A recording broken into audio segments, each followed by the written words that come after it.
Are we live? I think we're live. Hey everyone, welcome back.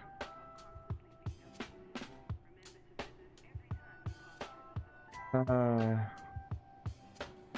be another day of elite dangerousing the elite. Let's see. Oh, I've been trying to figure out the stream elements emote thing. Hold on, let me check.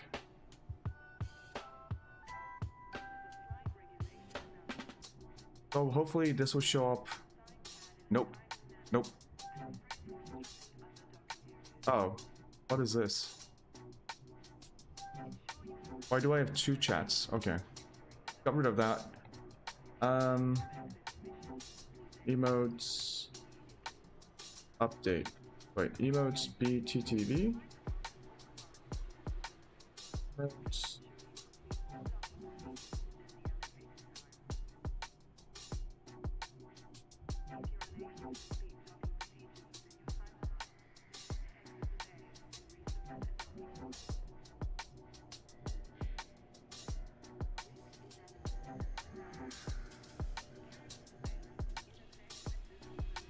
The chat itself works fine.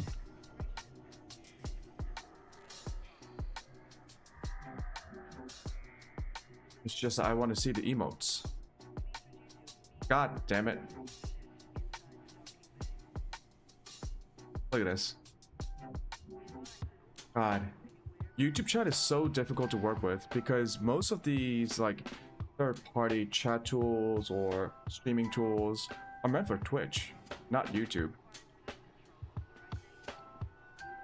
Sure, I did everything I'm supposed to do. I even have the stream elements, whatchamacallit, ground control. They're a desktop application. Yeah.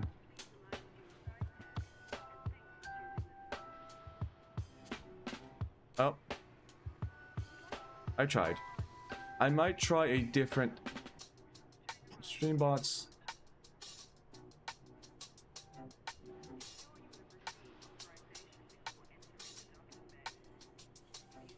Yeah, Streambots is working, which is good.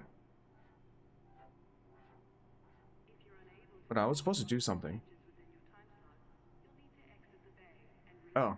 I gotta move myself over here.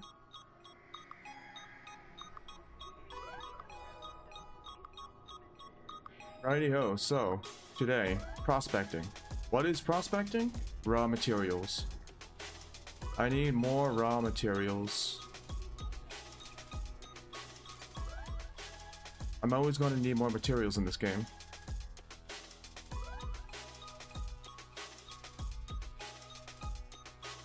Oh, and I've been running into some weird graphical problems throughout my entire PC, not just the game or OBS. So I reinstalled, should I say, my NVIDIA graphics drivers. I'm also going to limit this to 60.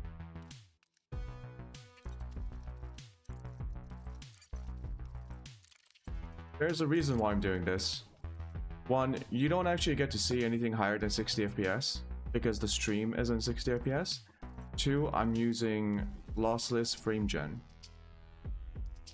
So as long as the base frames are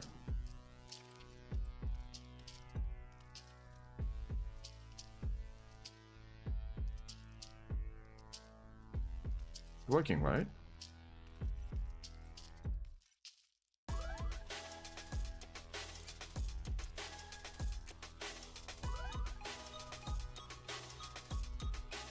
Yeah, it's working.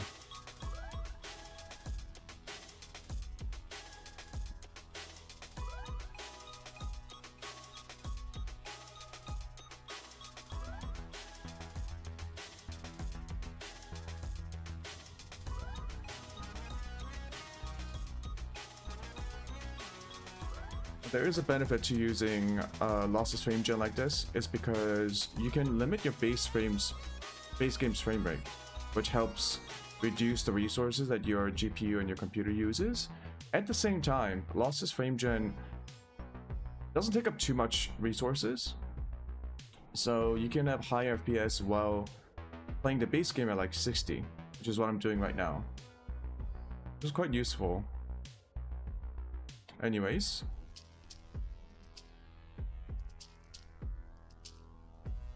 what am I doing?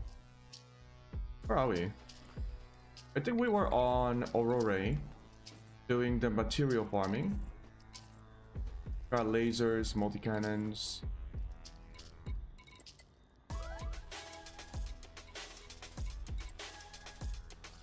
Yeah, okay, first of all, let's go to a station.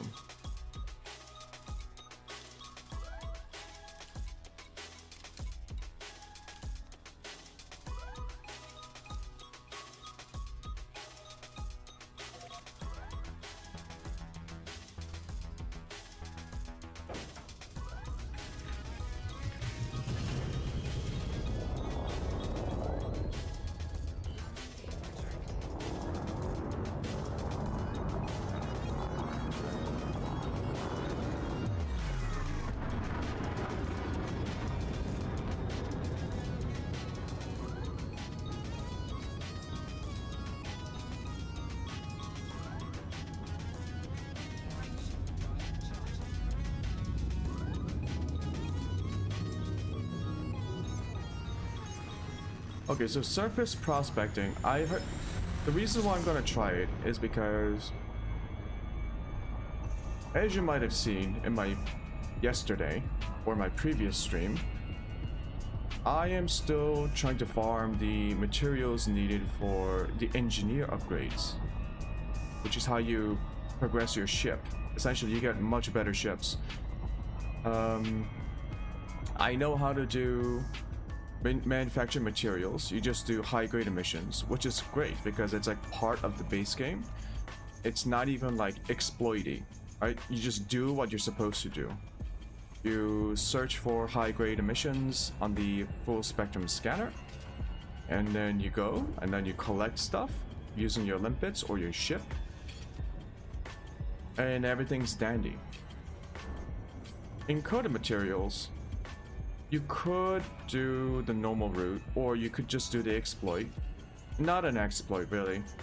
The farming spot, where, what was it called again?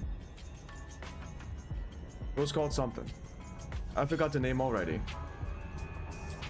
But yeah, you can do something like, go to this one spot, scan some communications controllers, get a bunch of materials, convert them into something else.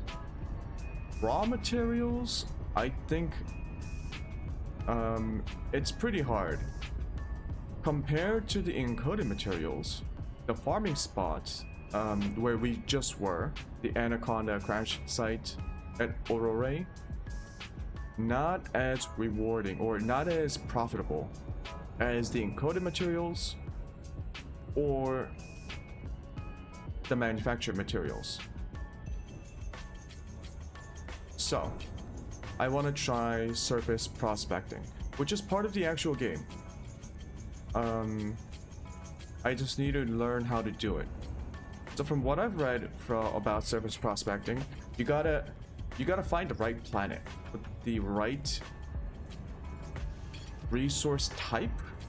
So each planet has different resource types. You also need to find a planet with certain geological features. Apparently, volcanic planets have a higher chance of spawning like more profitable nodes, like geological nodes that you can break up into raw materials. From what I've read, surface prospecting is mostly done by the SRV, so we will be spending some time in the SRV today.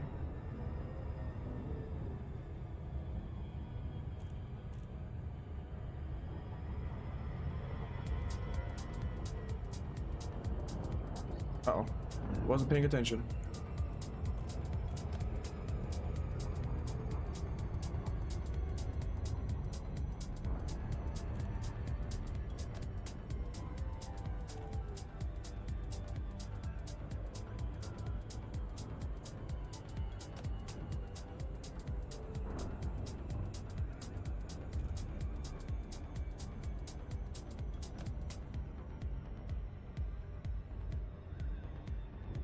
Now I could go and just upgrade my multi-cannon, because I think I have the specific material that I need for the next upgrade.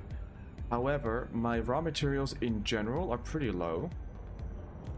So I think it's better for me to farm once and then hold off on farming again until I'm low.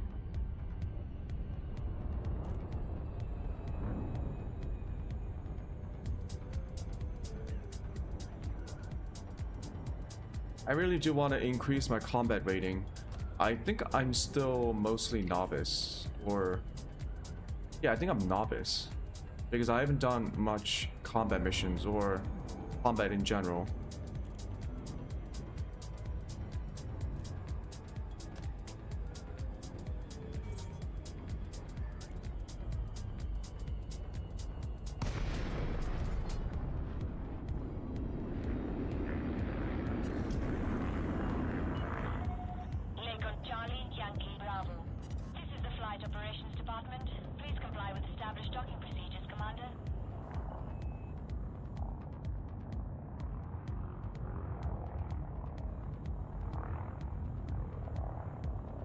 Let's go ahead and request docking.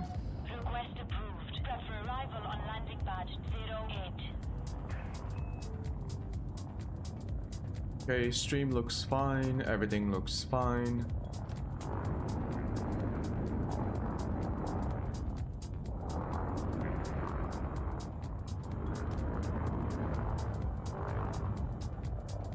If lossless frame gen works well, I might just use it in every game. Because, if let's say I try to record and play video games at over 60 frames per second. Because OBS has to capture videos at... Where is it?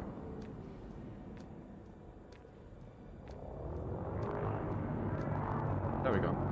Because YouTube, OBS has to capture videos at 60 frames per second. If my game itself is running at more than 60, it is going to cause slight desync issues, like frame pacing. Because YouTube can only process 60 FPS.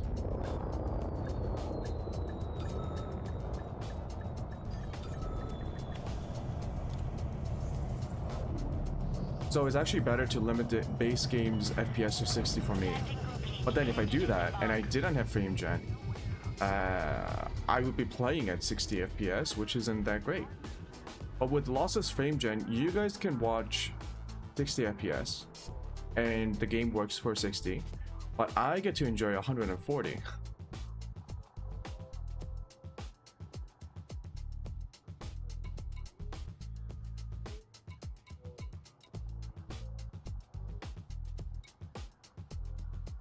Right, I need to sell the...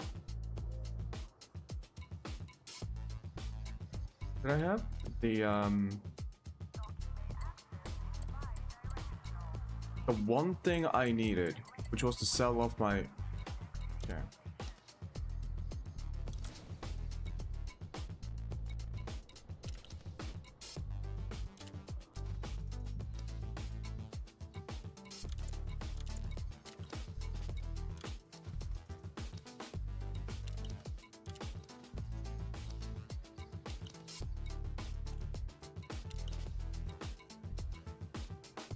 I wanted to sell off these damaged pods.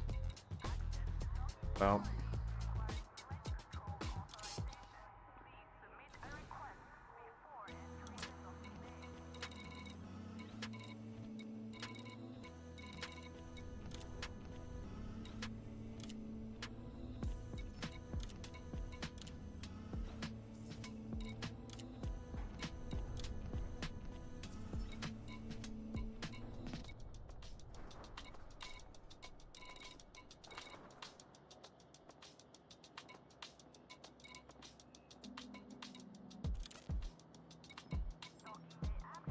what is this?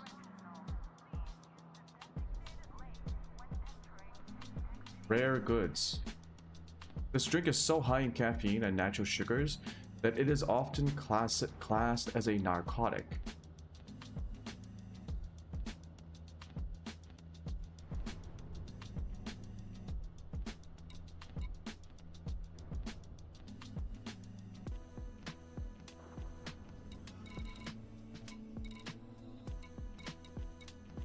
You can buy slaves? Whoa.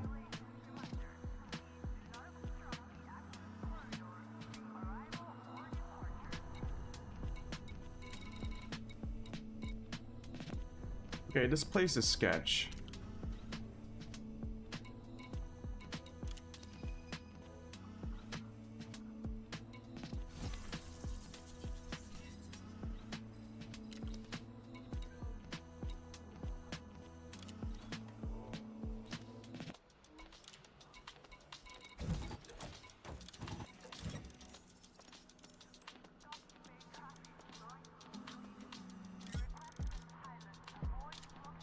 I could always just jettison my these damaged pods.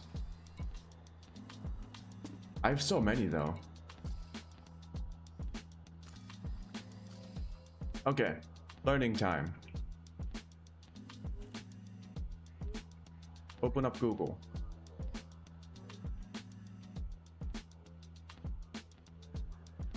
Surface, elite and dangerous.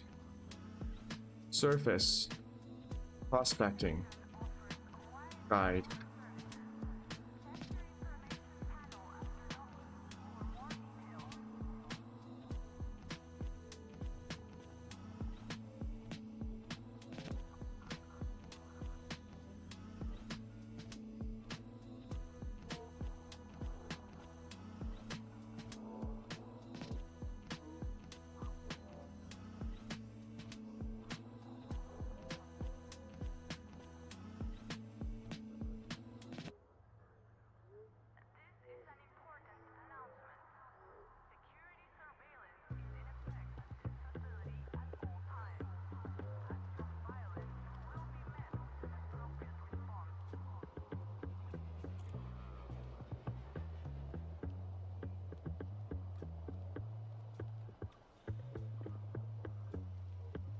Wait, there's an SRV and mortar?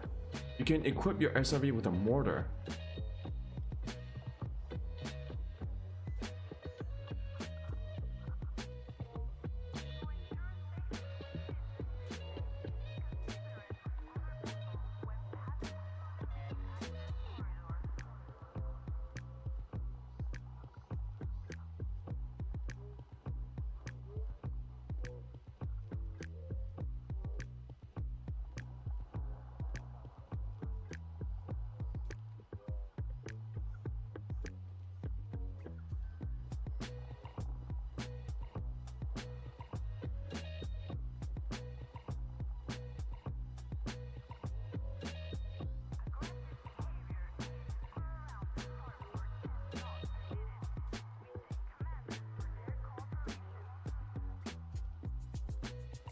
Oh. People are constantly saying try brain tree farming instead of surface prospecting, but I do want to prospect a little bit just to see what it's like.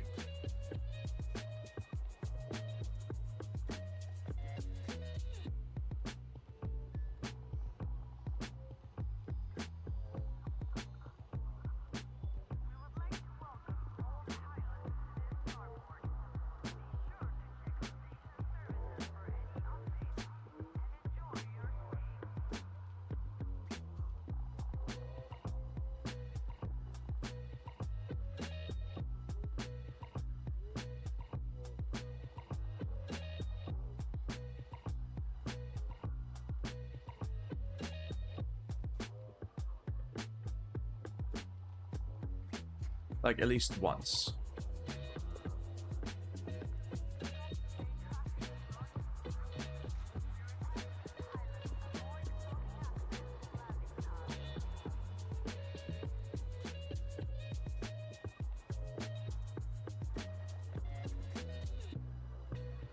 I need to find a planet with an overlay. Go through geological signals.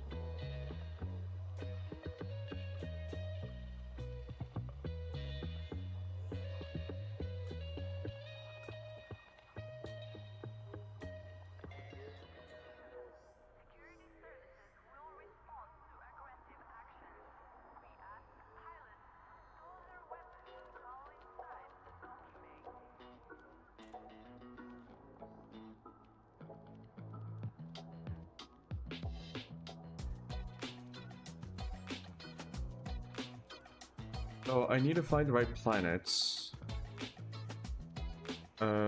Surface.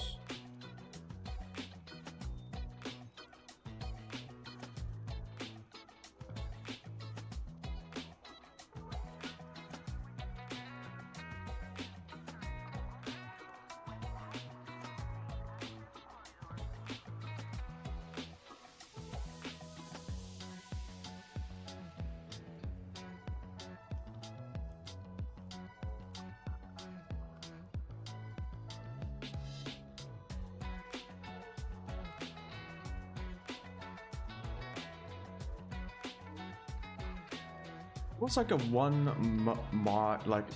one website that people were using? What was it like? Elite Dangerous, EDD,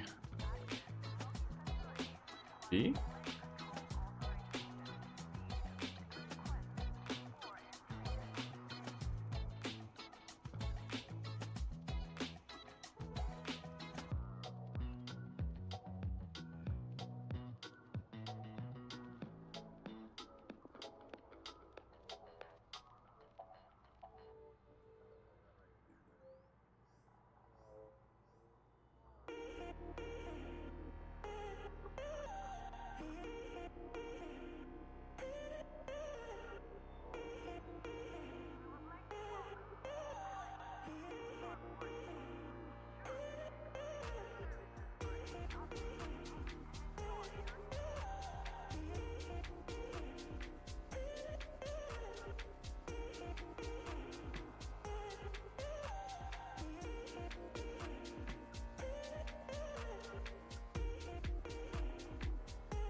ED mining.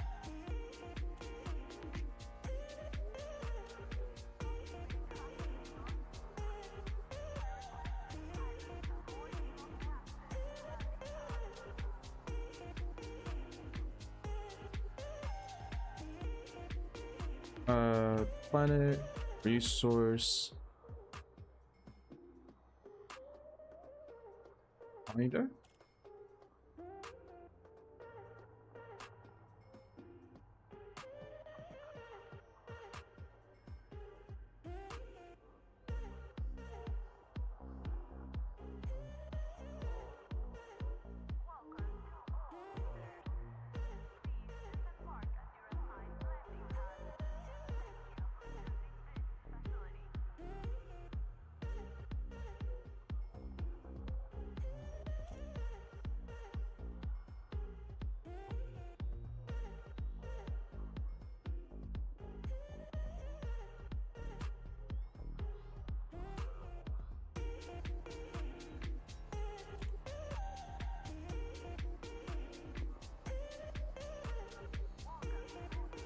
Maybe I can do it in-game.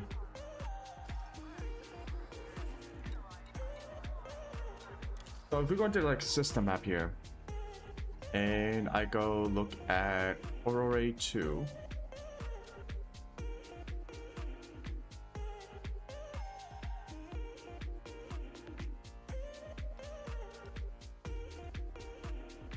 Hydrogen, helium, no features. Because these are gas giants. Okay, so it does say, okay, 90% rock, okay. Iron, sulfur, nickel, phosphorus, chromium, manganese, tellurium, 1. You see, these are pretty low.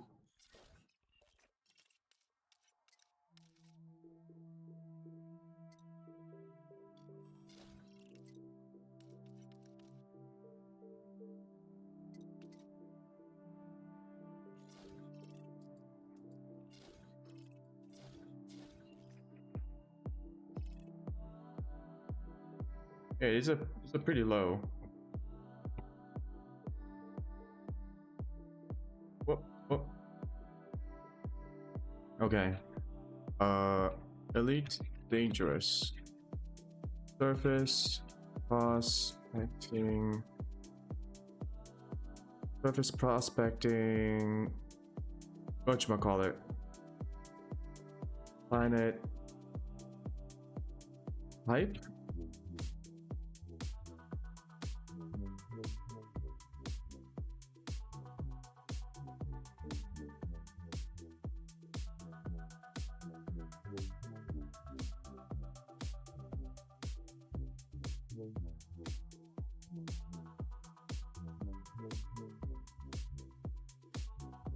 Full spectrum scan shows if it has geological features. DSS probes shows the zones. Without geos, some random meteorites spawn in the ground.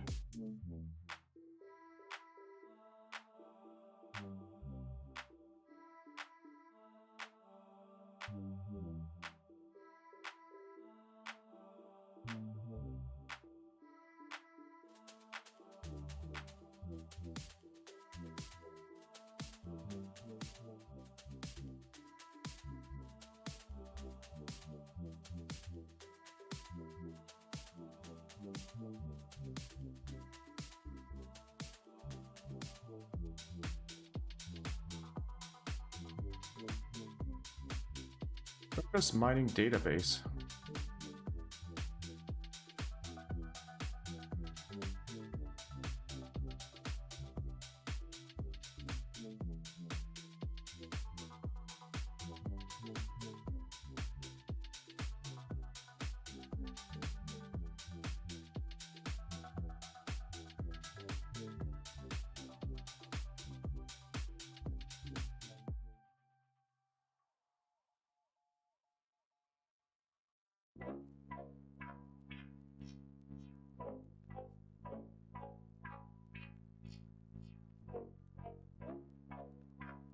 Maybe there is one in Inara. I can search for...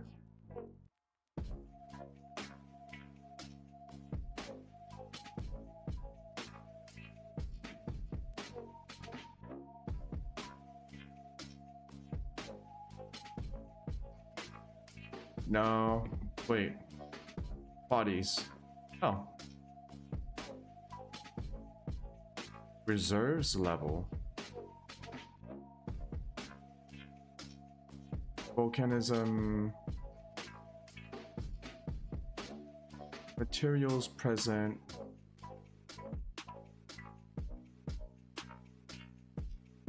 Order by material amount.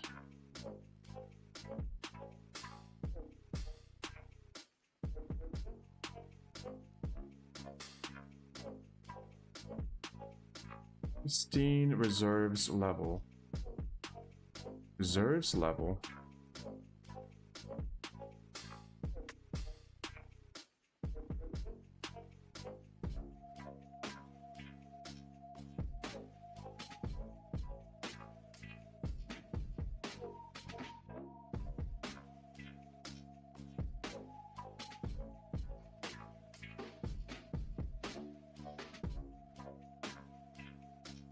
Oh, I don't need a high reserves level. Reserves.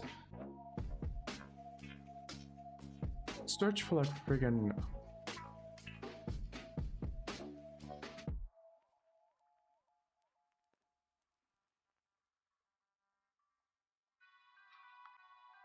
I don't need the miner's tool.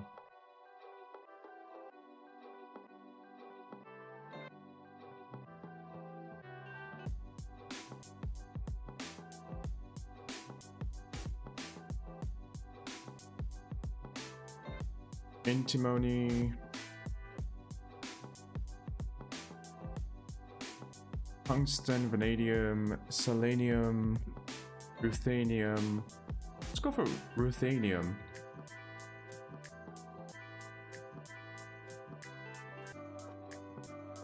And I am in Aurora.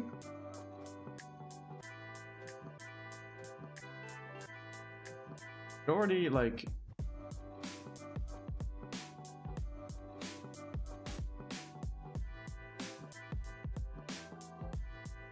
ruthenium 2.5, germanium, cadmium, tin.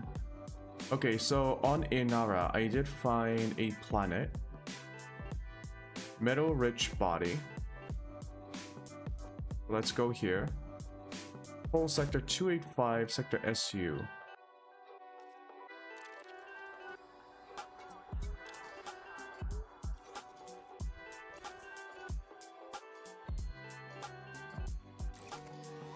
It's close by. It's only 100 light years away. So 3 jumps.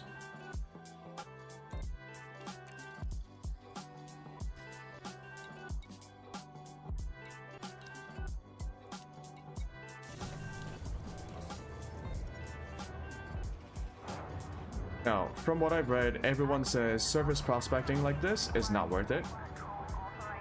But like I said multiple times, I've never done it, so I at least want to try it once.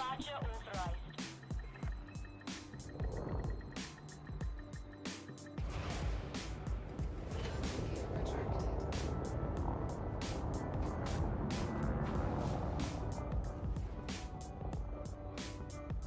And if I find it to be too slow, I'll just think of something else. Maybe we could try brain tree farming, which is what everyone recommends.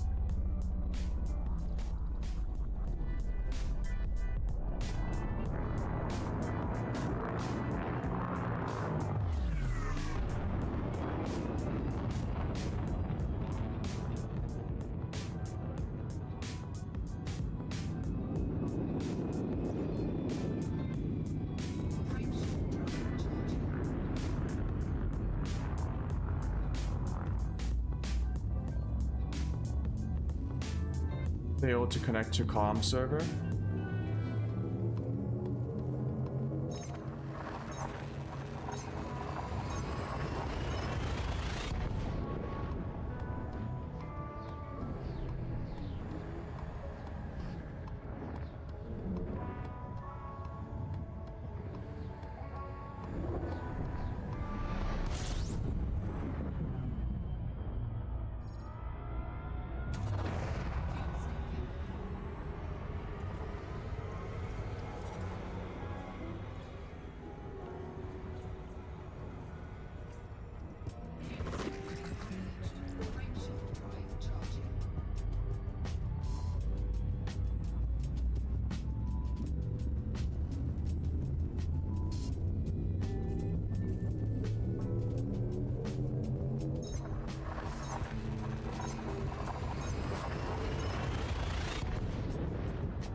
Hey, we're here.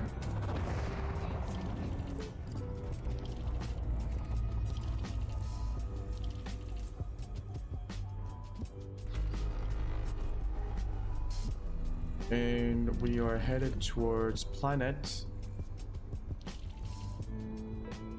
SUC1231.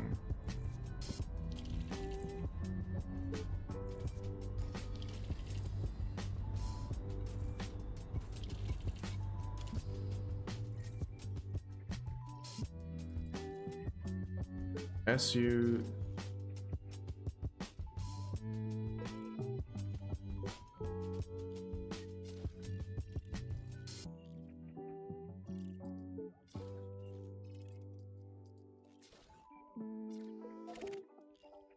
Metal rich. 100% metal. Oh.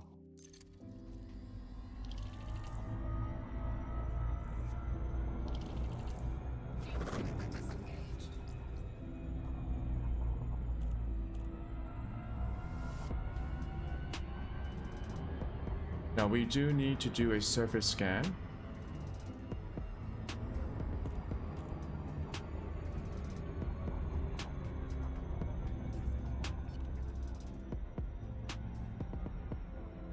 Let's get it ready.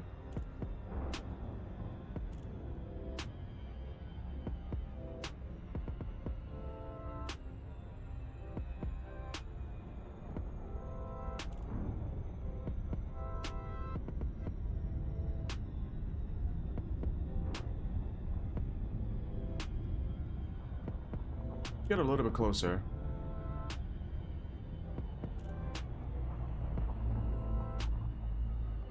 A little bit closer. Okay.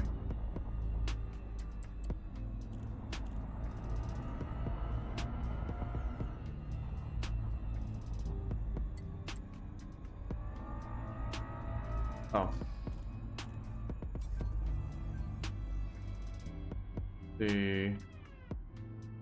I need to do 6 probes.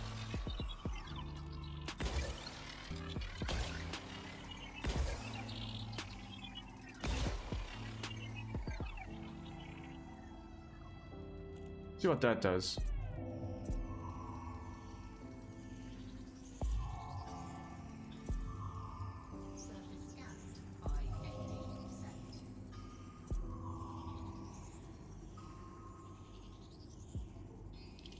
Nice. Now I'm supposed to find geological site or something.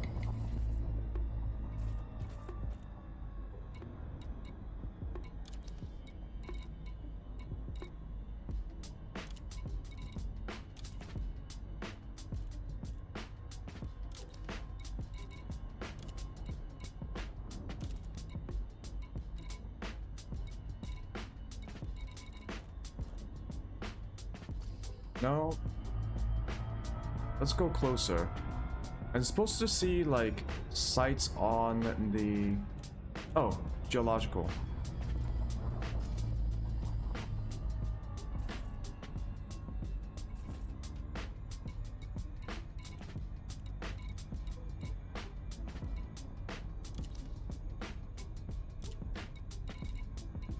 And signal sources?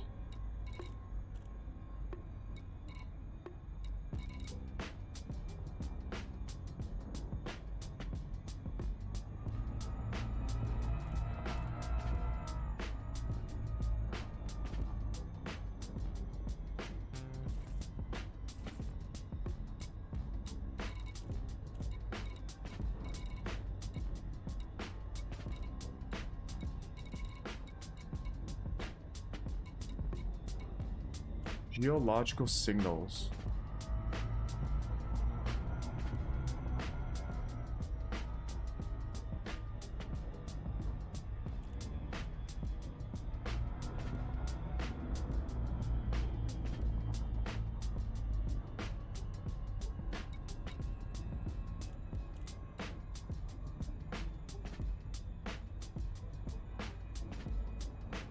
Geological signals.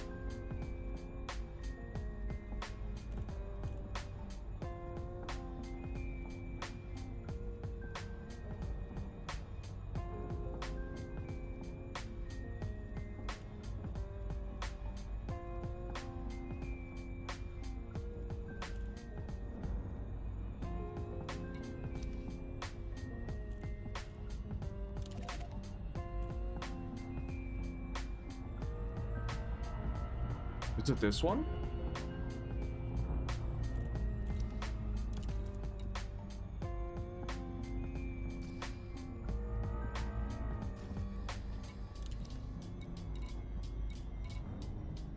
I have an asteroid clusters. Oh.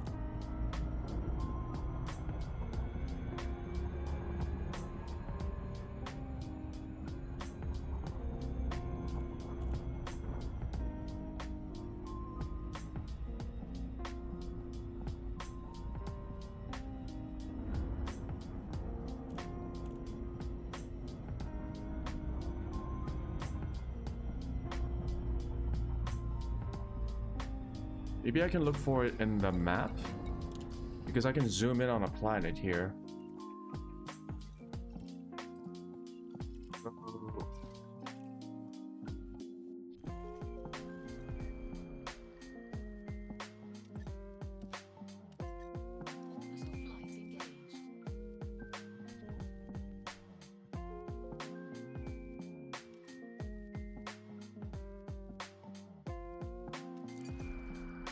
I don't really see anything.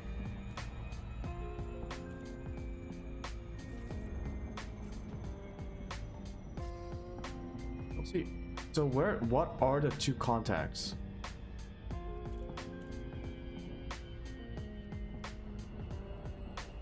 People that say try to go for like a crater.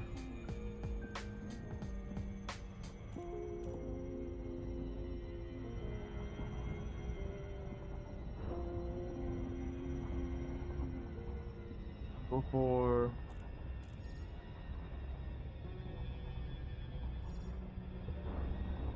little spot right here.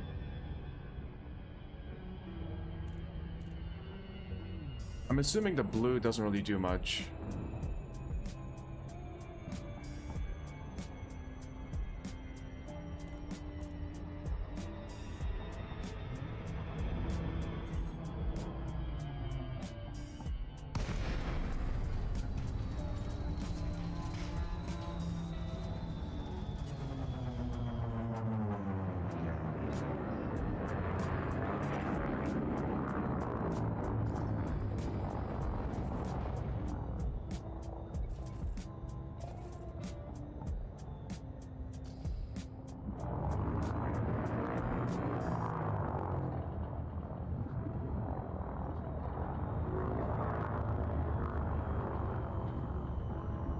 I see stuff.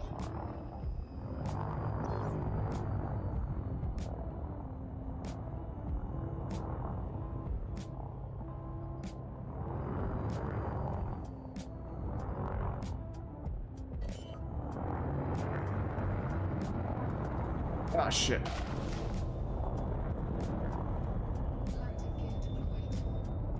Really didn't want to slow down, huh?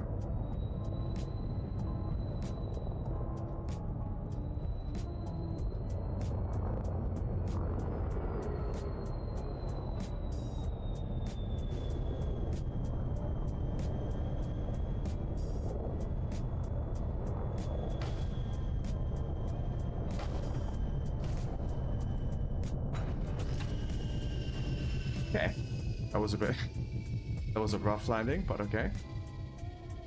If I hop into my SRV now,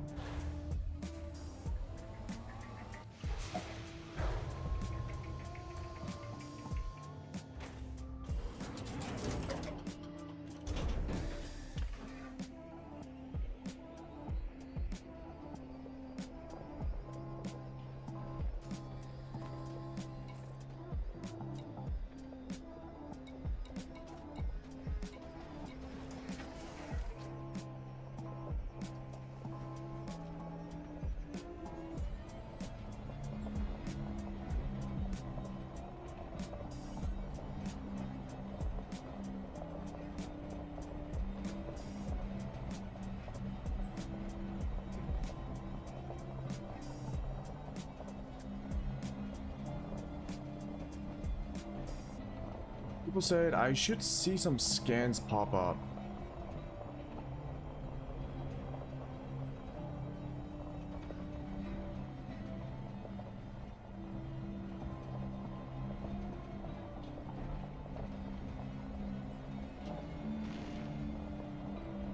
There's absolutely nothing. Except my ship.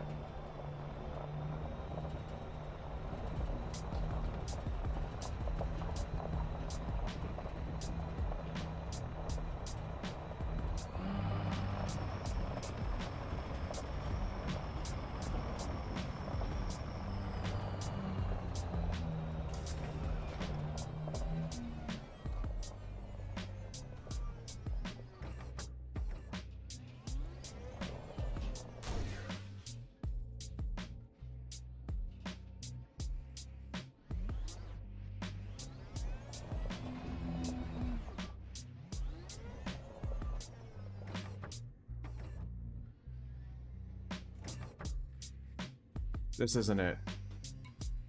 I'm supposed to at least see something.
Geologic. Okay.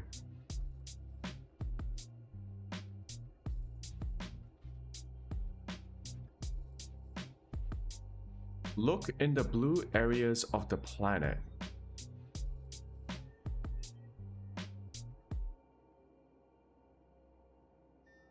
If I see the number doesn't mean location, it means types.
I see.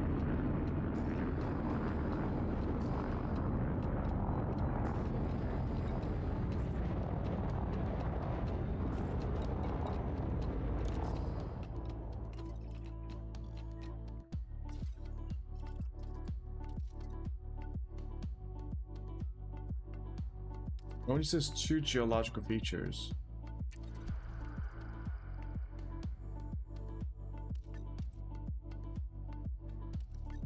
Geological features of what?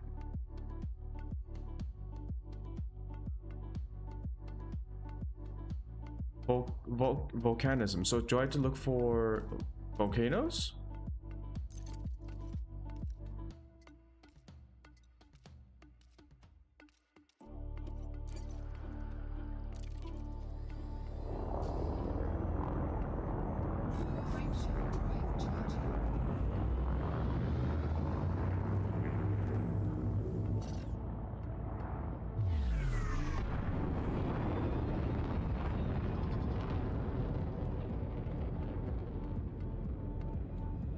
I have to be in Super Cruise. Hold on.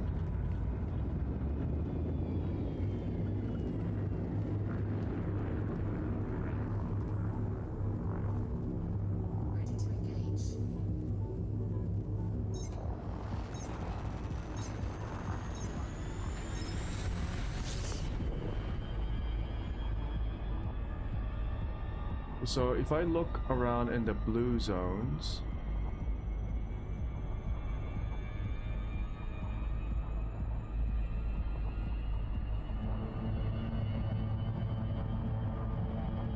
I should be able to spot something?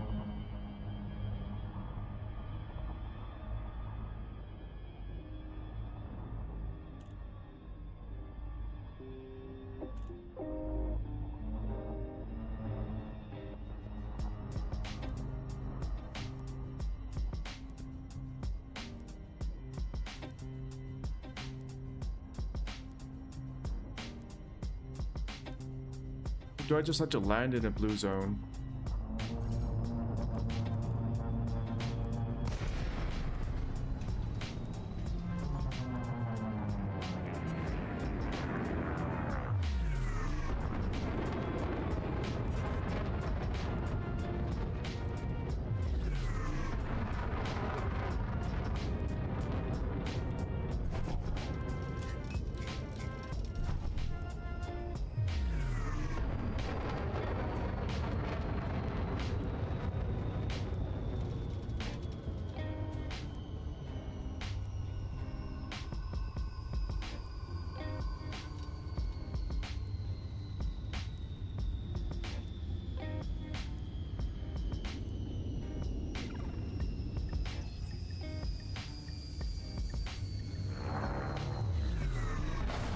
Oh my goodness.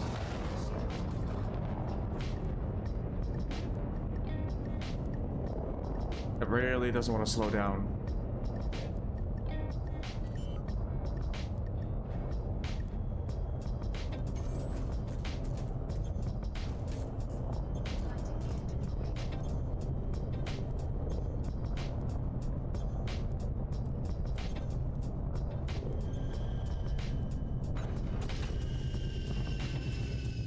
Okay, damaged my ship pretty bad.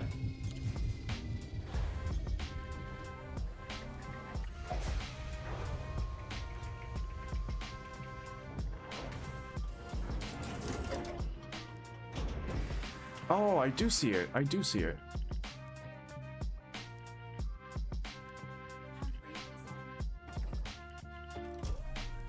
See those little geysers?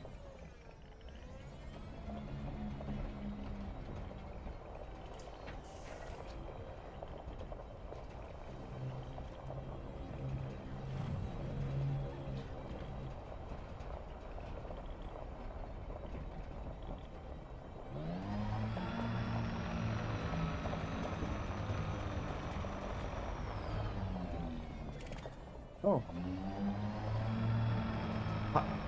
Pisces Cobble. There's also like... Oh. To my music.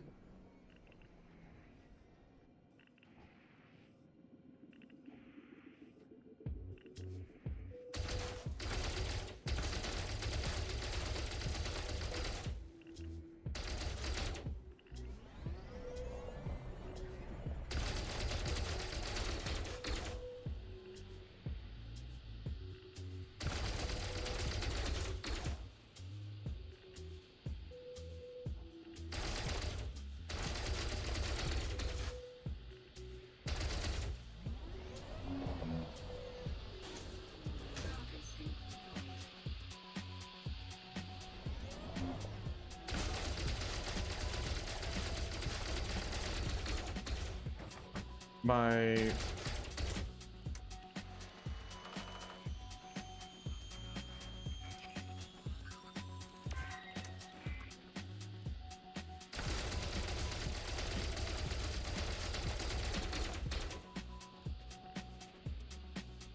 Huh?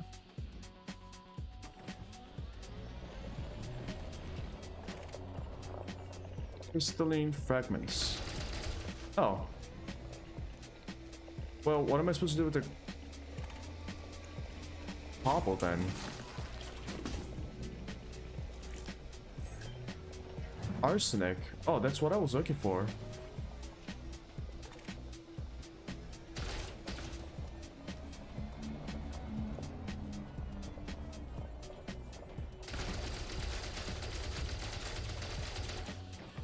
What is a precious cobble and why can't I break it?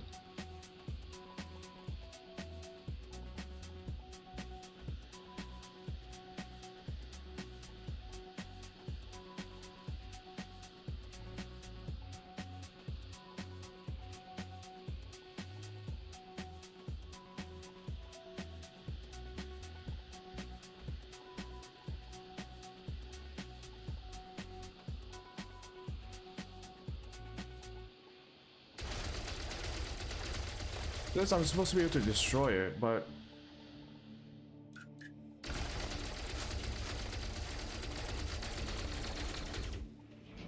It ain't destroying.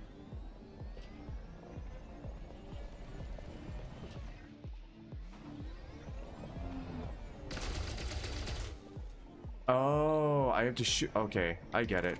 I have to shoot the little thing that's stuck to it. Oh. Really? Okay, so we are surface prospecting.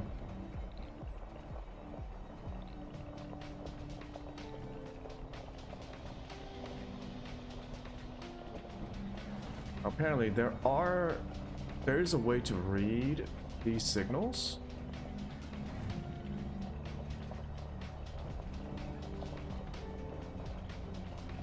And it's something that you can learn as a skill.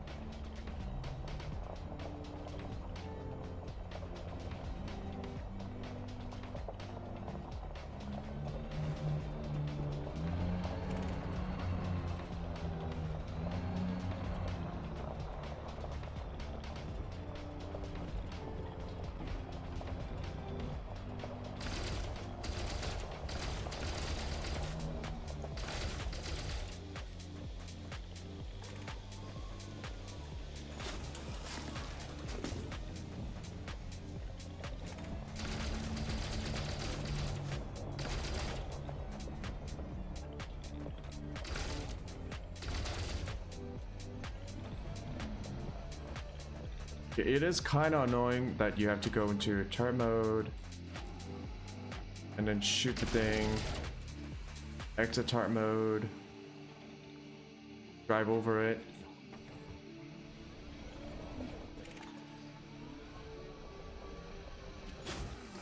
It would be nice if, since it's already so hard to, time consuming to find these things, just target, fire, and then it would give you the stuff.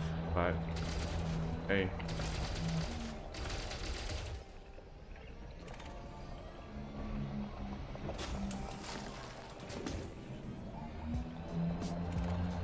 I mean,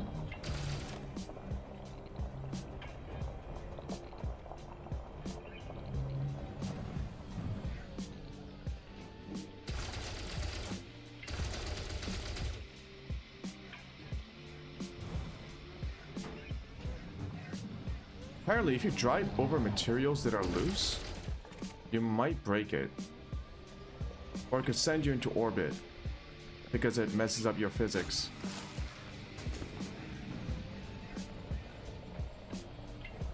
Okay, so this is surface prospecting. Just go around collecting rocks on the surface.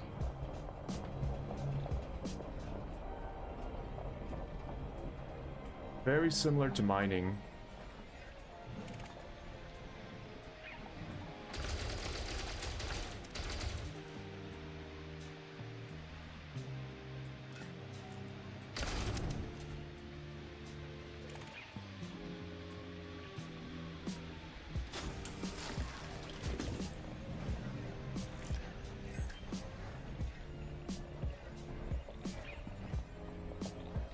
I still see some materials this way.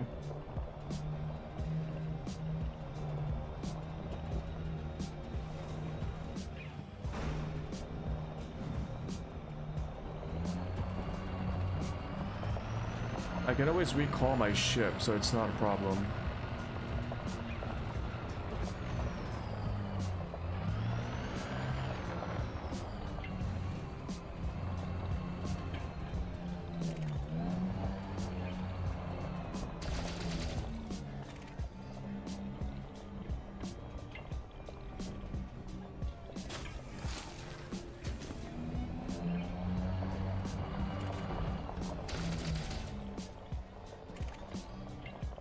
Pin. Good.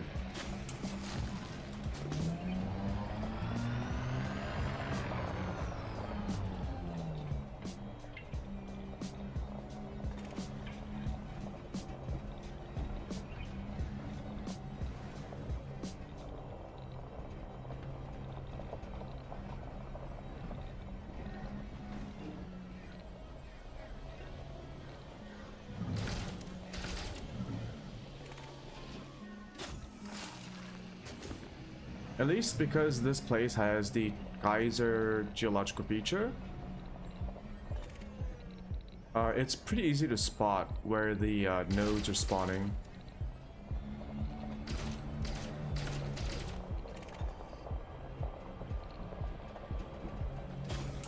Very convenient.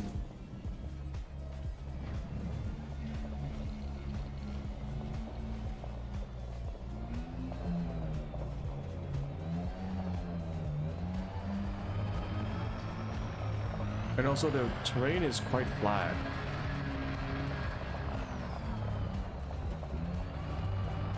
So relatively easy to drive around.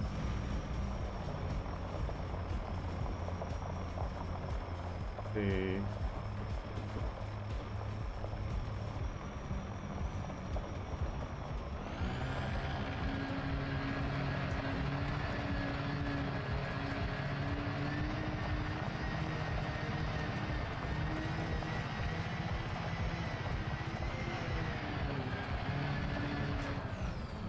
oh, there's like, oh, yeah.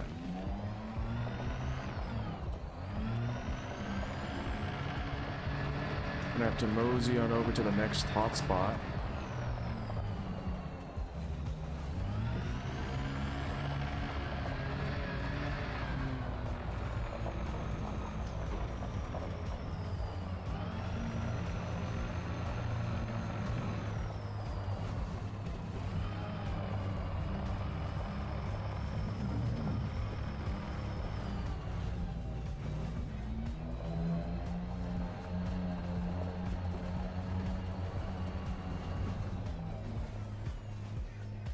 Something right here.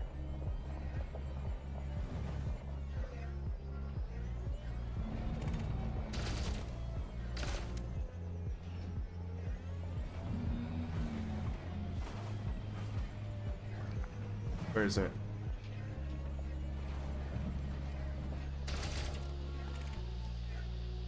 Cadmium.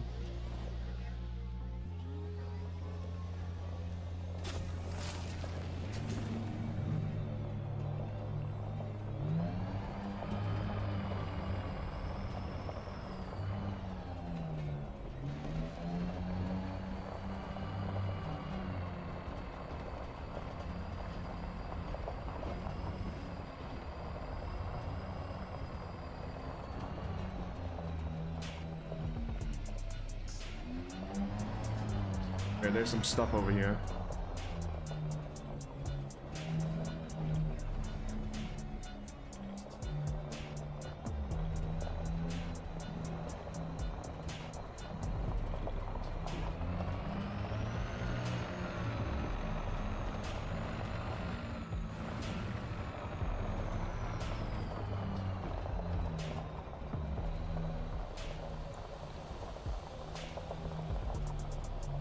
Oh, that's the geyser, okay.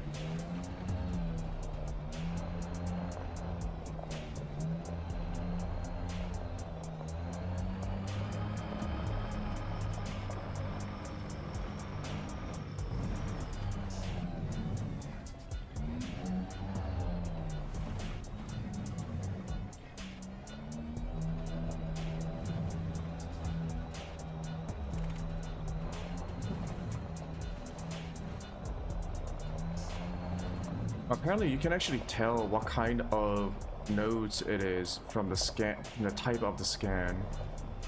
I'm gonna try and see if I can find a similar pattern.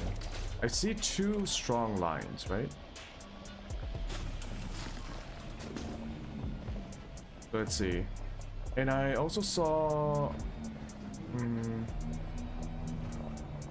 like that line thing. What does that line thing mean?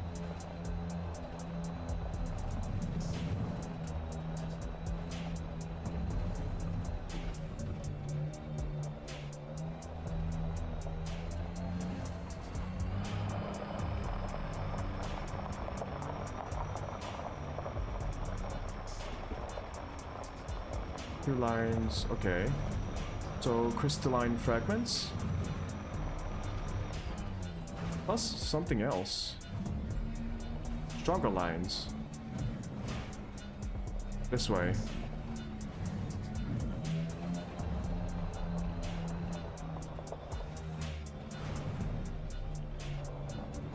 Okay, you guys see that? Like 2 strong lines over here.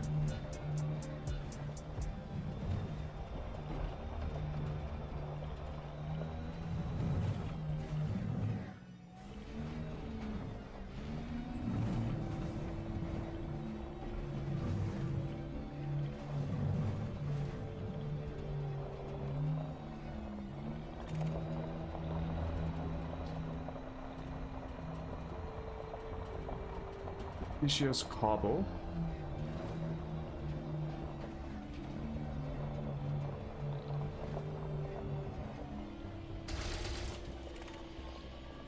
Iron.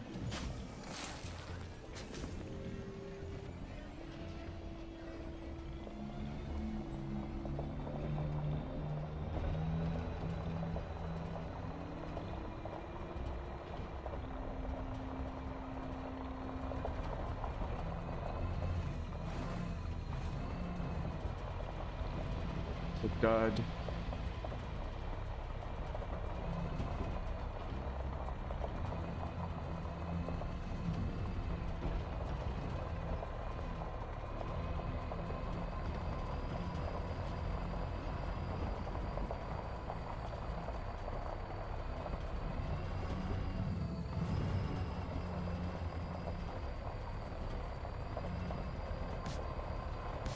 Another dud.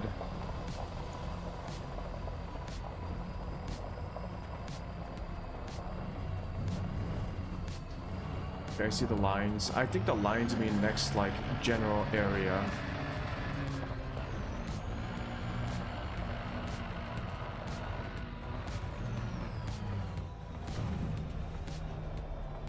Oh, see something.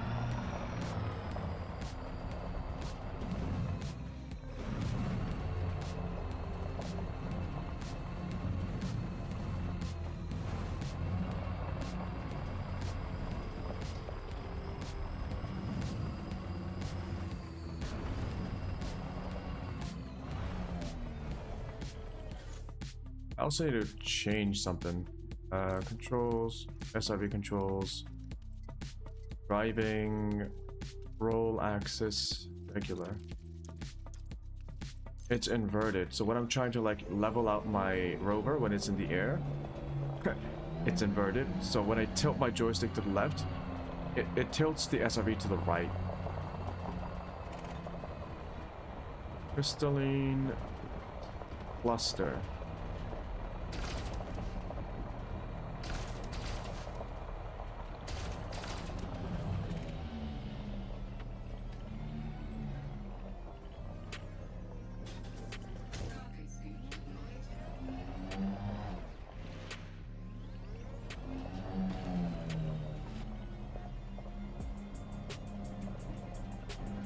I think I destroyed it. Oh my goodness.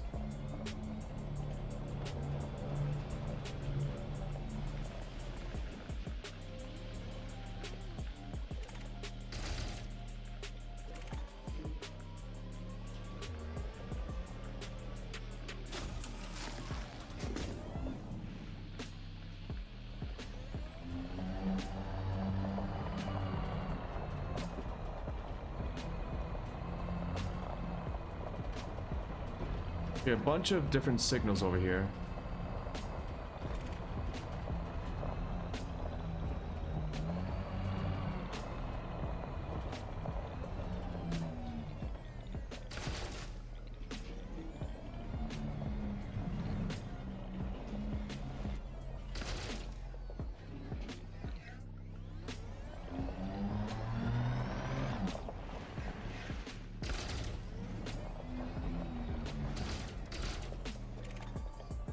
Arsenic, good.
If I'm right, these lines indicate clusters of something.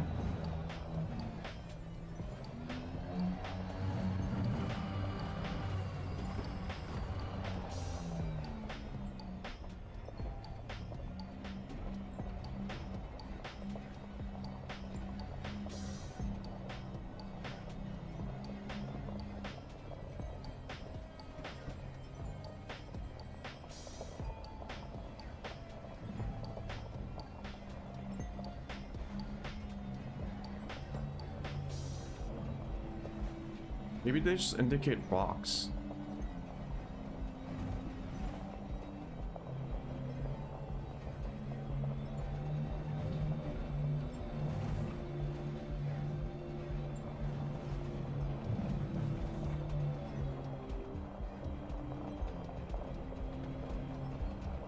I do see the field to my right.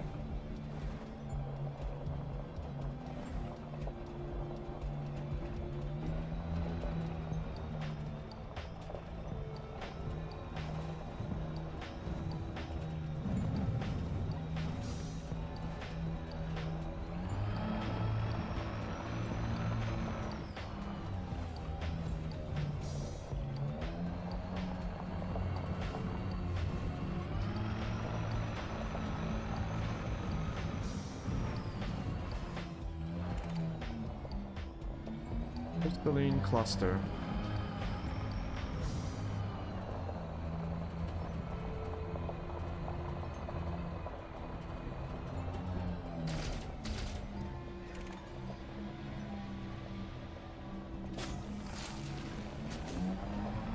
Go over there.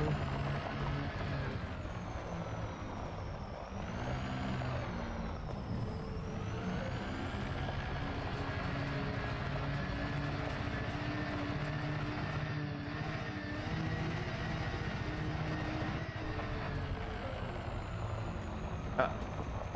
Yeah.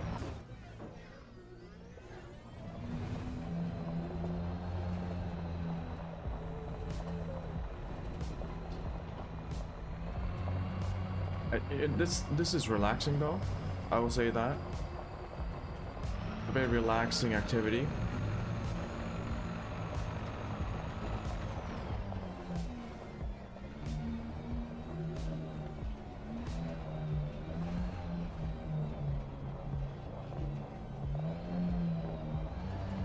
I just wish the rewards were a little bit more boosted.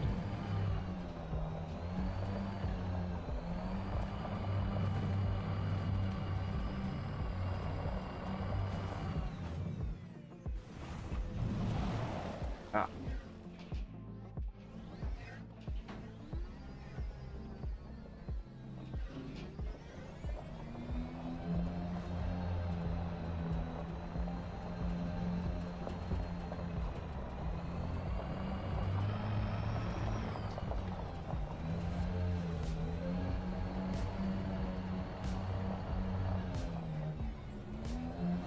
I don't think I'm in the right zone.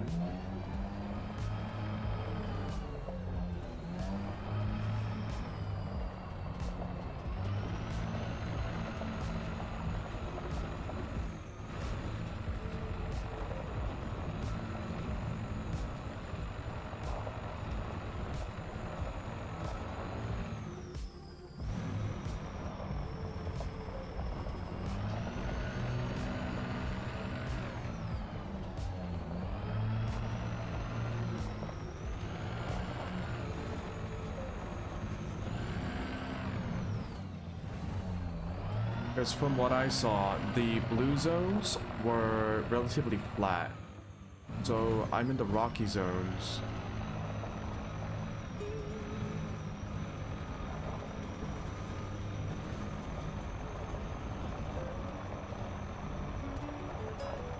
Seeing something on the scanner.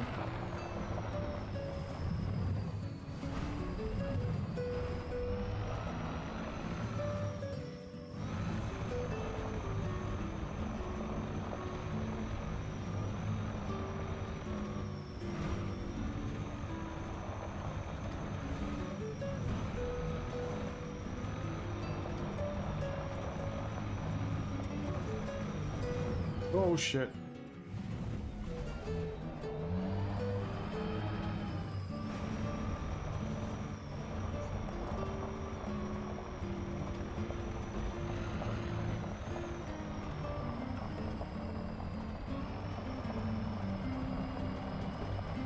The very faint lines. Oh.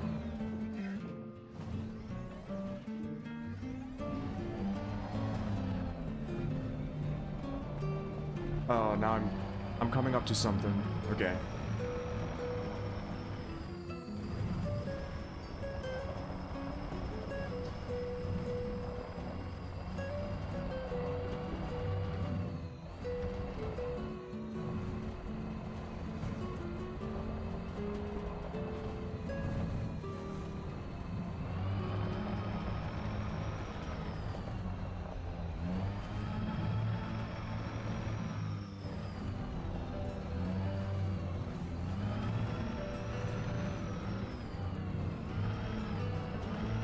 There we go, here we go. Getting stuff on that scanner.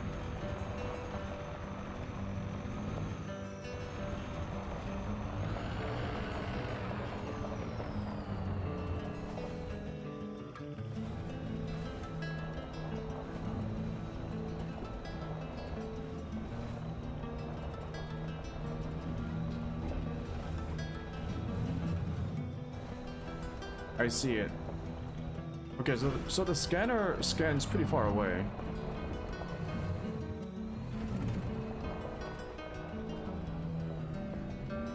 $150 meters away.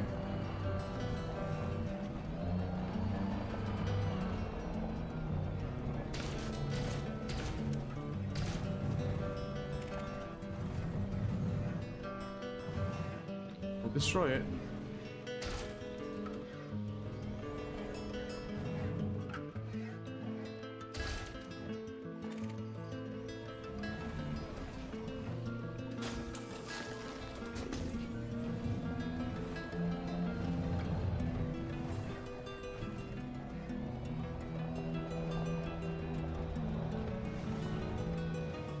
But I think if you're the type of person who can get nauseous pretty easily, this might not be the activity for you.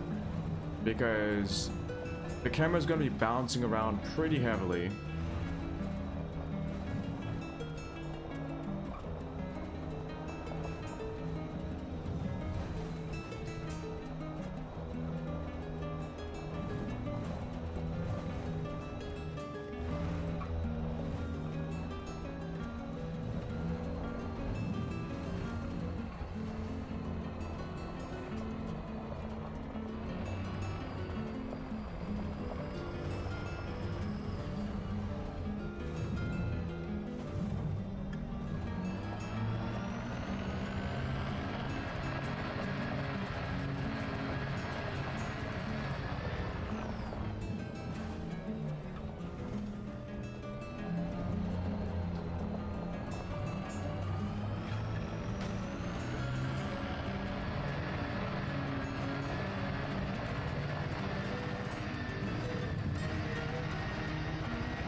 Ooh, a bunch of stuff. Okay.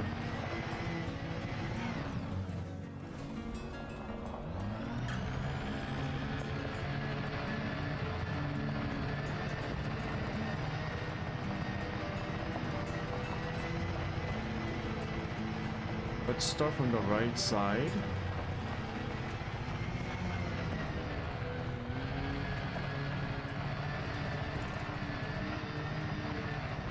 And then move on over to the left.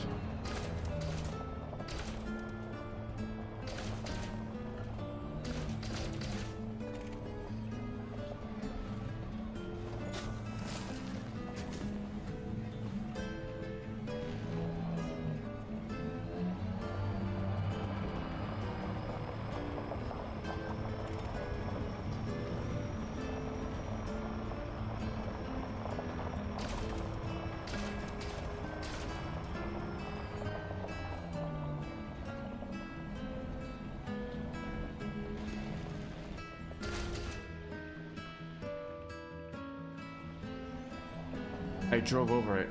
That is such an annoying feature. Holy. If you don't target it before you drive over it, you destroy it. That is That is really, really annoying. Oh god.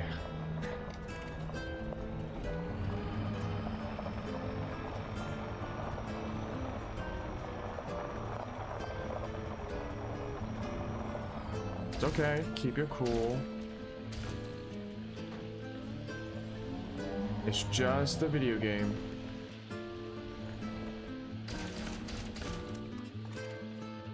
Germanium.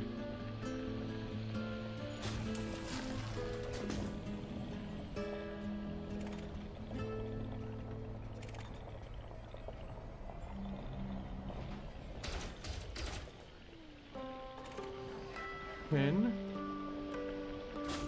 Only level 3.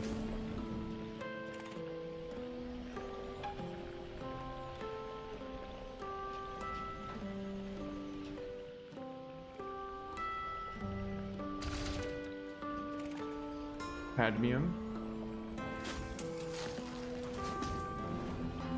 Yeah, I was hoping we could get like level 5s, but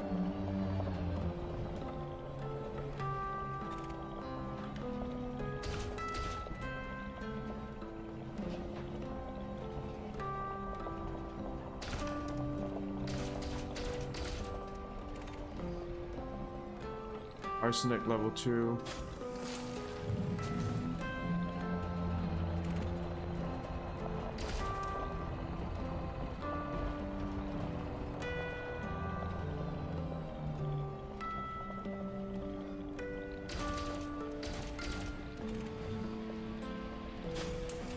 Pin level 3.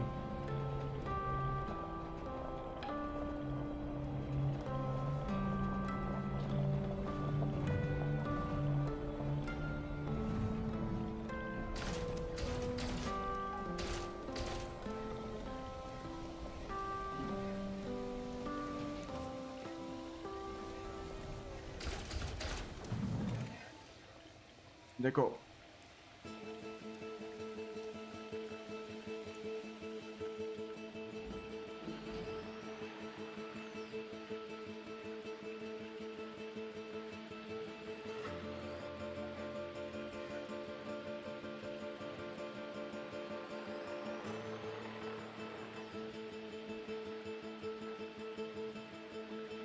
I'm stuck.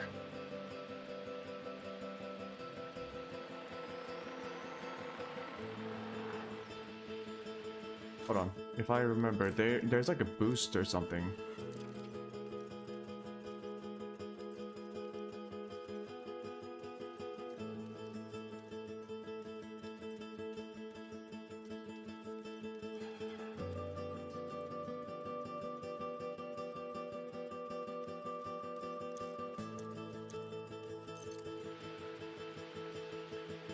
What's joystick 4?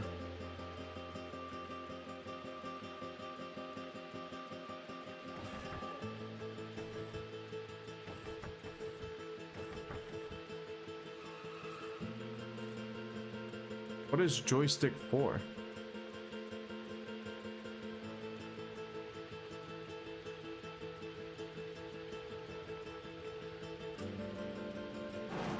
Oh shit.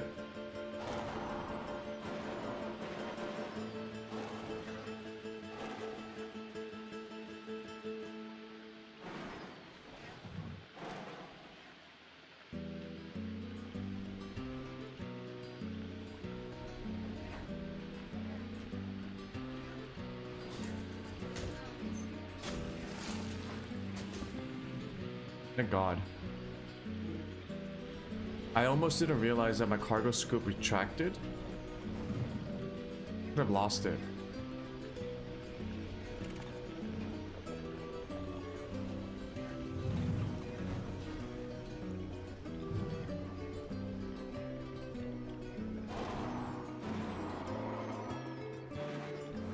You really don't get a lot of boost.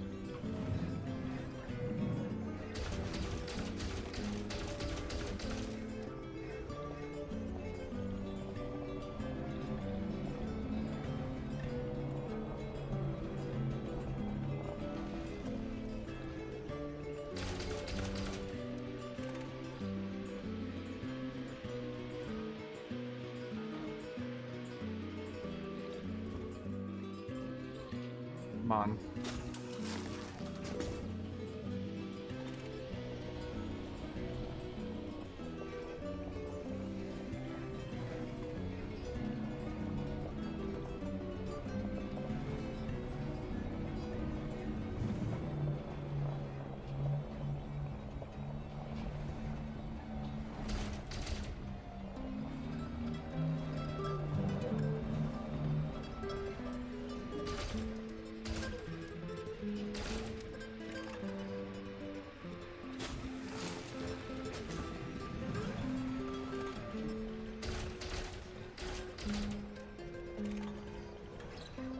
Nickel.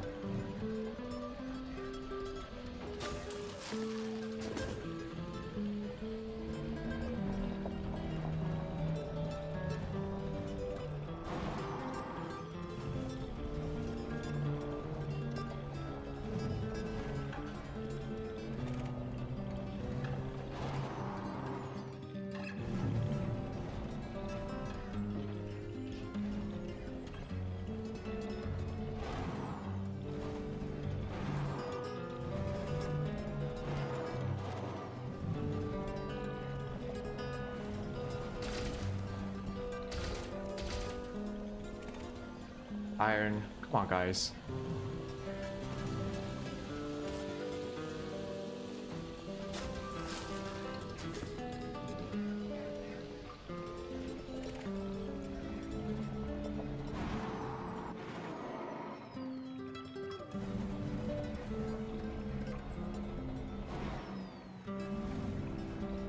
Where can I see my thruster gauge?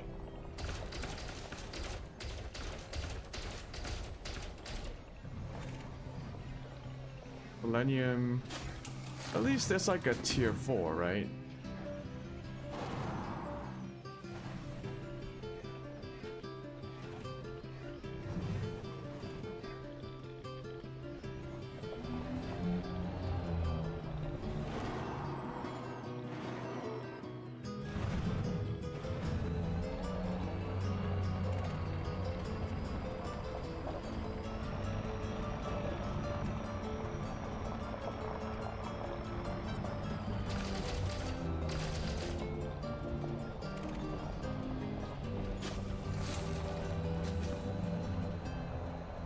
Cadmium, okay.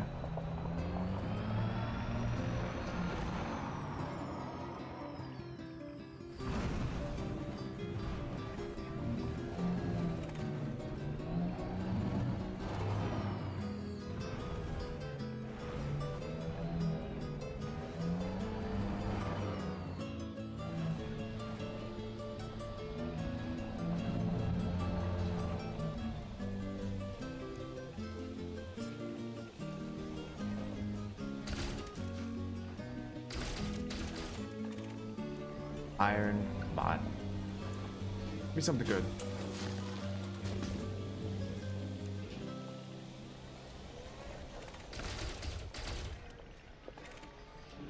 Nickel, god damn it. Like a single tier 5 gives you like, what, 50, 20, 30, 40 tier 1 materials. These grade 1s are so not worth your time.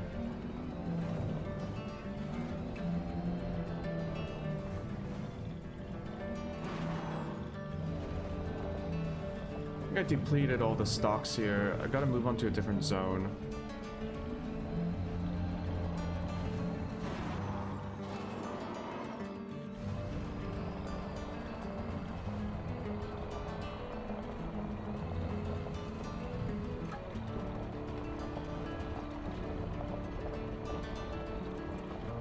Yeah, it's all empty. Okay, I'm gonna travel through the flat plains.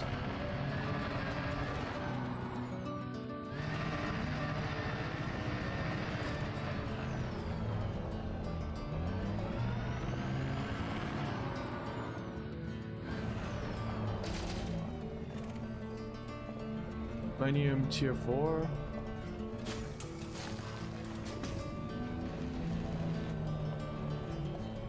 Oh, that's where I came from.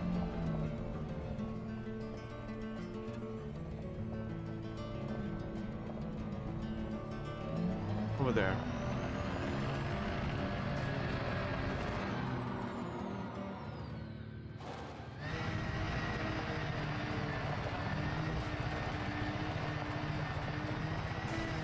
Ah.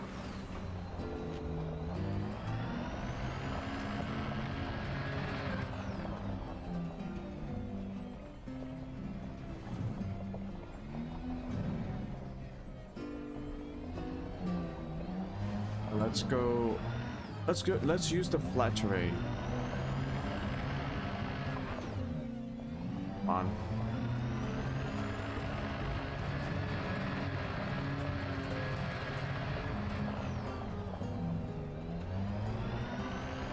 Yeah, I see a bunch of stuff over here.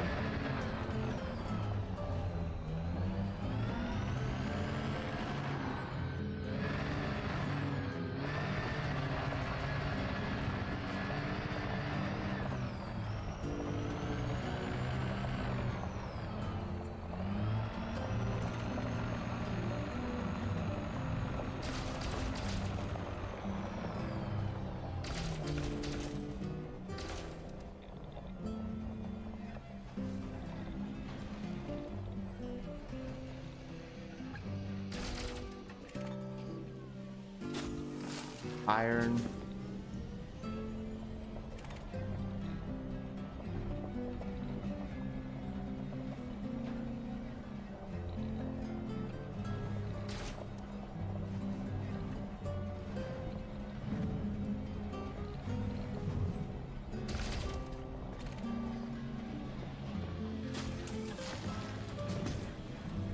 Germanium.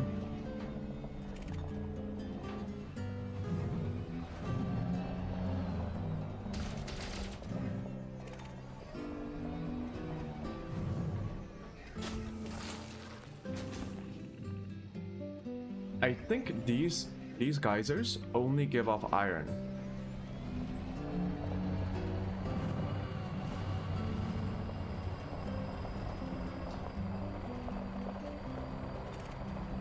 And the cobbles give me higher tier, I think.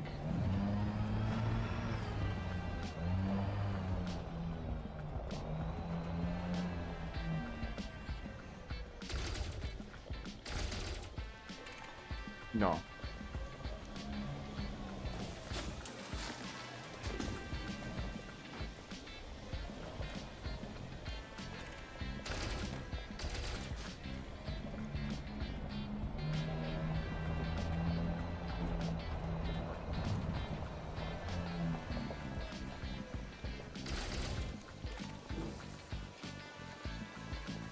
Cadmium.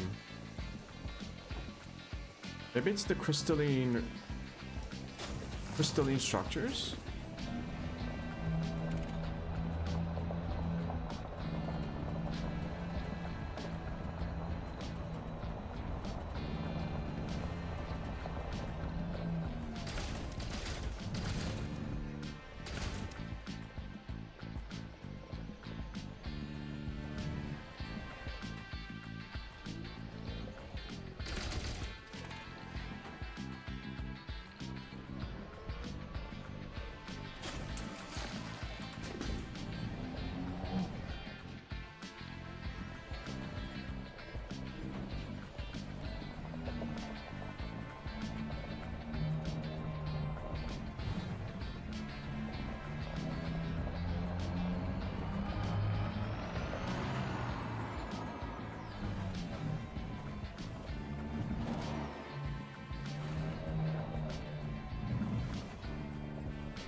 Oh, come on. You block it.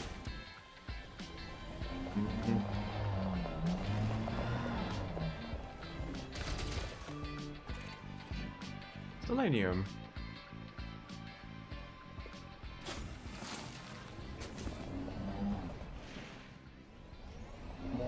items this way.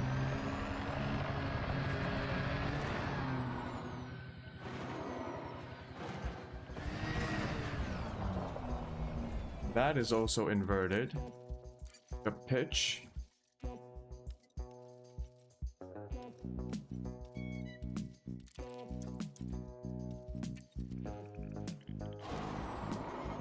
There we go.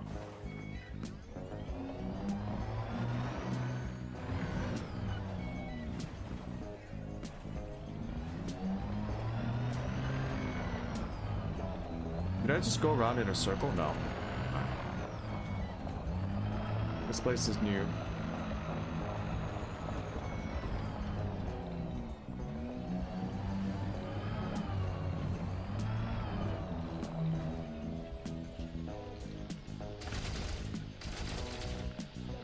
Excuse me?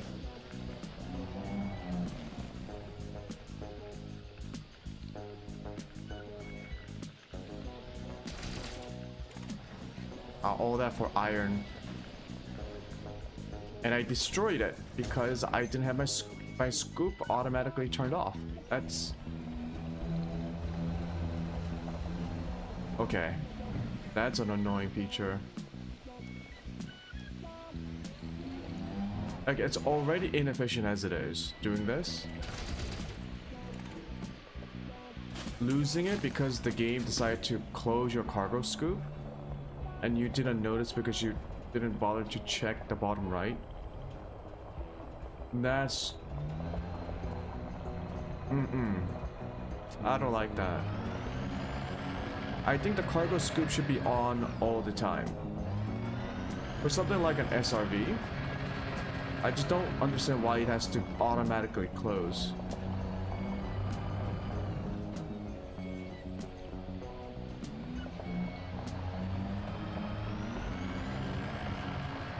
Especially if not having it open is going to destroy materials. That is such a troll choice from the devs.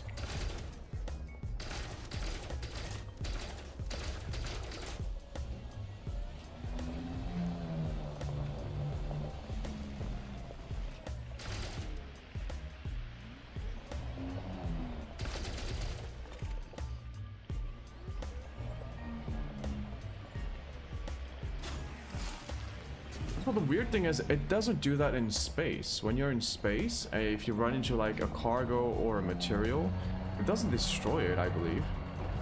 It just kind of like pushes it away. Why couldn't the devs have done that for the SRVs on surfaces?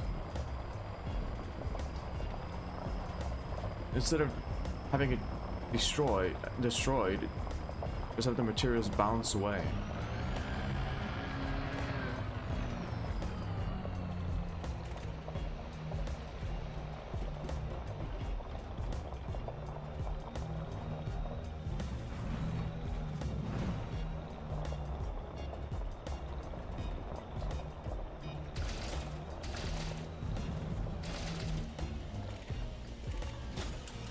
I almost ran that one over.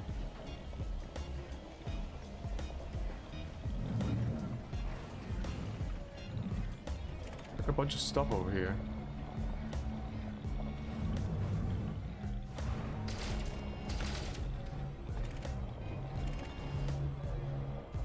Tin is tier 3. Another material. Behind me?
Where's this thing? Oh.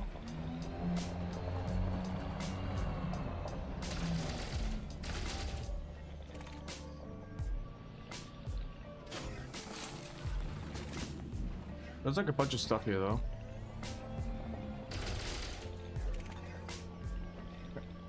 Low level nickel, iron.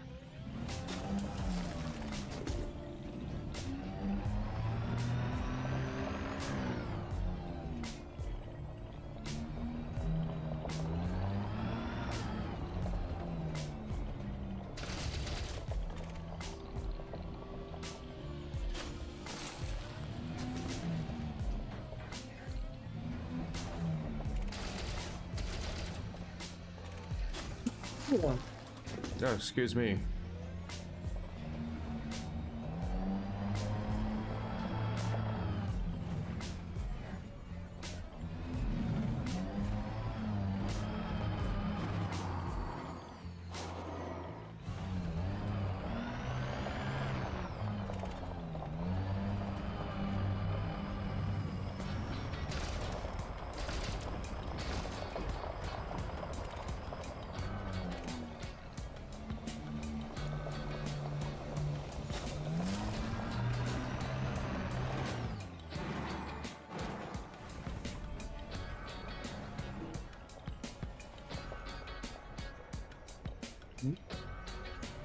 Was there one?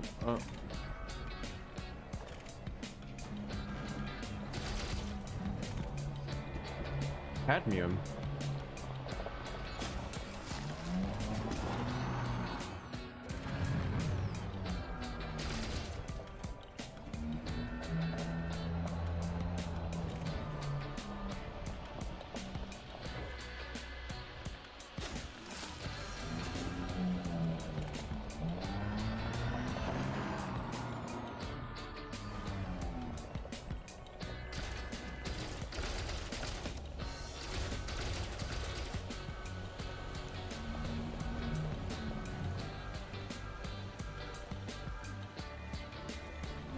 How much you have to finagle your way around these rocks sometimes. Oof.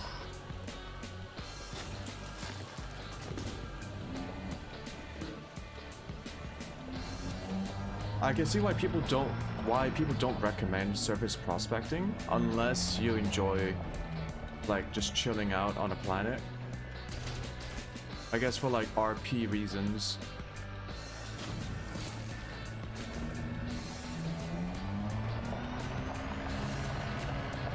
It's not very time efficient.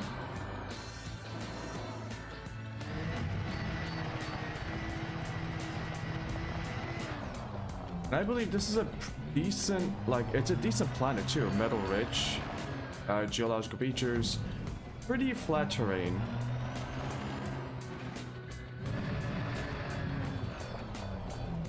All metal body.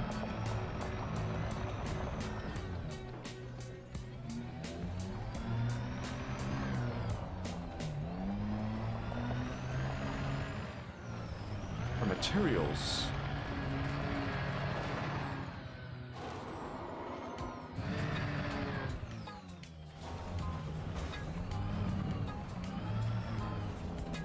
Just not enough.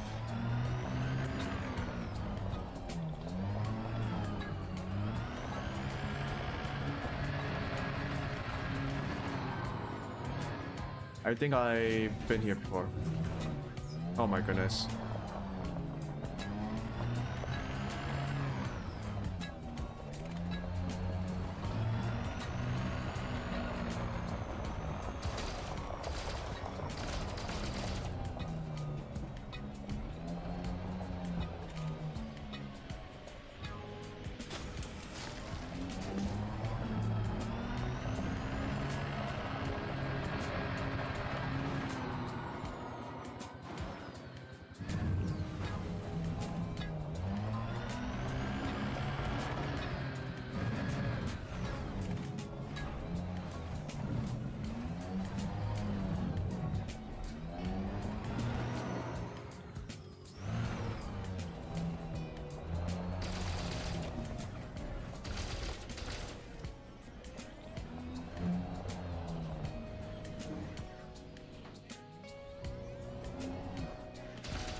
iron.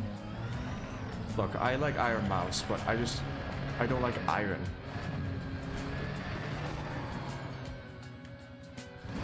It's tier 1. It's trash. God dang it. Okay, my SRV is about to explode. It's at 35% hull integrity.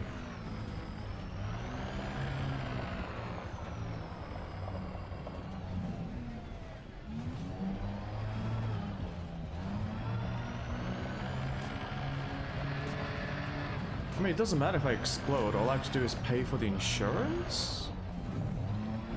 Question mark? What happens when you die here?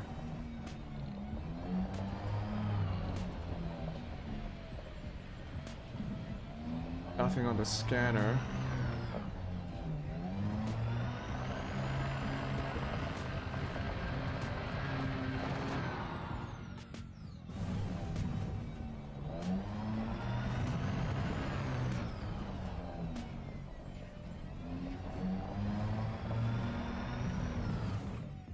Oh god.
Come on, scanners, pick something up.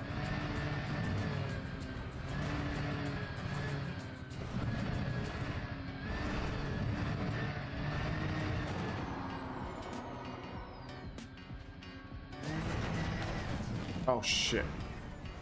Okay, time to call the ship.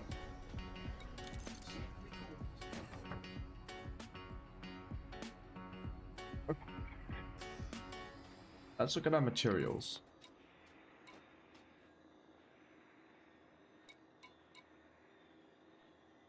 I mean, no grade 5s. I have been picking up selenium, just a little bit.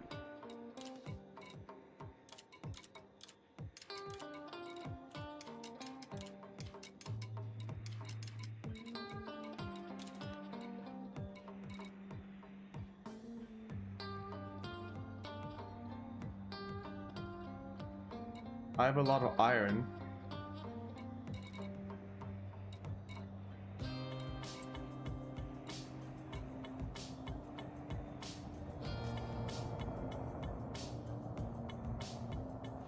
Okay, let's go try a different planet. Maybe this planet wasn't as rewarding as it could be because of the planet type and the composition of the planet.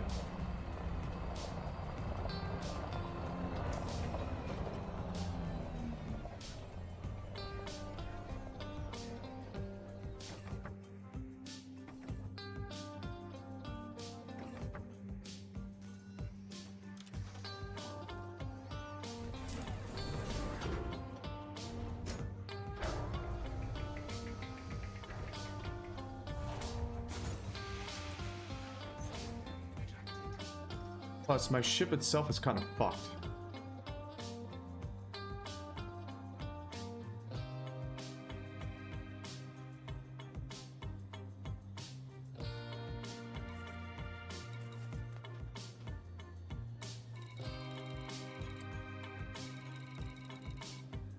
Modules are fine. My ship integrity. Oh, I also wanted to switch up some of these key bindings. I'm going to have to constantly change up these key binds to find the sweet spot.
Is that what I want to do? I think so.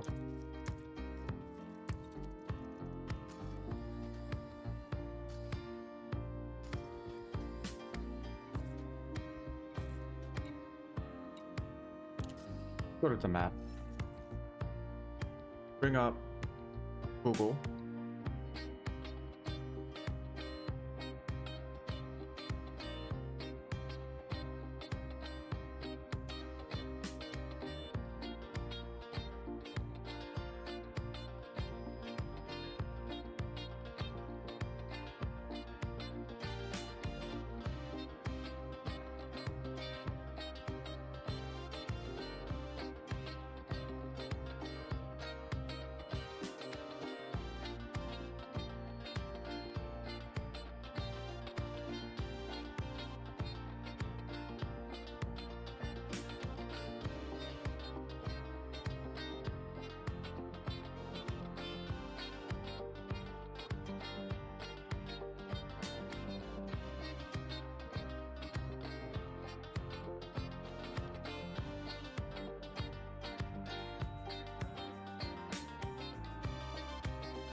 What's the difference between doing it in Horizon or Odyssey?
I don't know, guys.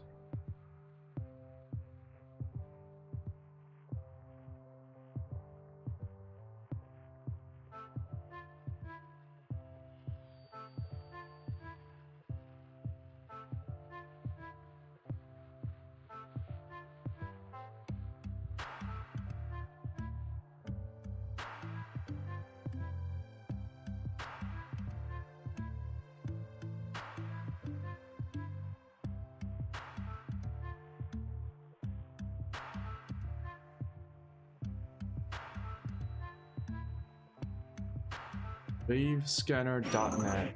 Oh my goodness.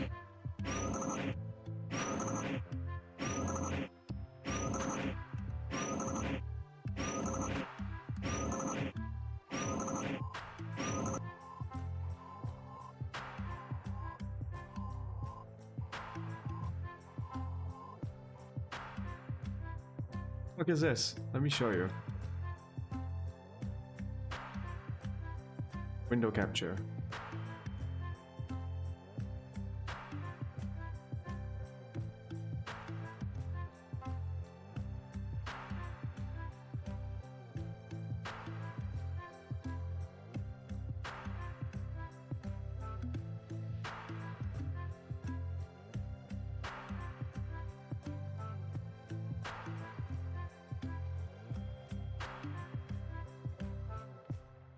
This is a site dedicated to showing you what kind of scans are available. Barnacle. Get the sound, and you get the wave type.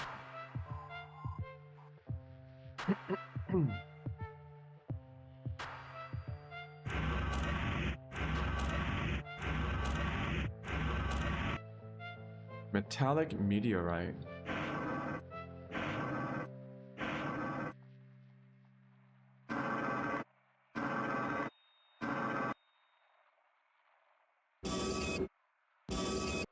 Yeah, it's a bit too loud.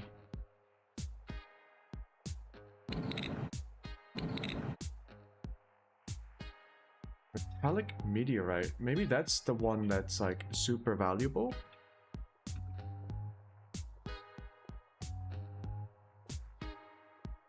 Metallic meteorite.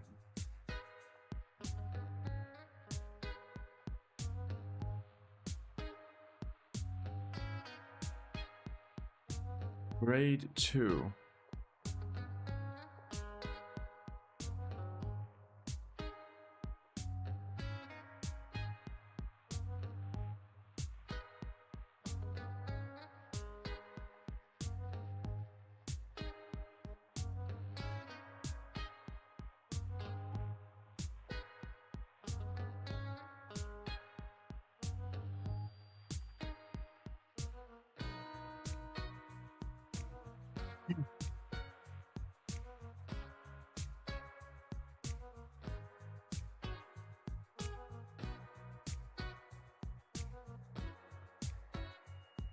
Lead and rhenium are only available from asteroid mining.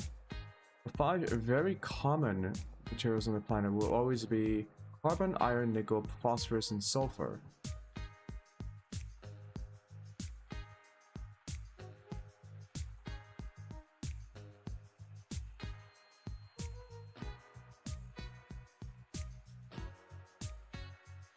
Bronzite chondrite.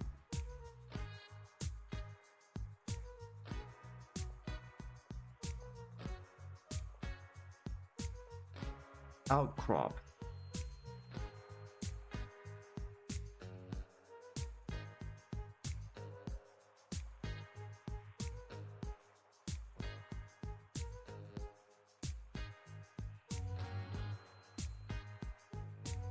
Volcanic protrusions, crystalline cluster. So it looks like the type of the node itself, like bronzite chondrites, mesoderites, metallic meteorites, precious cobble, needle crystals, crystalline fragments. They just have a random chance of spawning something. And the rarer the material is, the less likely it's going to spawn on any of these. Fungal growth. Cordyceps. Cordyceps, okay. Well, Last of Us, hello.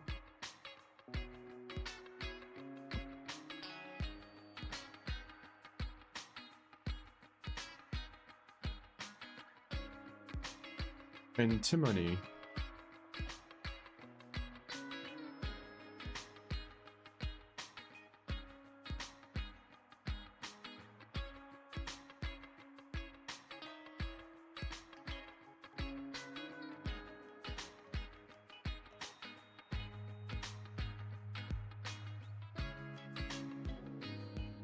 I'm assuming the grade levels, when people say rare, rare is tier 5. Polonium, yttrium, tellurium, connectium. Maybe I should go for something like selenium. Try to trade up.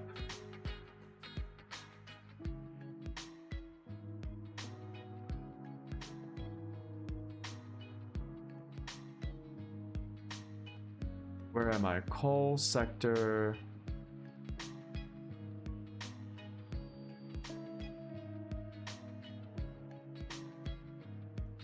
And look for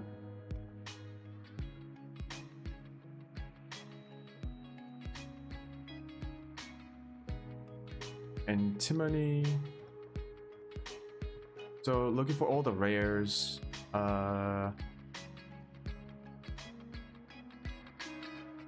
Polonium.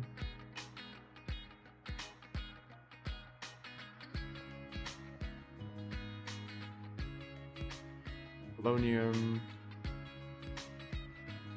Ruthenium.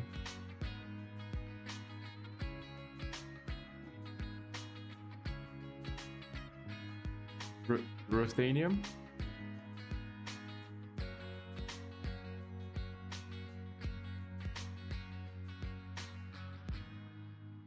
Selenium.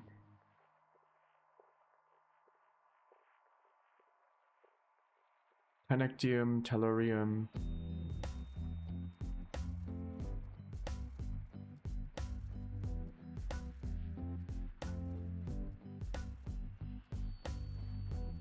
And yttrium.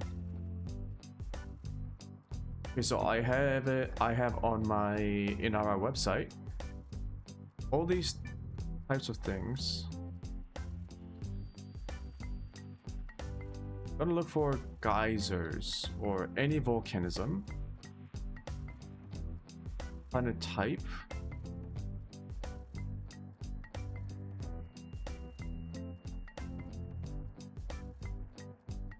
Any.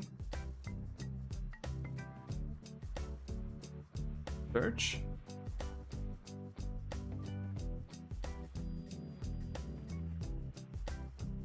Oh, I shouldn't have all these. Okay. Plus selenium. Selenium.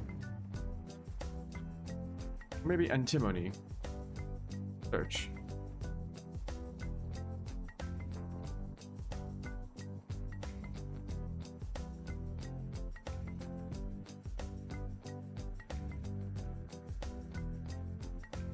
Okay, antimony is so low.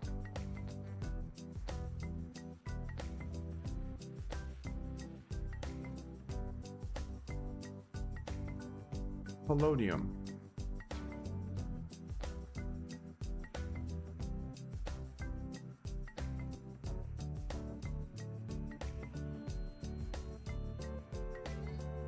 Let's go any planet type. Polonium is even lower. Okay. Ruthenium.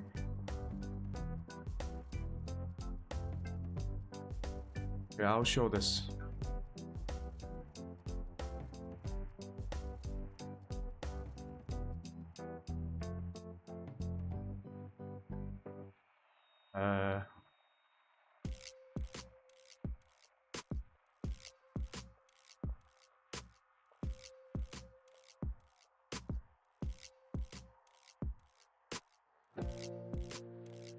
2.9. That's actually higher than...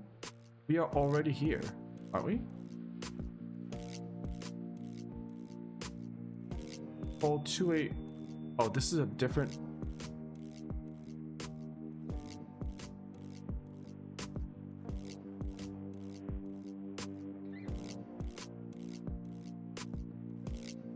Titanium, selenium, cadmium, tin. I mean, we are already on a good planet, I guess.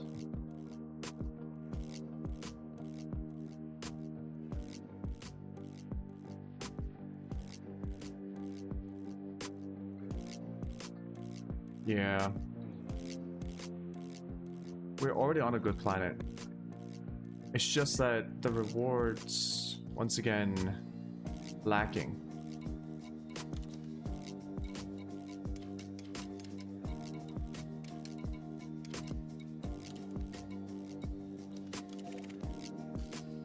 Let's go ahead and restock on...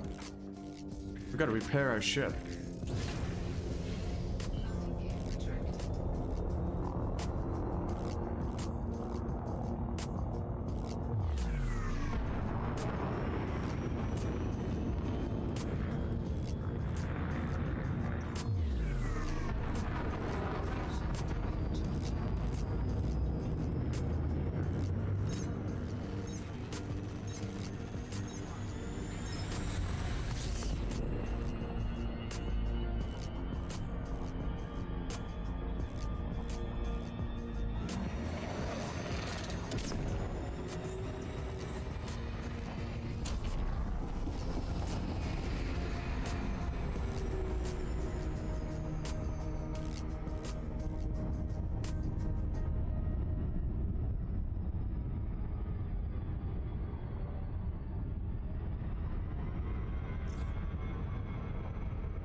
The SCO is such a nice feature.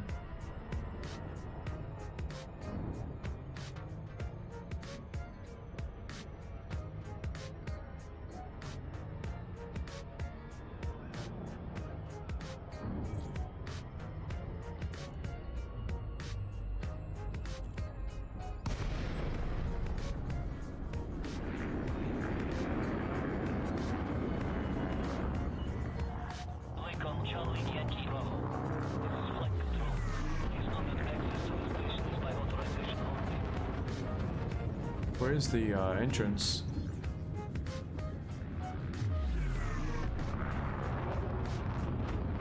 Oh, it's over there.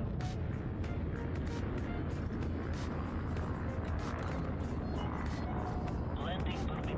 Adjust heading for approach to pad 26.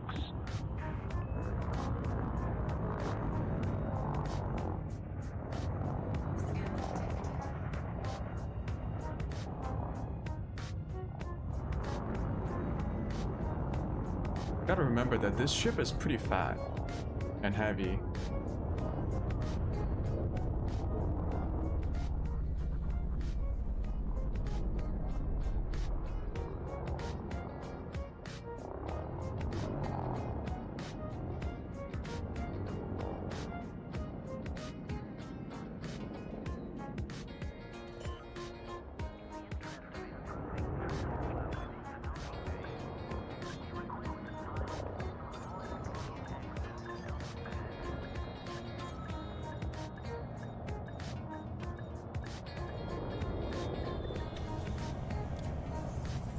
Okay. Landing complete. Docking restraints engaged. Report to station services for more information, Commander.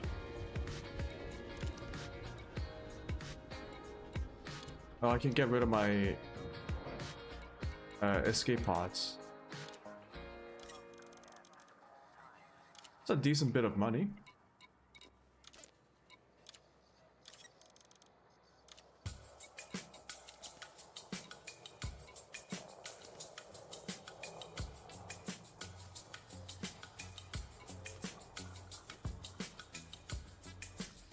Bunch of limpets. Fine.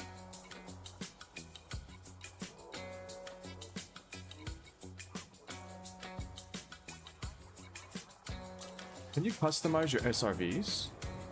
Is that a thing?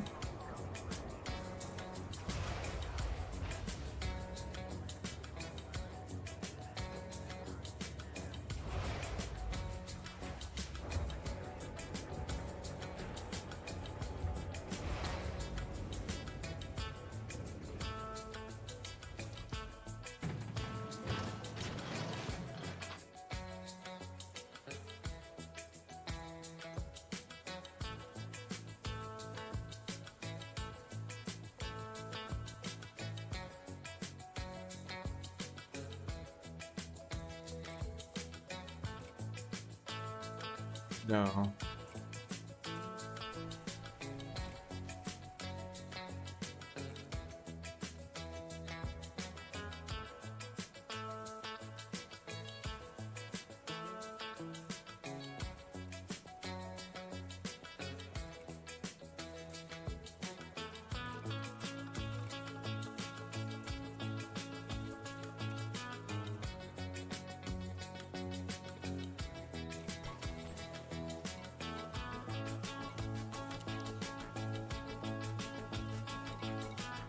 We don't have a materials trader.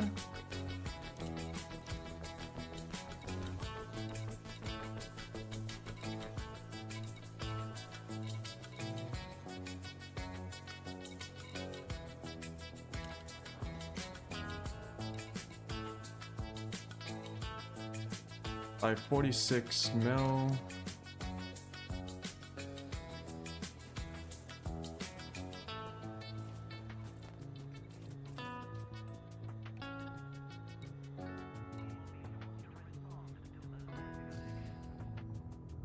Okay.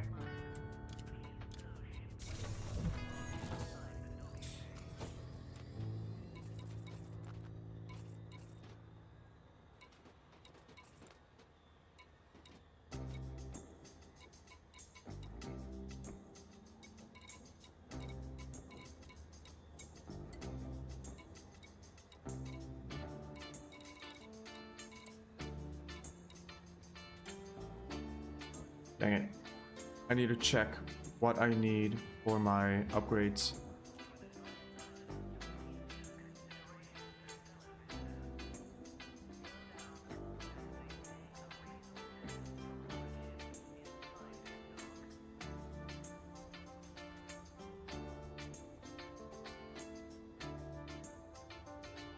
We were going for the multi-cannon rapid fire.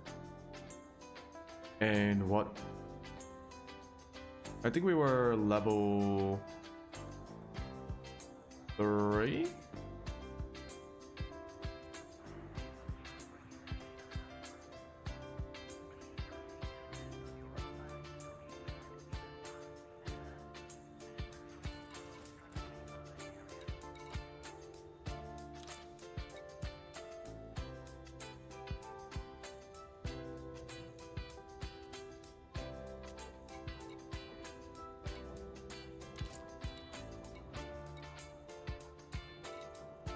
We got level 3 long.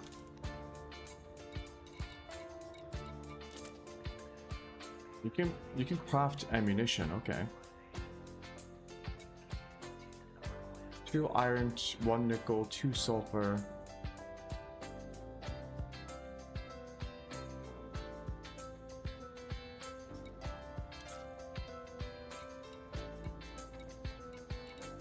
We got level 4 rapid fire. So we need level 5. I need, for level 5 multi-cannon, I need technetium, which is a grade 4 material.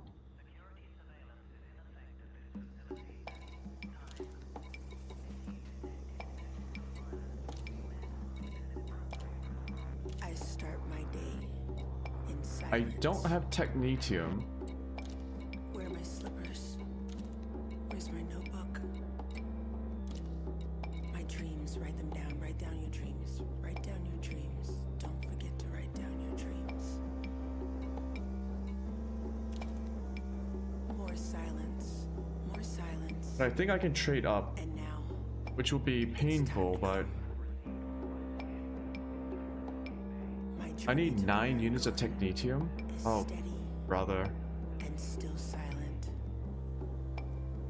I gather my belongings and my clothes, my garments, my gloves, my socks, my heels, and I put them together in a way that I'm telling a story with my appearance. The silence starts to break. I start to sing to myself, engage how I feel. I'm gonna go to a different site and look for a technetium. I guess trading up for 9 units of technetium is very expensive. Where's my water? Drink plenty of water. Be fluid. Be one with water. Be one So with this air. planet here, Preparing myself 150 light years away, 4 jumps. for the Not bad. purpose of music, for the sound to grow within my belly. I am ready to start my day. I also want to do options, controls, ship I let my controls, vocals carry me. Carry me to the next moment. light miscellaneous.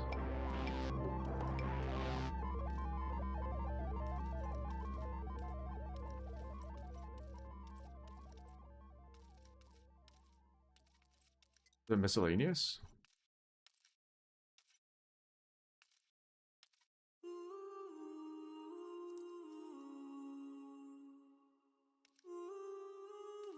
Landing gear and where's the scoop?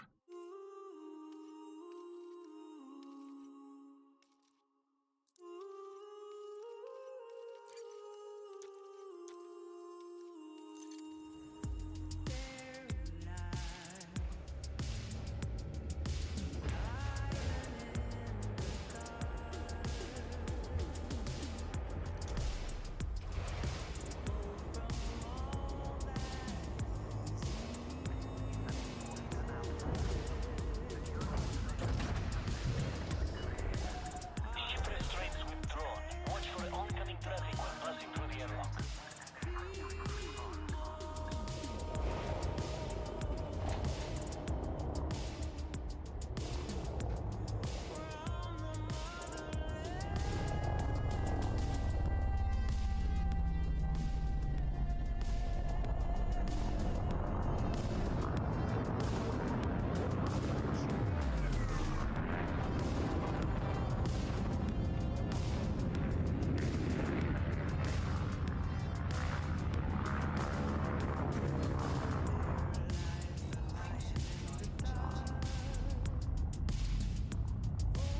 So the planet that I'm going to should have tellurium.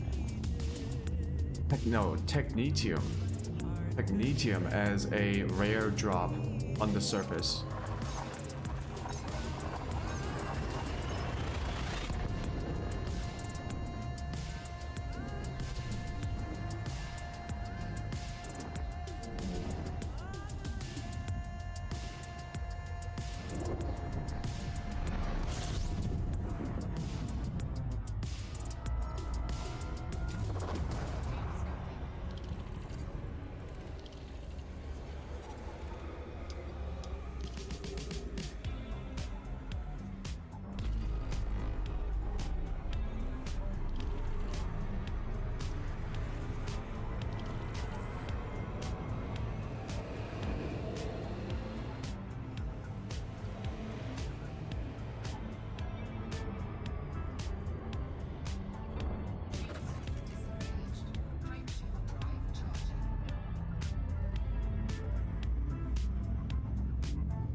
Maybe I should just use the Anaconda Crash method.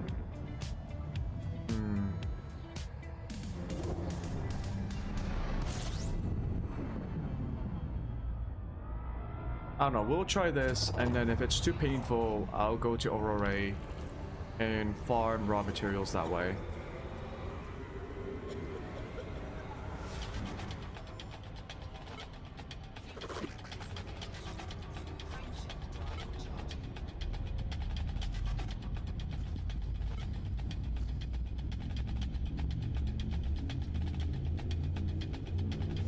I can tell we need to talk about things.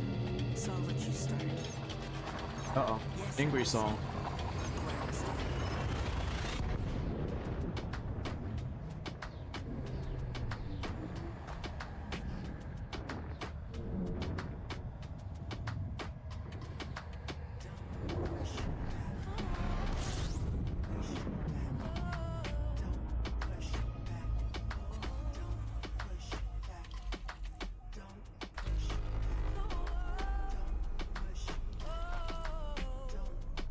Okay, CAD 1421. It should be the first planet.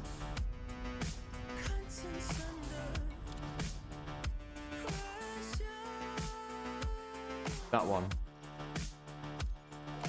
Oh, that's a mean looking planet. Look at that.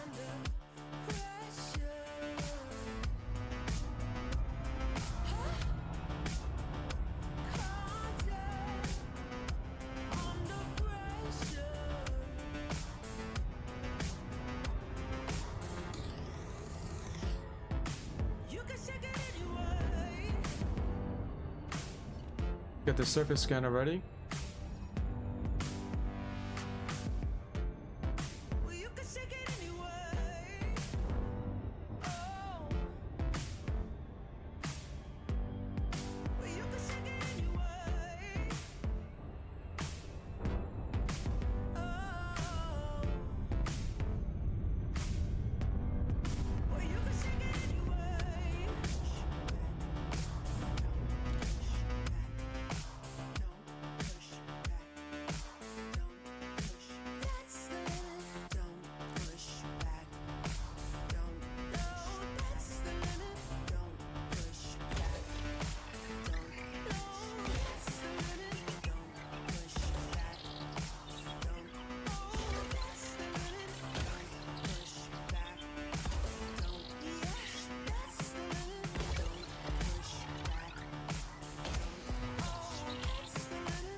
Easy.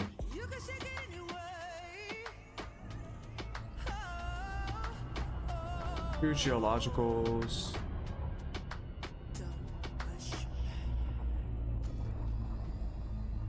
And if we check out the system info, planet info,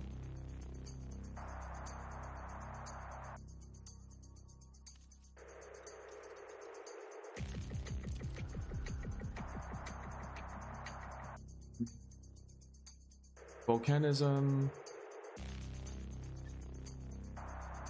It doesn't tell me what the geologicals are, which is kind of strange.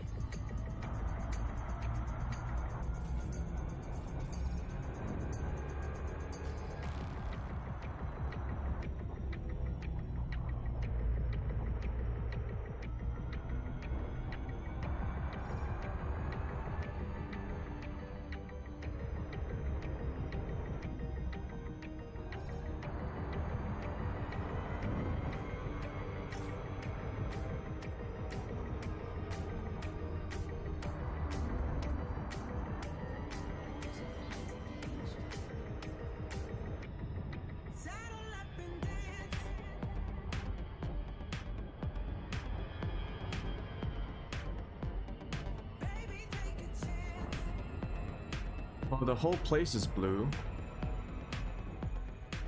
I'm assuming I can just go wherever.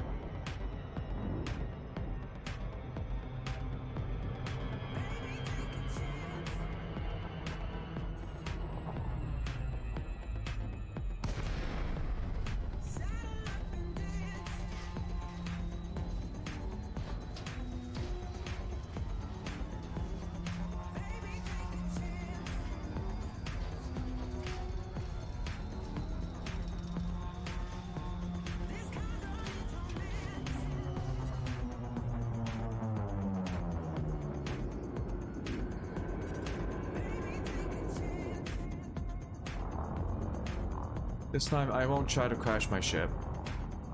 We're just gonna get a little bit slow. 4 kilometers above ground.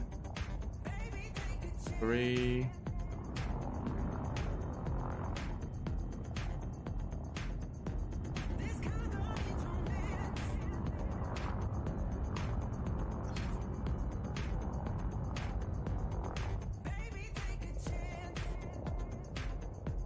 Let me try and land somewhere a little bit flat.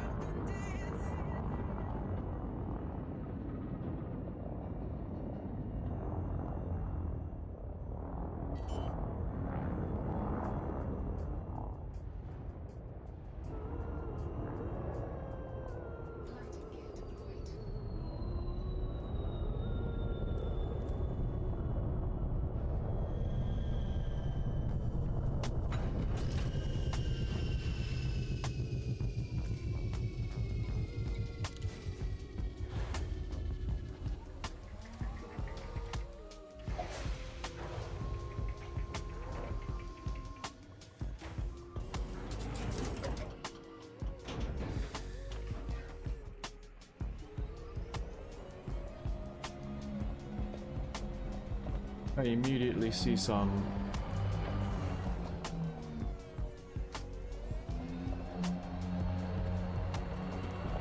yeah, I see something.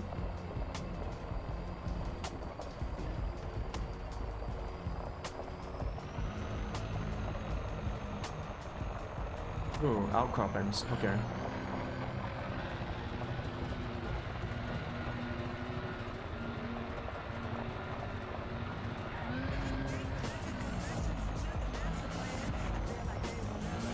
Geysers, okay.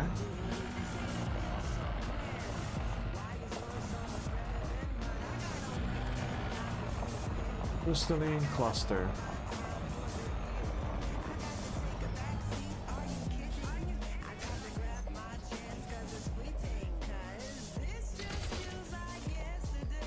Cadmium, grade 3.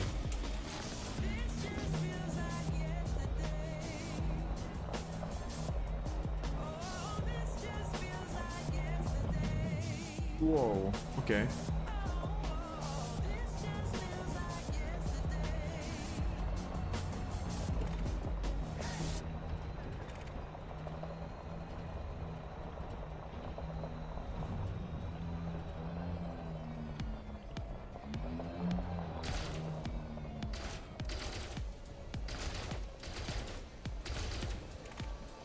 Nickel.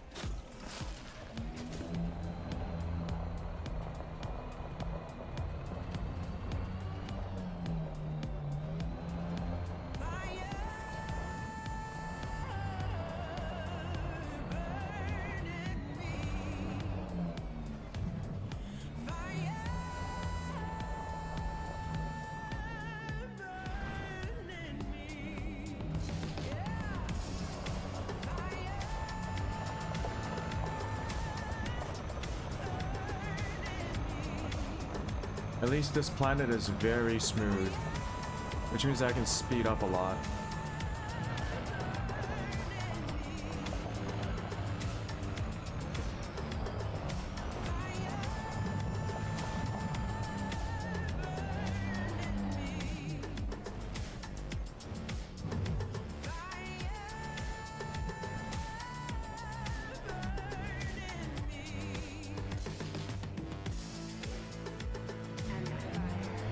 Come on. All right.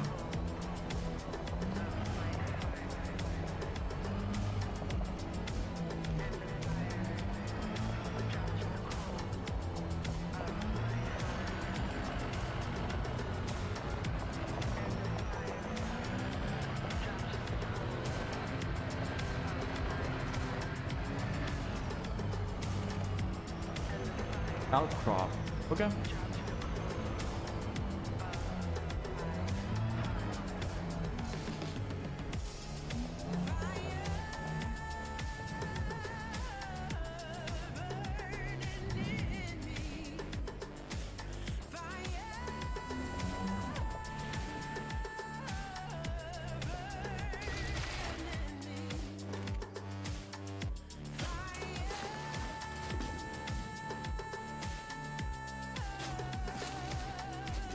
What is mercury? Manganese?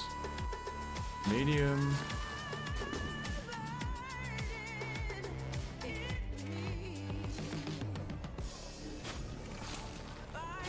Tier 2s? Okay.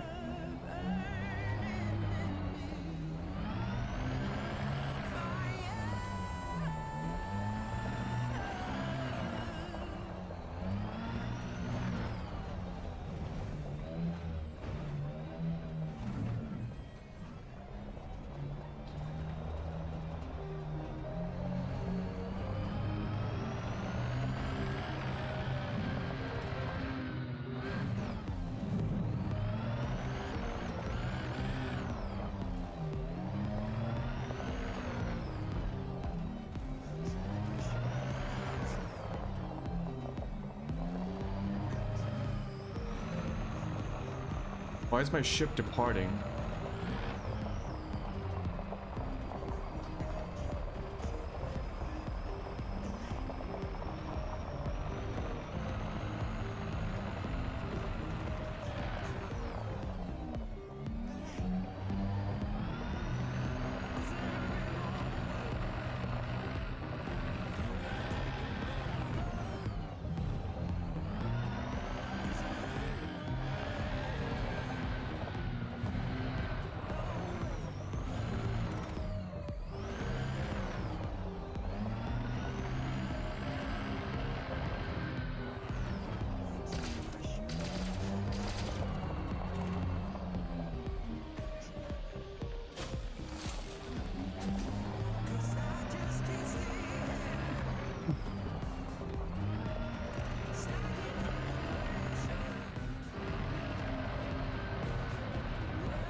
Come on now.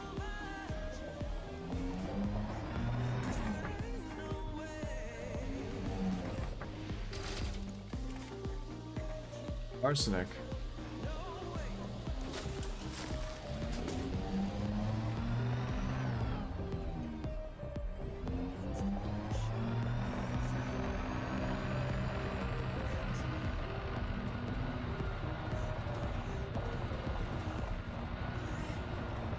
What are those like long lines? I don't understand.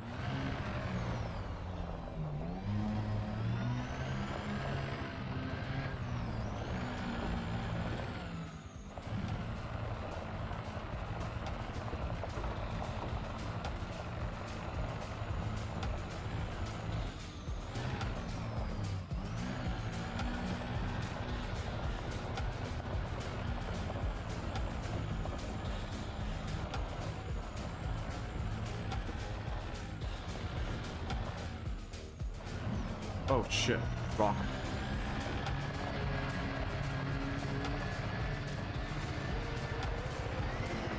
Bronzite, chondrite.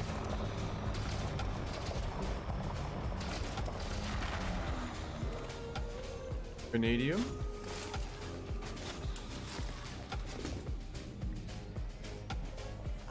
Nickel. Manganese.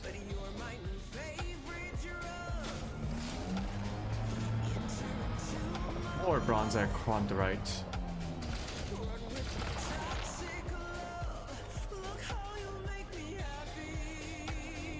There's actually a lot more materials on this planet.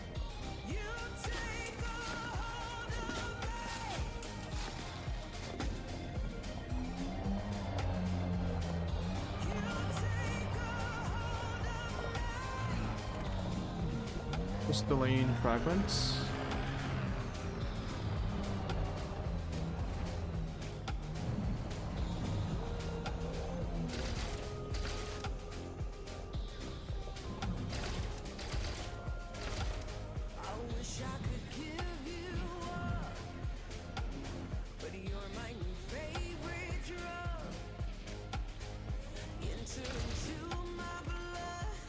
They really should be a bit more forgiving when you shoot at these like nodes. Like once you got it targeted, just let the player just shoot.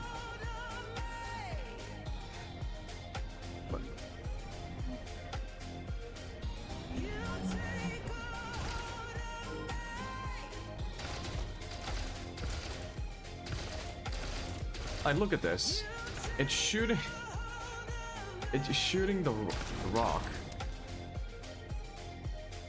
It's shooting the ground, like just before it.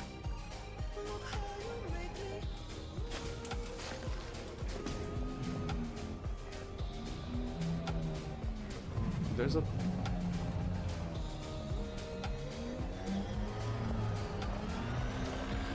Just keep going around. Plenty of stuff around, so I don't have to worry about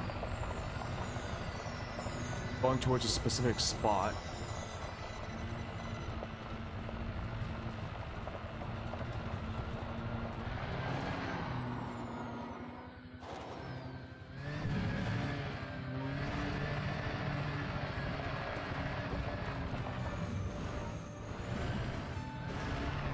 Okay, these are some rocky terrain. Okay.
Okay. Surely we're getting close to the next node area.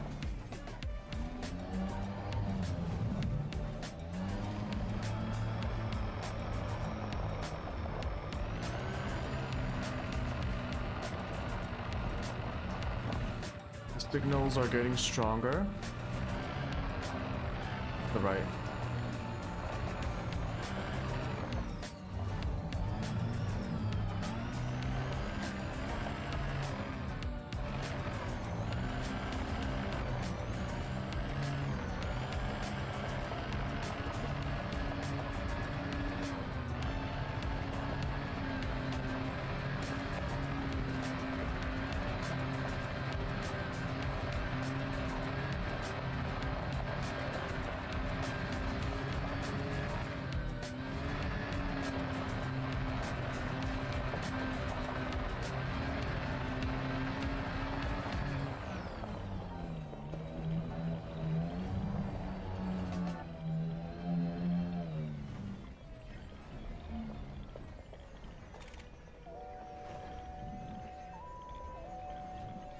What?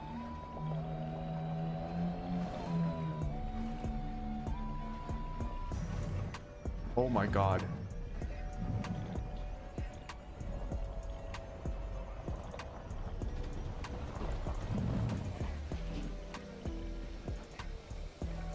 That was a bit scary.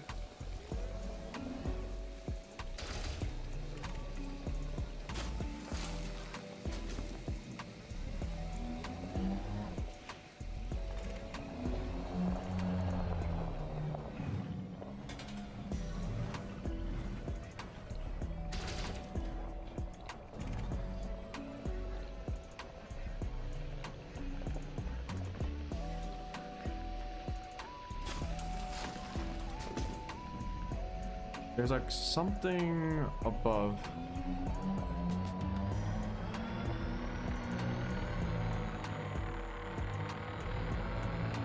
Oh, come on.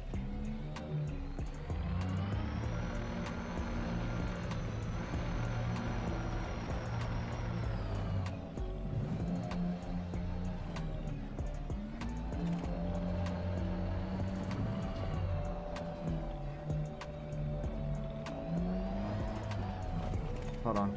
Let's get this one first.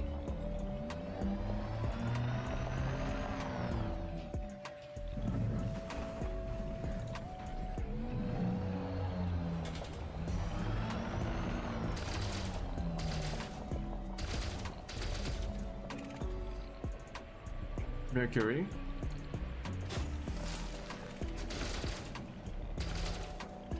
Oh.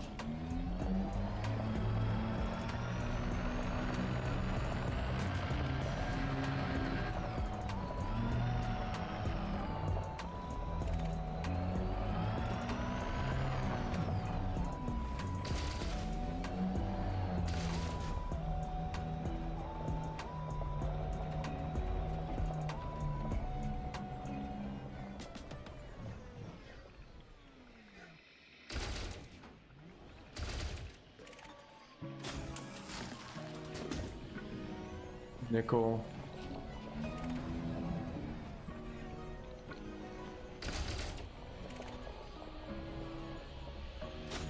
But at least these are like tier 3s.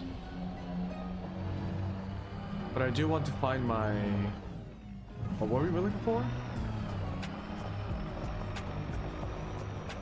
Connectium? Or something like Tenectium or something.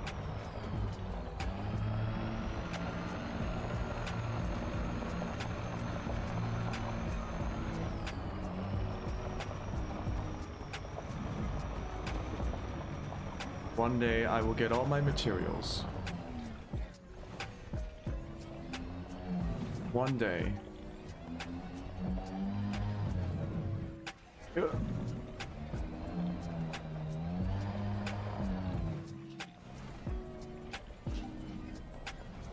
Where is this thing?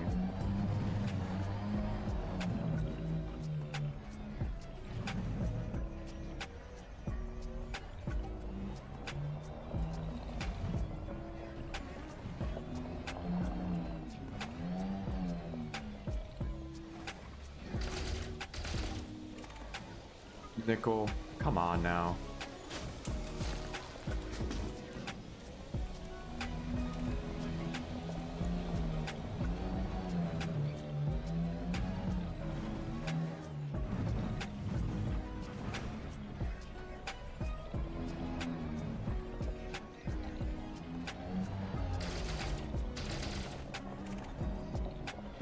Nickel again.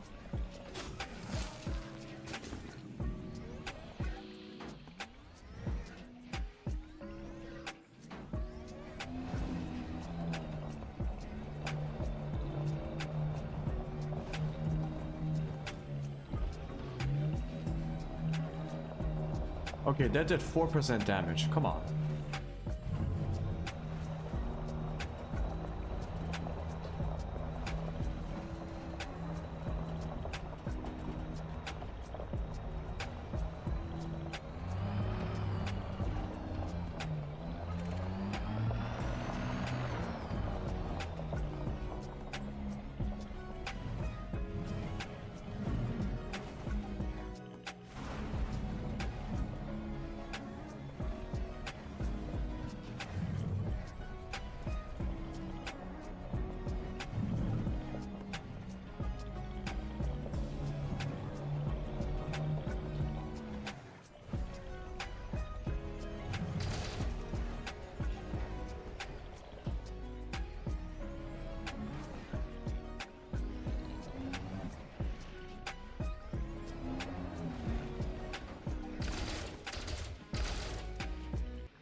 Okay, let's use turret mode.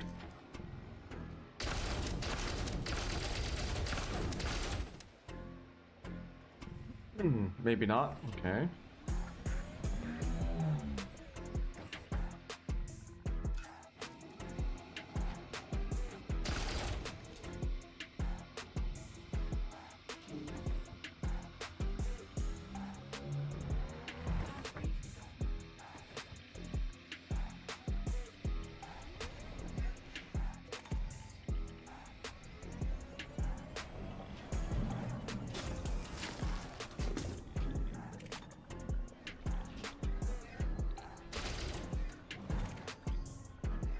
Cadmium.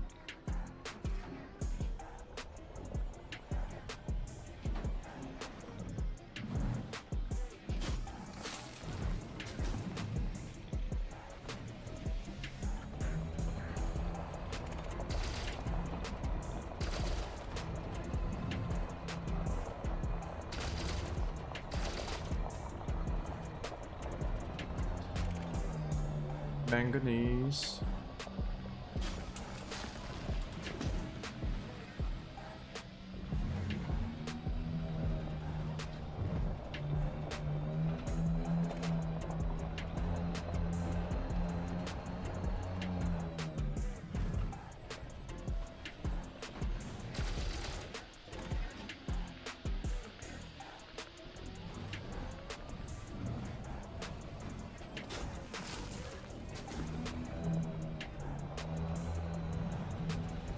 You know what? This planet has a good spread of like common and uncommon. Whereas the planet we were at before had fewer types, so fewer variety.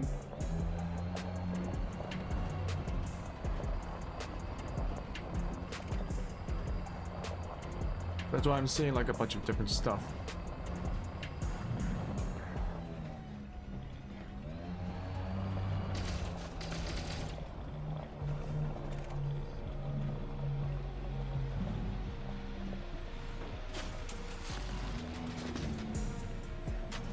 I have to find a way around this.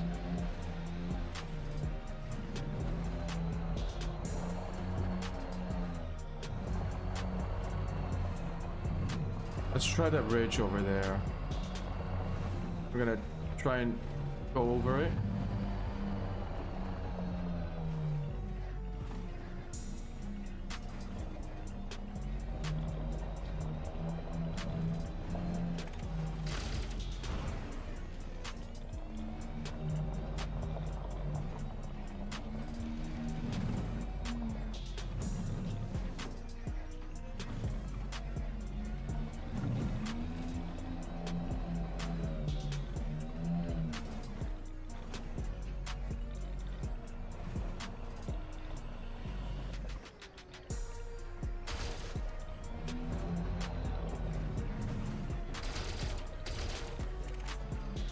Vanadium. Tier 2. I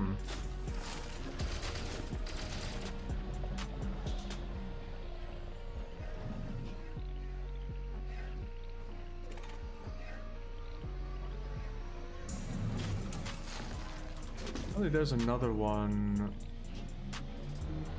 My left?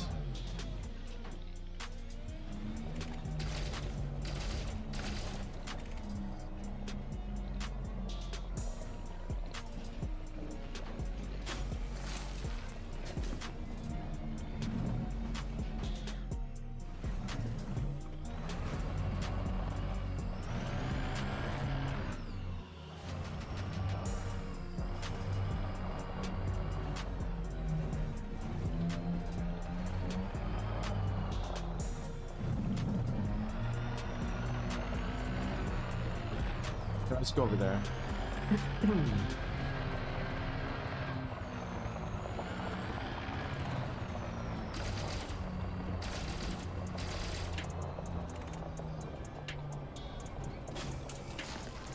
That was it.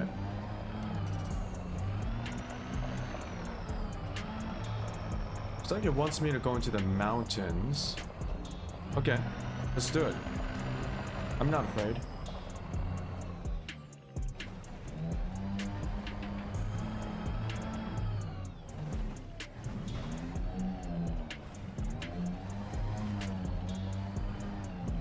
This oddly reminds me of mud runners, or was it snow runners?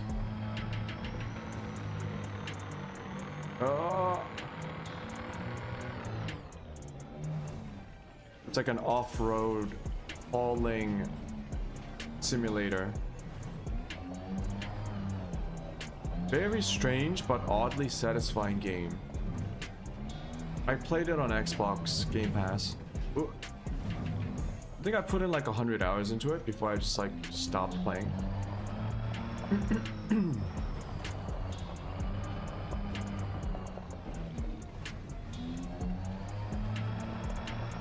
But yeah, the game actually isn't that bad. Most of the features of the game are dependent on the tires actually. If you just unlock better tires, you basically progress through the game. And everything else is more about setting up the map, because you have to drive trucks to the destination that you want to go. But a lot of the roads are super difficult to traverse. And to traverse them, you need trucks that use a lot more fuel but have a lot more horsepower. So what you gotta do is you gotta take fuel trailers and then haul them into parts of the map that you want to go to, and then set up resupply points. That's where most of the fun comes from, like setting up your route. Okay, come on.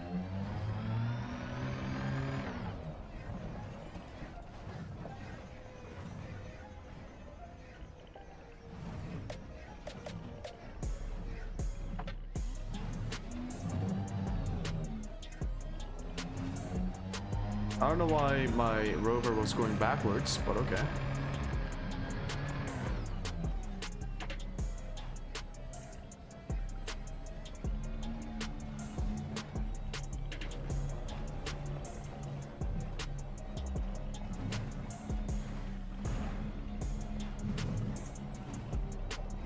I may have gone around in a circle.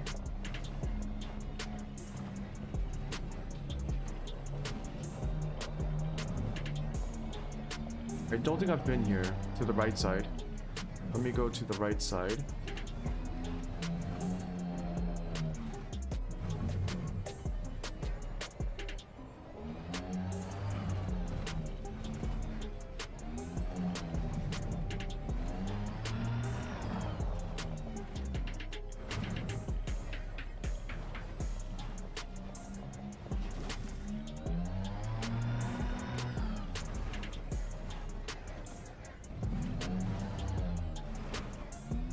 No, I've definitely been here. Okay. Need to find another place.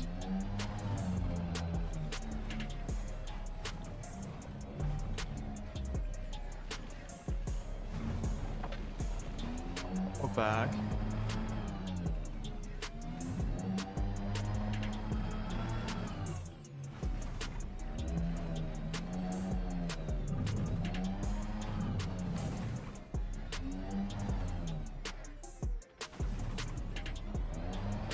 Let's go look for a different zone.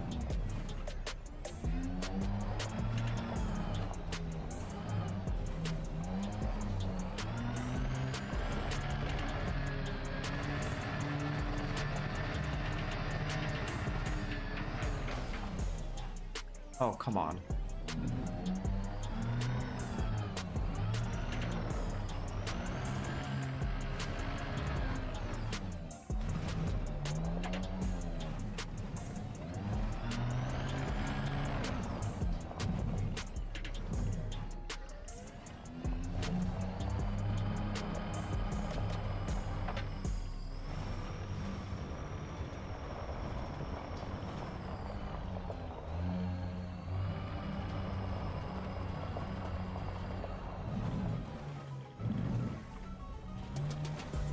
Almost flipped.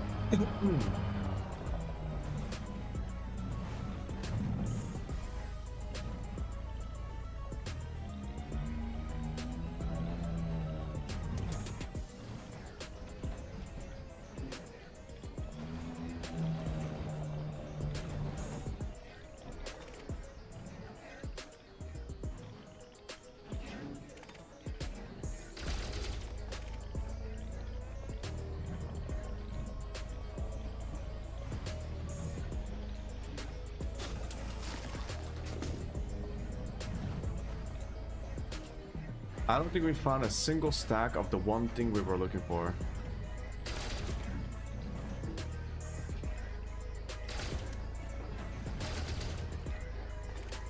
Oh shit, I'm getting hiccups.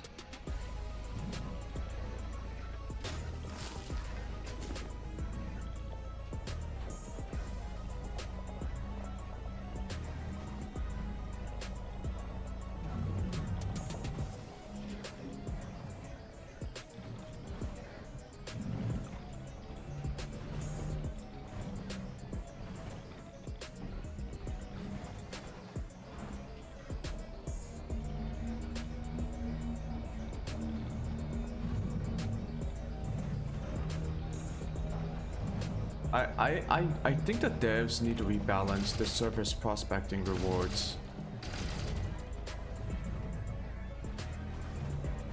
Like, this is actually a fun activity if it was more rewarding.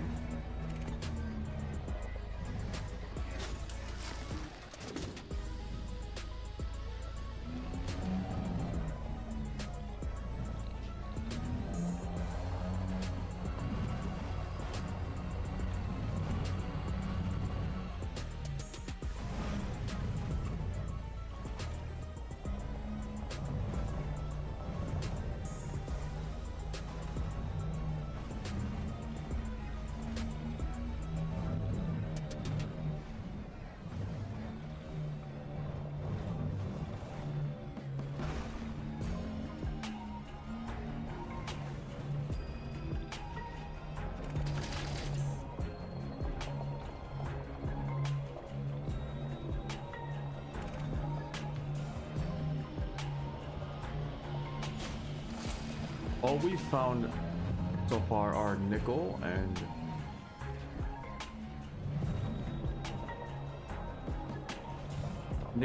what was it, manganese?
Cadmium.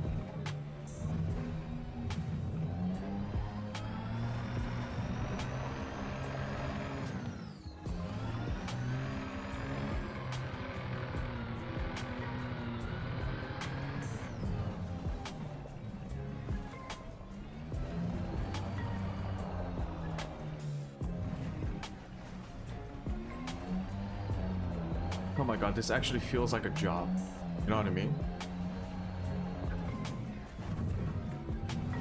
Like, there are some games where the grind itself feels like a job. Like, I've heard people say World of Warcraft grinding, it's like a second job.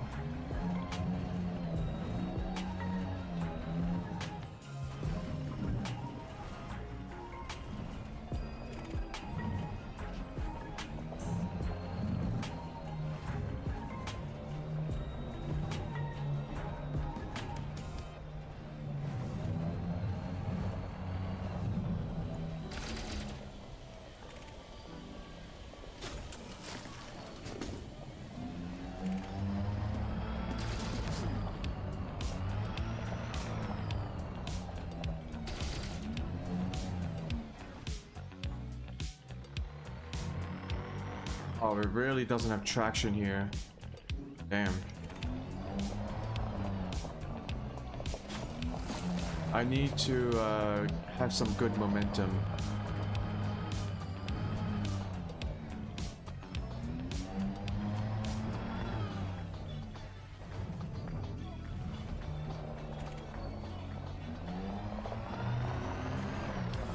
And not too much so that I go flying.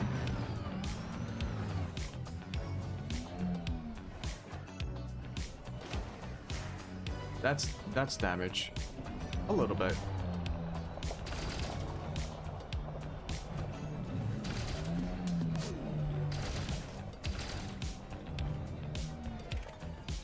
Nickel again.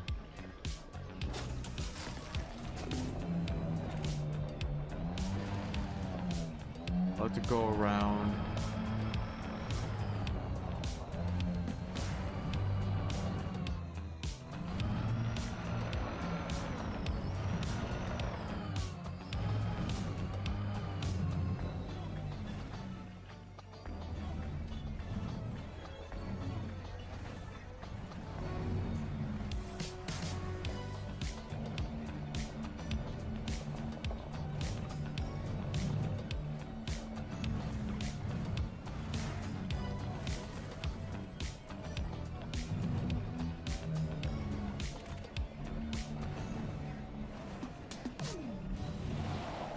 Okay, which side of the mountain is it on?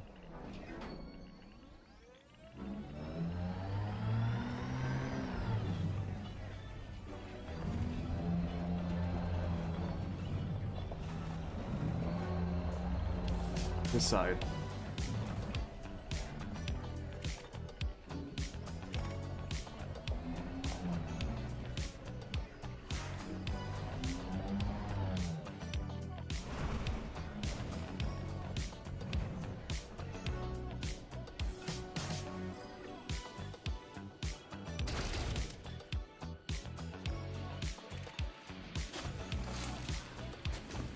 Mercury.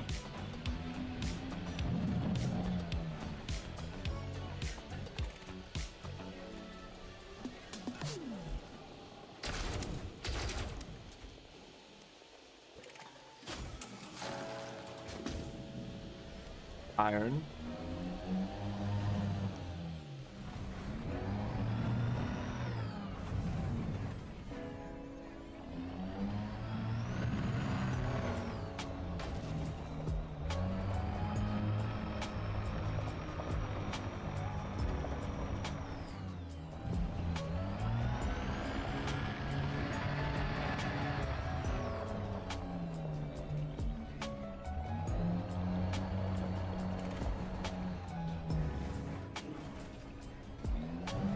Can I make it? I don't think so. God, these are in such annoying places. Okay, maybe I can get enough speed over here.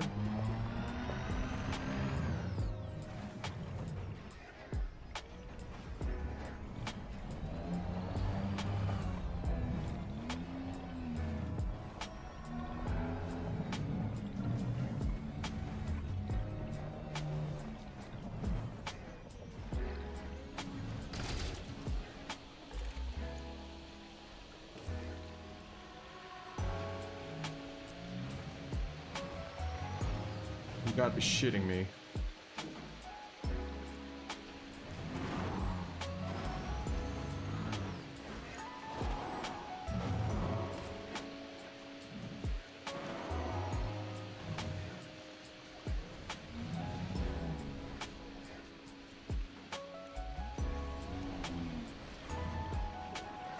Oh, come on. Give me my nickel.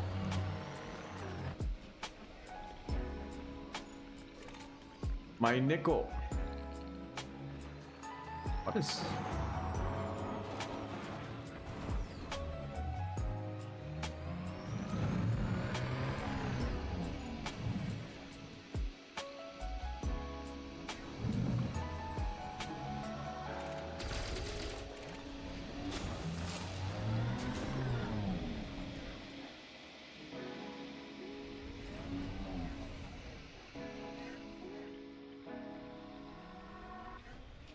like there's something else.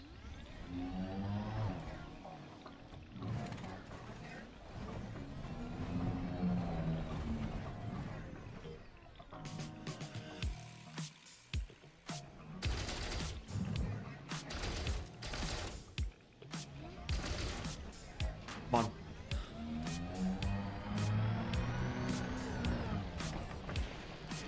Ah.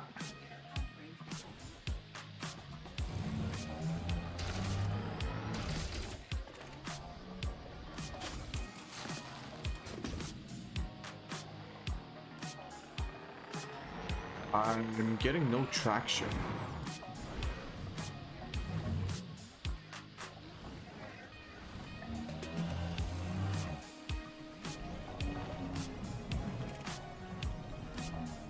Okay, bronzite, contorite.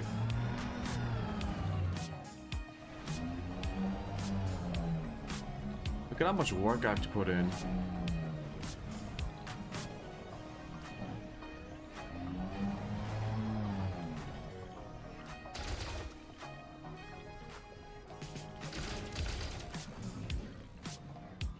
I mean, it's fun. It's just...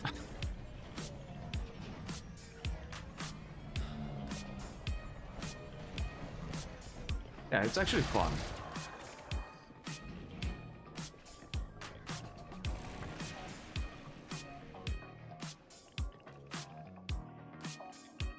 How am I gonna get this?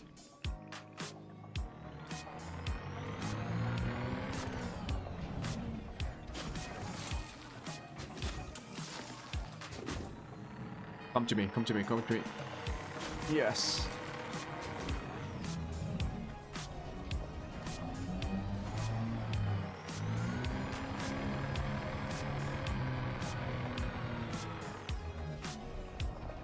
Okay, a little bit more speed.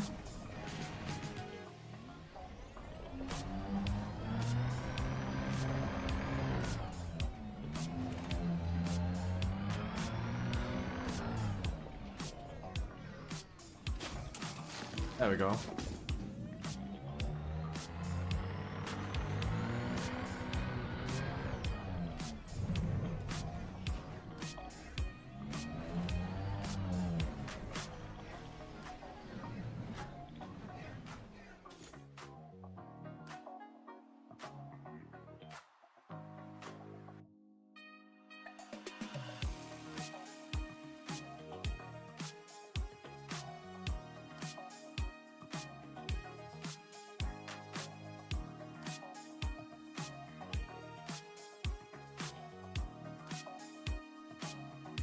Alright, I'll be back in 5 minutes. I got a BRB.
And we are back. We are back. Sorry, a bit of a crazy thing going on in the world, but well, it's actually not that crazy.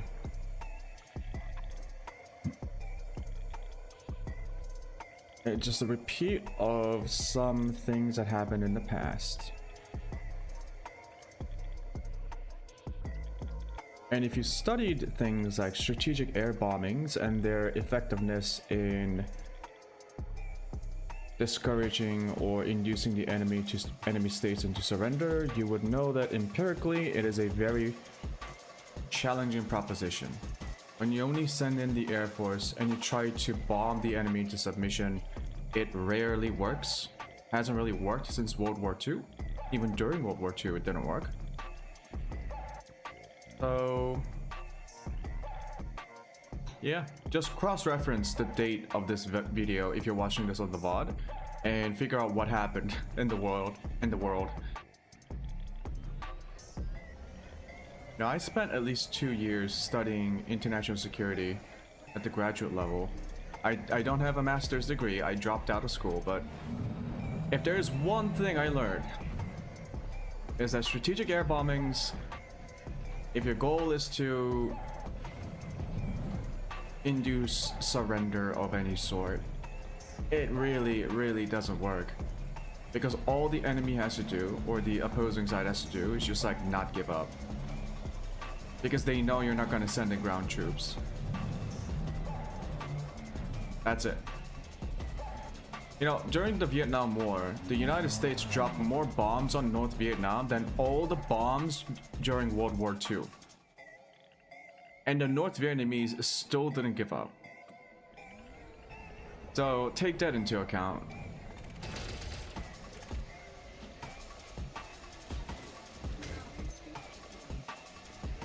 Yeah, what happens when the enemy just doesn't give up and you've spent all your bombs? You spent like billions upon billions worth of bombs as smart munitions, and you still haven't achieved your primary political objectives. It's called a defeat.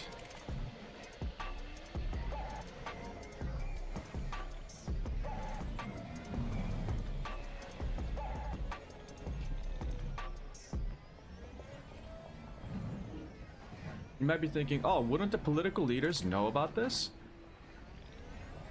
Not really. Sometimes they get blinded by the potential, I guess, the potential reward of high-risk behavior, right? Okay, they know about Vietnam, and they say, okay, but that was Vietnam.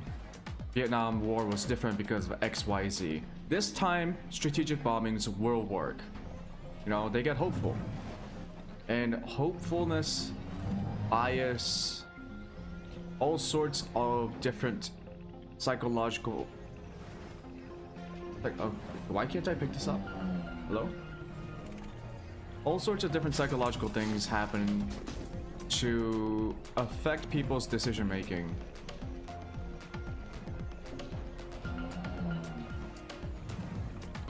I think some scholars call it a suboptimal choices are inevitable part of policymaking, right? You're never going to get politicians or policymakers to make optimal decisions because they are not computers. Society is not run like a computer. It's full of people interacting in complex ways. Which is why even if scholars tell people, it's like, for this particular situation, for this particular type of goal, using this particular type of method against this particular type of opponent, chance of success is very low. They're still gonna try anyway. And they did. They actually did try it just now. And all the warnings that people said, all the warnings scholars gave about this particular solution, this particular approach to the problem, which I will not talk about directly, because if you're smart enough to know what I'm talking about, then you probably aren't going to take this the wrong way. I don't see how the United States has even attempted to address the potential pitfalls of the strategy that they are going for right now. It has been warned multiple times by many experts up until this point that this particular method has very obvious drawbacks and shortcomings. And in order to address those shortcomings, the United States needs to do some very particular things. The leader has to make very particular choices and sacrifices that the United States has historically, in modern history, never been willing to take, like never been willing to do.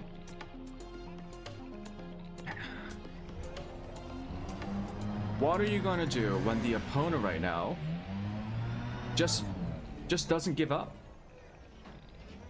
right? Despite all the bombings and the airstrikes, all they have to do is simply say, no, we're not gonna surrender. No, we're not gonna give up. We're gonna wait until you stop and leave. Because we can't leave. This is our home. What? Why would we give up? Whereas for the Americans, every airstrike is going to take resources and money. And there will come a point where you have spent billions upon billions upon billions worth of military assets and missiles and bombs, and yet you would still be nowhere near close to your goal, which is to induce the enemy to surrender and accept your political terms. Because all they have to do, all the enemy has to do, is simply say no. Because you are not prepared to send in ground troops to control the land. Americans are not prepared to send in ground troops. You want to control a territory, you gotta send in ground troops. You gotta have soldiers interacting with the local people. You gotta have people providing security for the local population in order to gain their trust. You gotta be able to track down, control weapon supplies and depots within the country to prevent weapons proliferation, to provide stability. And under those circumstances, can you actually induce the opponent to kind of like start listening to you about your demands, right?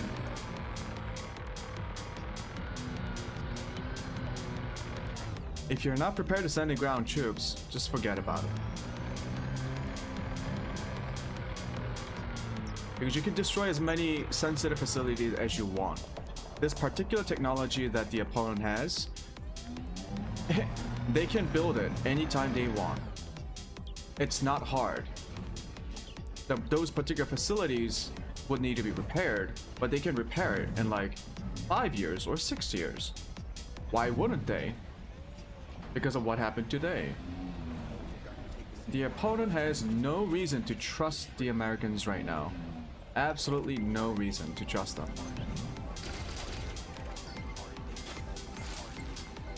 I'm not saying what the United States did today was a strategic blunder. Maybe maybe the political leaders are aware of the risks and the shortcomings of the strategy that they took, and they have some sort of, and they are ready for that. Like they have something prepared just in case something doesn't work out the way they intended it to. I highly doubt it. It's more likely that if this doesn't pan out, the United States is just gonna like say, well, we did our part, we don't fucking care anymore, we're just gonna leave. And leave it to their ally to resolve the situation, which their ally cannot resolve the situation. They may have initiated the situation. They are also unwilling to send in ground troops to the opponent. So what do we have? The United States just pissed off a very large, rather unified country, which has been deliberately not trying to create a very particular type of weapon because of their political choice to not make it. But now that country has no reason not to make a weapon. No reason at all. Thereby making the world and that region a much more volatile place. Although I would say it would actually make it less volatile because of deterrence theories and deterrence relationships. I think it is time. I don't like that country. Definitely don't like it. I don't like the leadership of that country. But after seeing what happened today, maybe it is time for that region to have some sort of a nuclear balance. Oh shit, I said the word. God damn it. A stable deterrence relationship perhaps might not be the worst thing for that region anymore. Because what we are witnessing right now is perhaps the most dangerous. When things are dynamic, when people are taking risks to kind of get what they want because they think the opponent doesn't have the resources or the weapons to properly enforce a deterrent threat. So maybe that country that is being attacked right now, getting it finally actually building a particular type of technology might not be a bad thing for the region. I hate that regime, just to be clear. It's a terrible regime, and if there were peaceful ways of changing it, we definitely should. But for now, we're not exactly sure how we can do that. And what's more important, I guess, right now is to keep that region stable. At least prevent a major outbreak of conventional warfare. Because that kills. That destabilizes. And that introduces more bloodshed, more blood feuds. And it's overall not good, right?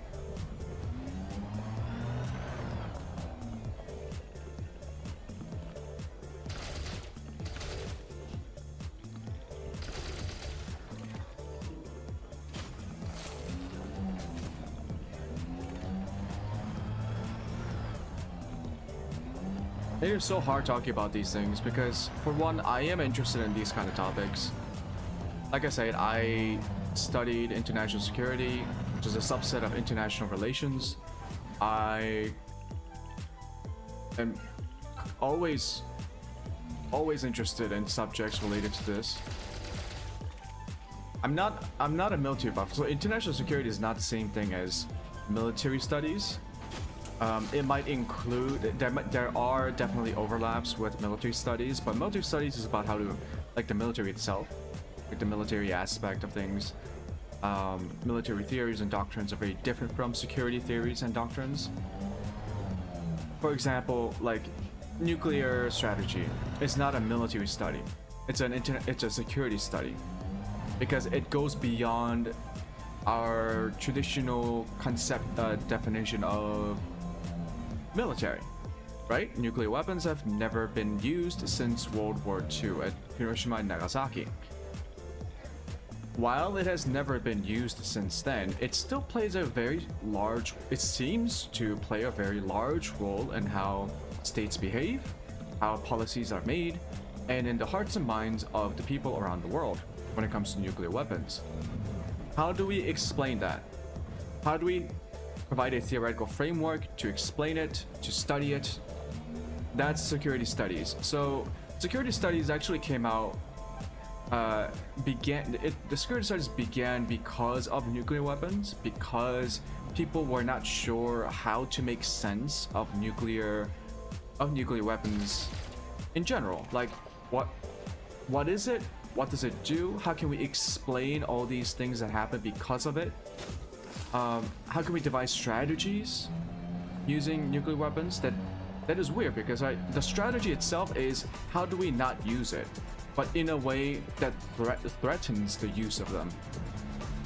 So yeah, from there, we saw the rise of deterrence theories like Thomas Schelling, Wolfstetter, Herman Kahn, and all those other deterrence theories. Like, there were many of them. McNamara was one of them. We got ideas like first strike, second strike capabilities, mutually assured destruction. What else? We got escalation ladders and the bargaining game and the what was the technical term for it? Bargaining game and Thomas Schelling's. He wrote it in this strategy of conflict book. He called it the, as opposed to like a zero-sum game, it was like a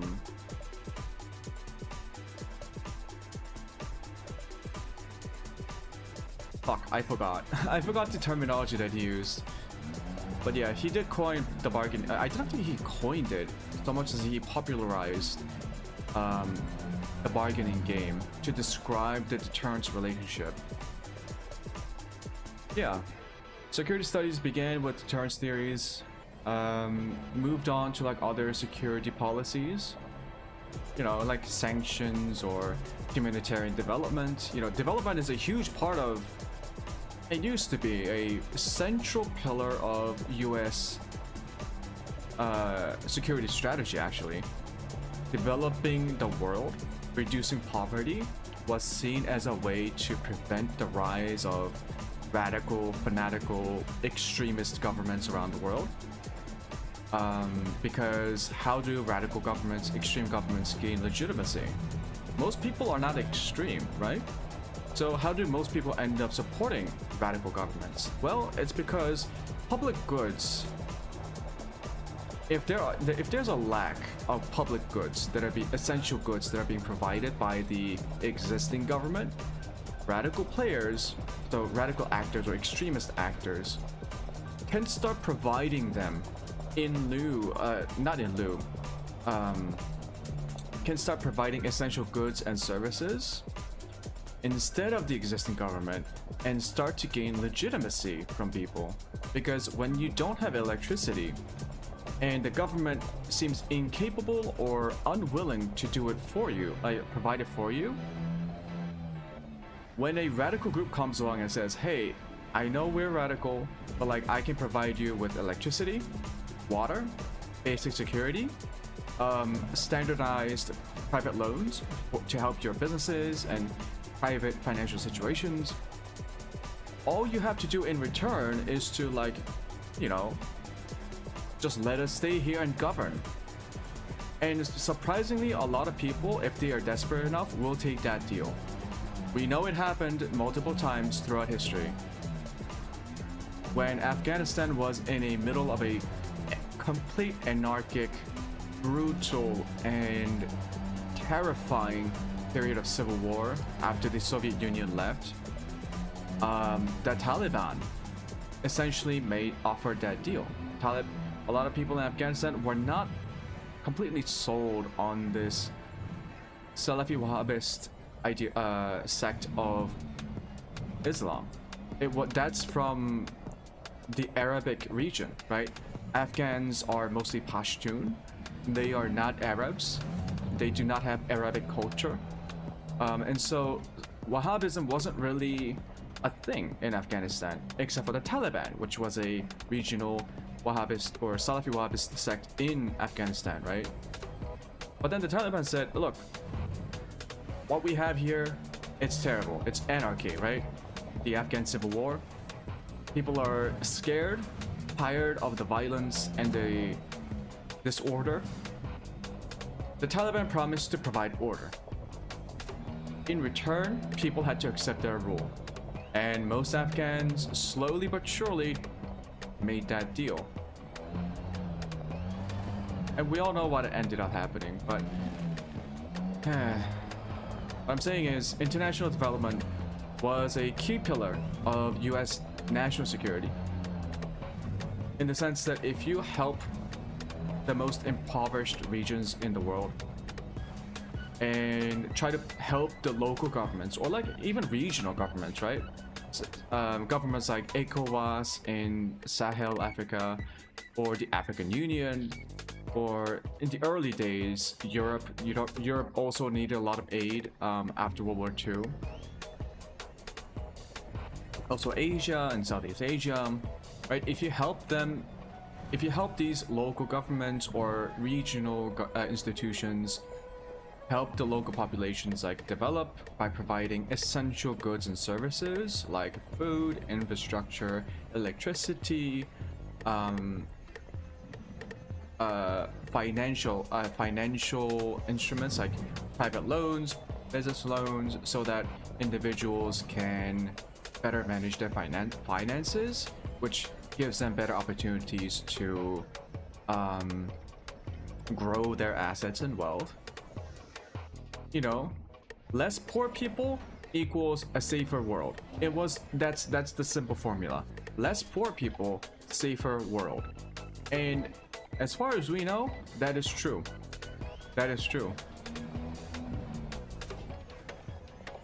You know, don't think that the Americans gave all that international development aid for the past 75 years out of the goodness of their hearts. A lot of people did, right?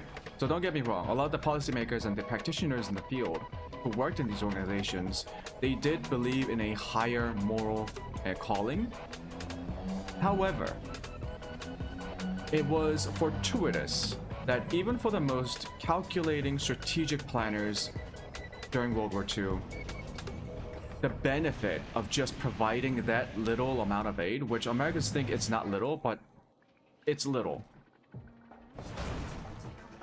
Jesus Christ. Providing that by spending a little bit on aid, you can save yourself so much trouble. You can save yourself so much trouble later on. I'm just saying. Also, I want to get out of here. What is this?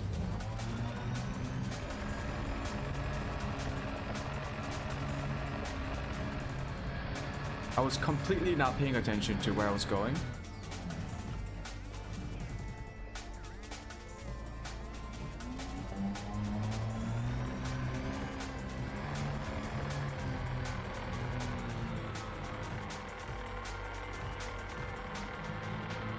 This is bad.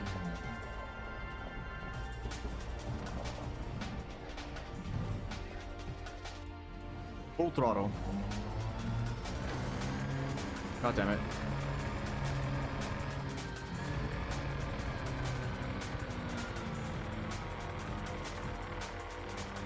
No, no, no.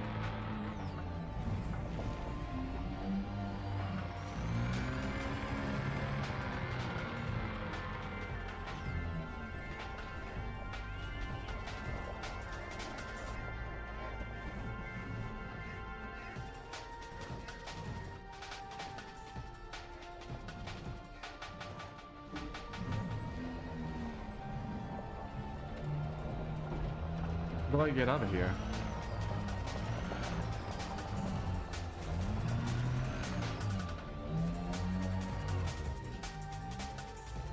Whatever. Let me just call the... How about controls?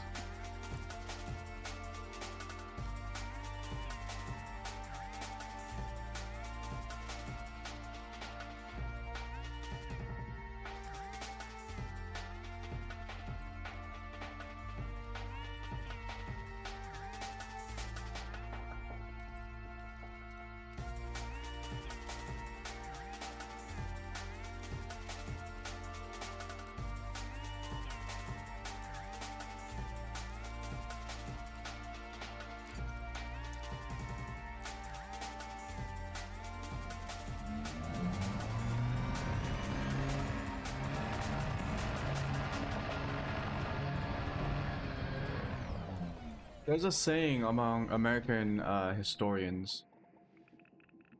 The greatest foreign policy achievements of modern day America, like after World War II, were diplomatic, not military.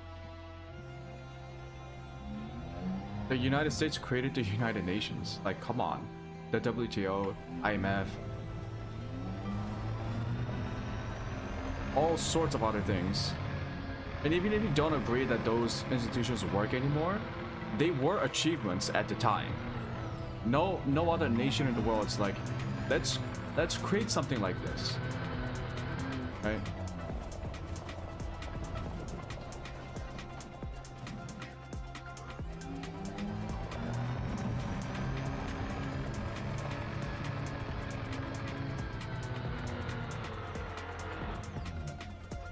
It's sad.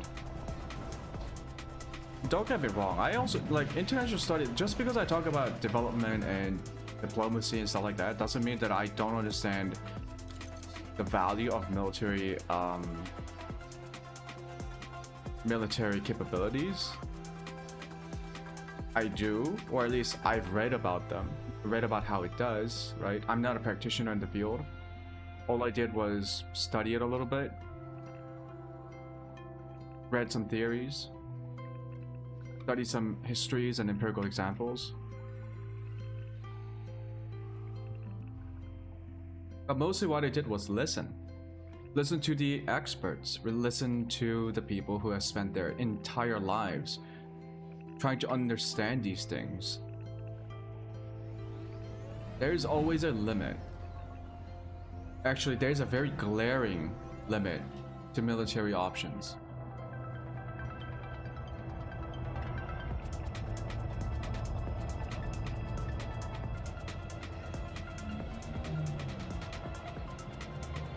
What the fuck?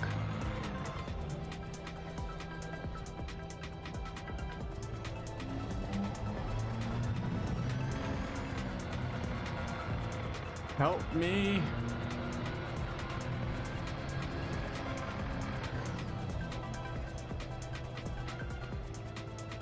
Okay, is this actually a problem?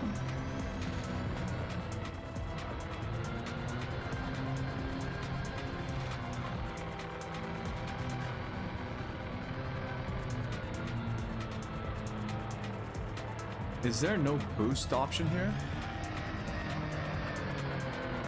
Go to engine and system.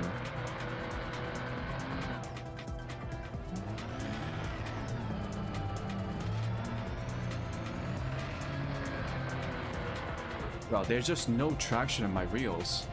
What is going on? Does it simulate friction? Hold on. Is it better if I go slow? No. I thought wheel slip was a factor, but I don't think it is. It's just there's not enough momentum. Yep, that's good. That's good. That's good. Oh my goodness. Oh my goodness. Oh my god, there's another one. Go, go, go, go. Ah, made it.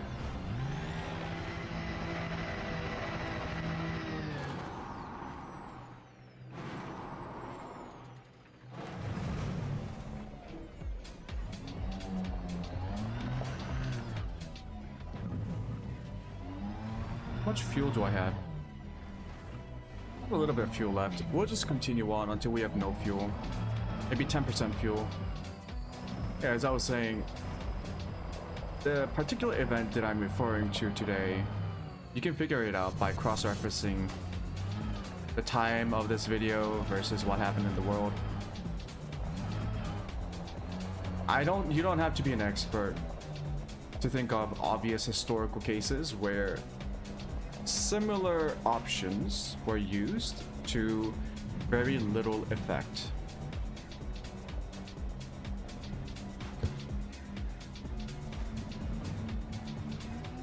That's all I'll say.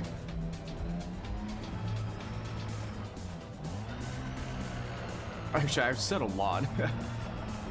But it's all nonsense. Don't listen to me about these things. I'm just here to entertain people. So, like, sometimes listening to people talk about nonsense is like quite entertaining. Oh.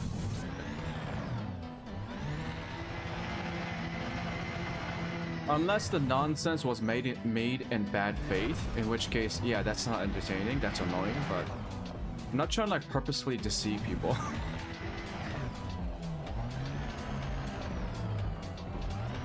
And if I said something that's bad, considered like bad information or bad interpretation, it's probably because I was a bad student.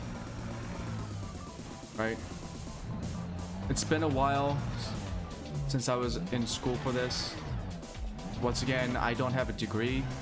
I only studied it. I almost have my degree. Maybe I should have finished my degree. But yeah.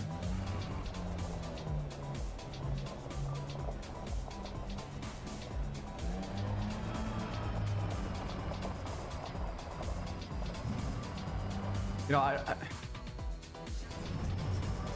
oh my goodness. Okay, maybe I should stop.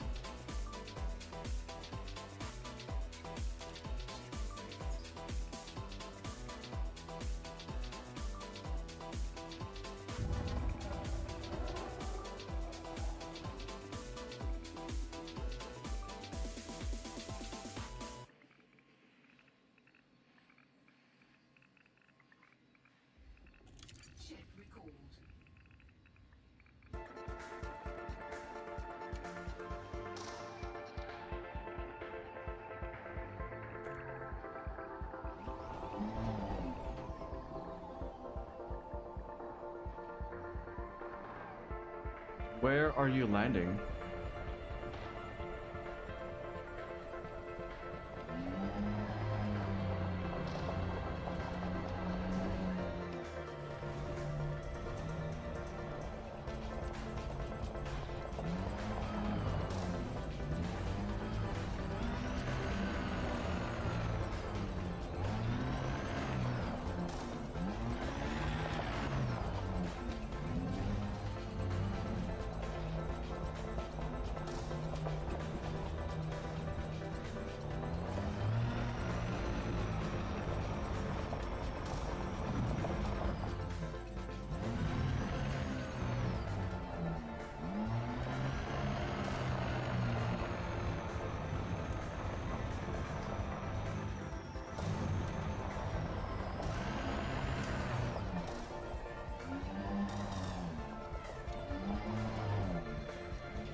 Okay, let's take inventory of what we have.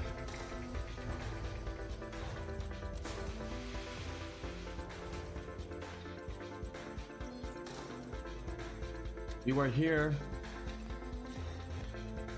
looking for... What were you looking for? Magnetium.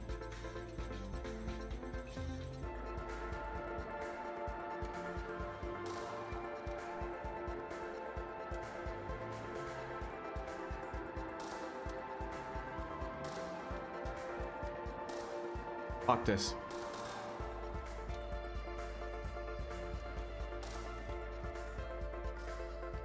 Oh, I've spent hours farming materials using surface prospecting.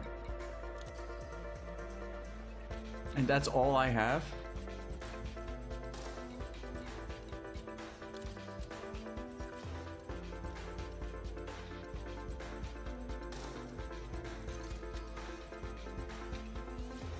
Man, I'm far away. Okay. 5 jumps. I love my ship. I love the upgrade, FSD upgrade. Let's go.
It would be so cool if humanity could do this.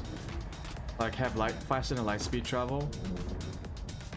Be this accessible to everyone. That would be pretty cool.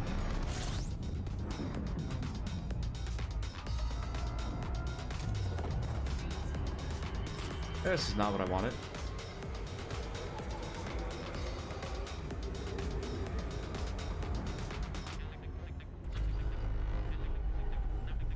While we wait for fuel.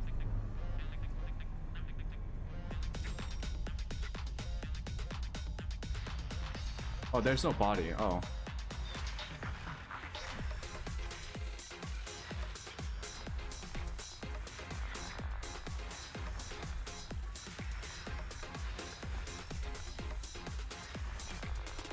I don't think we'll find a high-grade emissions here.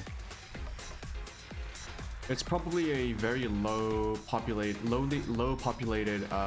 system. And I remember that HGEs only spawn in at high level, like systems with populations over 1 million. So this is not worth. Exit. Just gonna wait for, let's say 50%.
Dweller.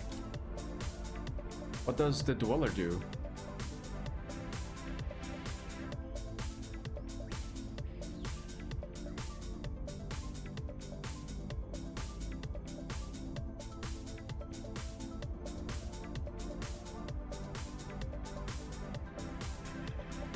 Power distributor.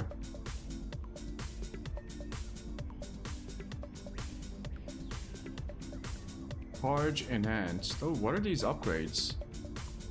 Power recharge. Power recharge.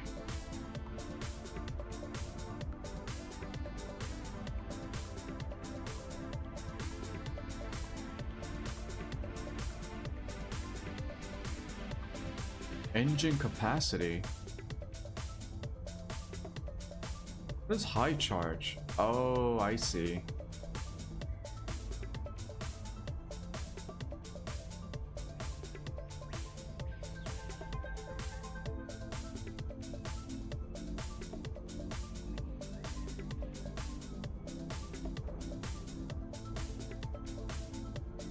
Weapon capacity and recharge 60% and 44% respectively. Okay, wow. That's pretty good.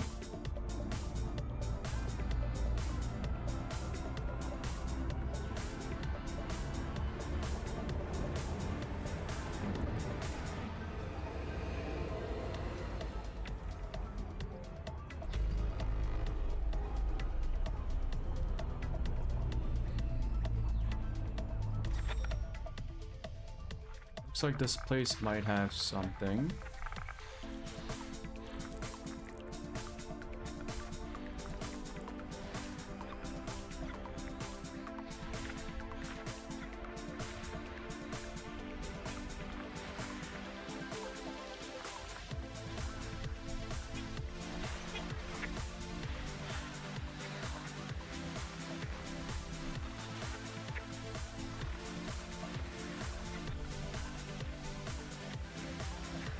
Weapons fire. These are weapons fires.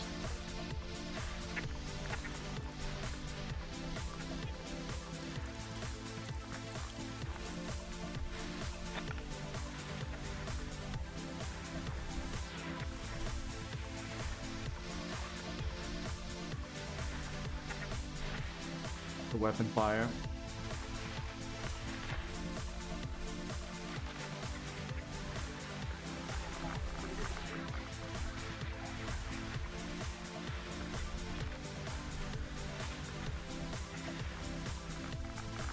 I think this place might have an HGE.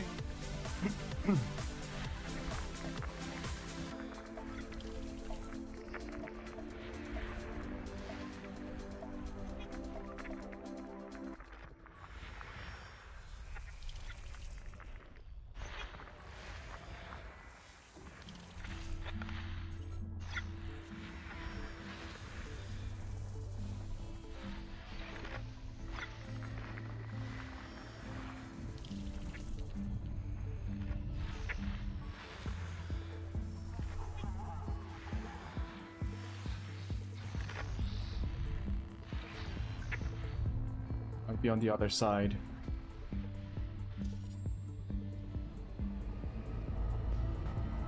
I think I'm good.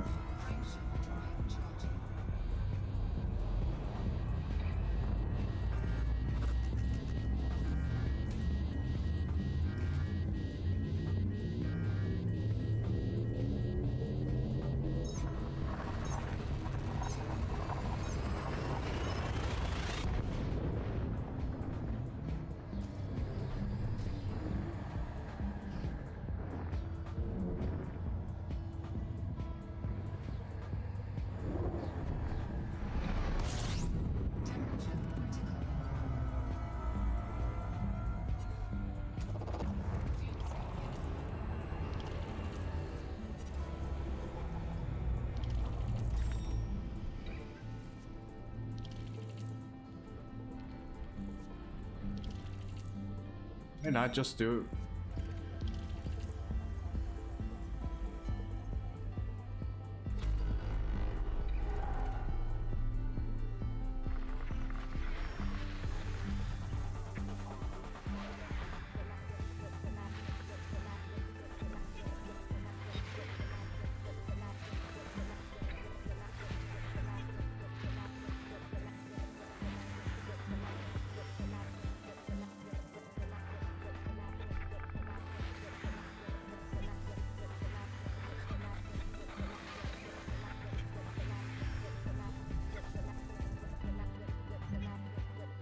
Sun is blocking my. Oh, what's this? Planet?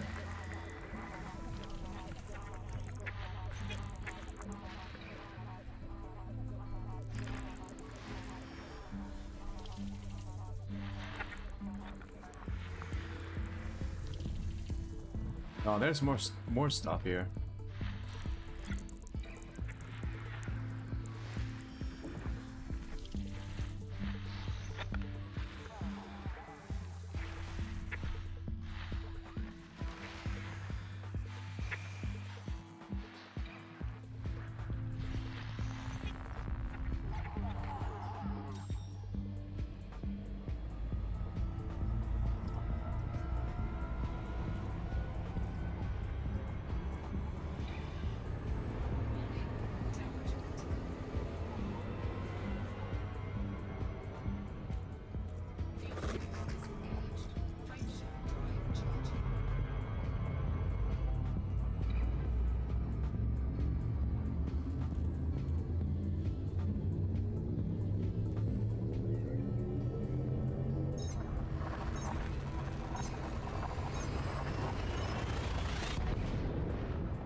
Let's visit.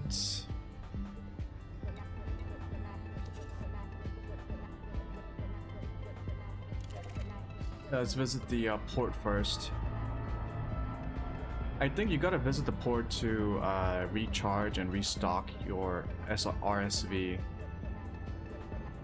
Was it the SRV?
I wonder why there are fleets on that planet.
Sitting down.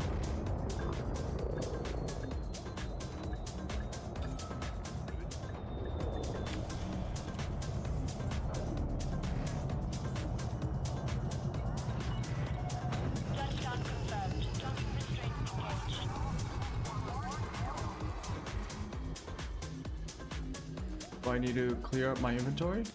Oh.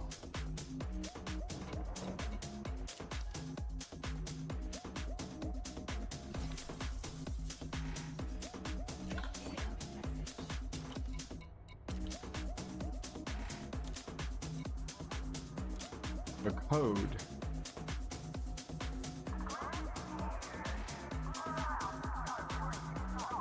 Right, I need to go to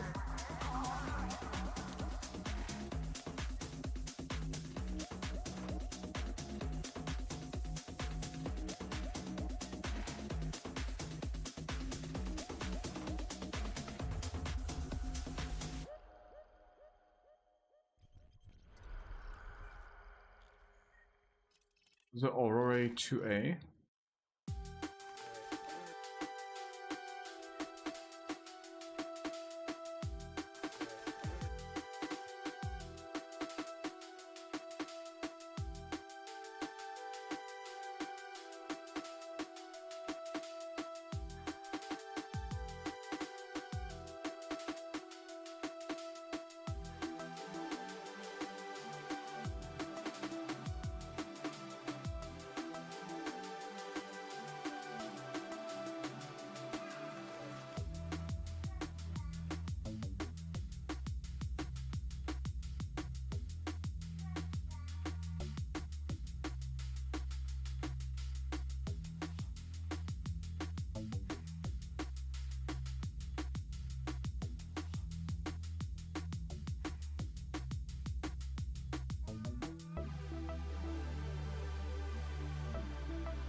is this?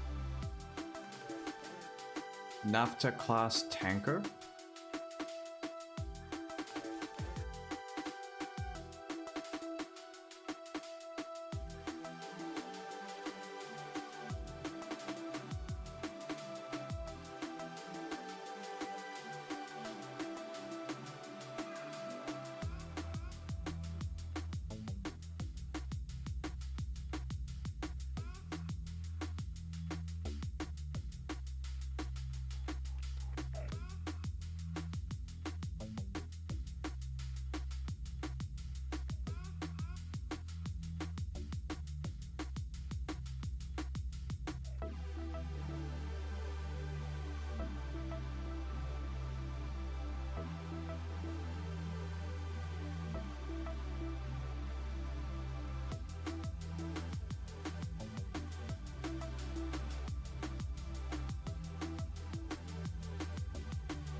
Aurora to be. Ship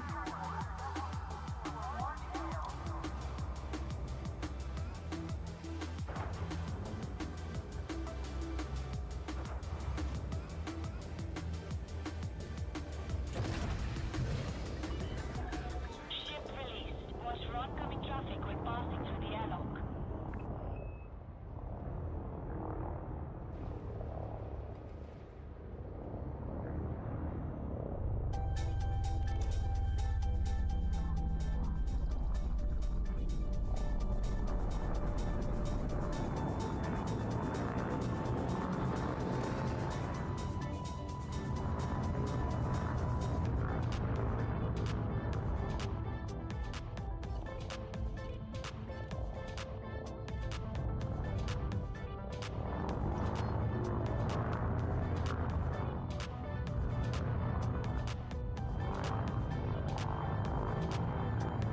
Why does the wake move?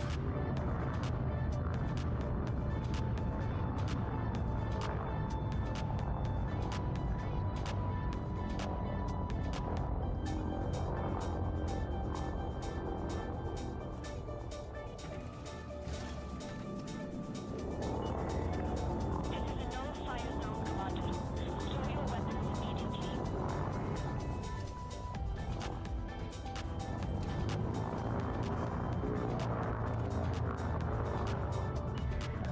You have left a no-fire zone. Safe travels, Commander.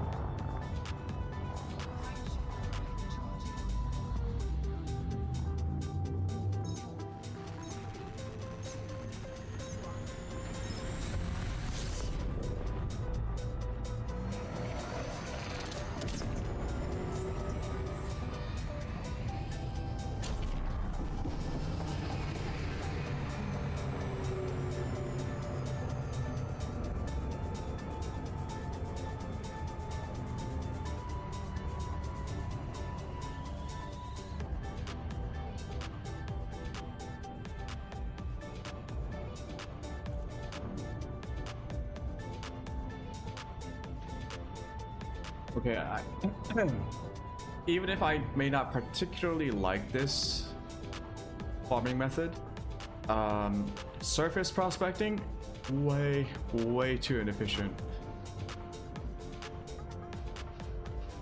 I think I could have gotten a full stack of grade 4s from this in the same amount of time that I spent surface prospecting.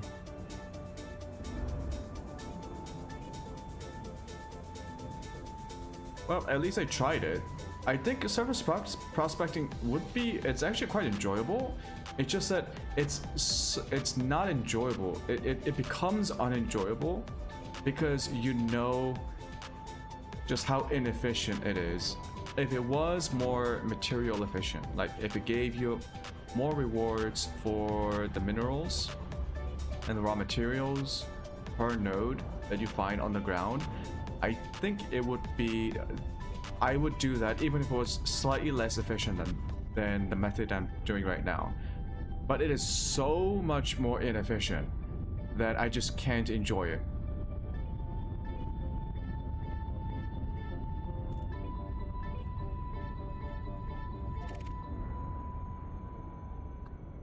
I believe it was the crashed ship.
Is there a federal dropship here?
Yeah, look at the amount of materials we can get in just a short amount of time.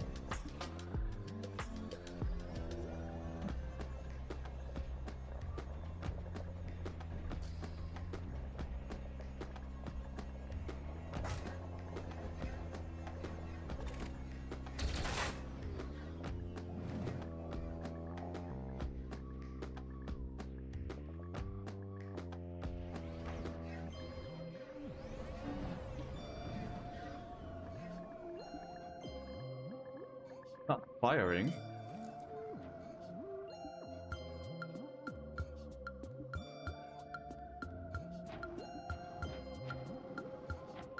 Oh.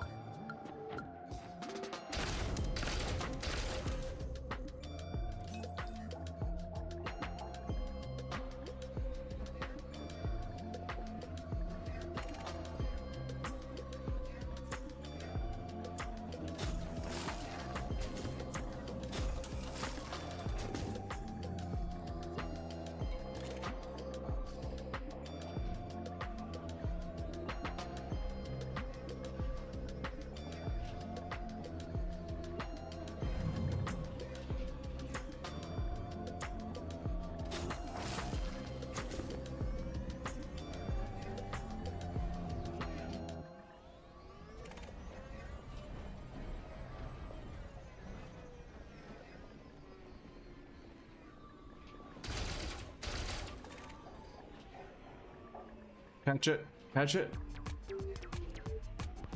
Yes.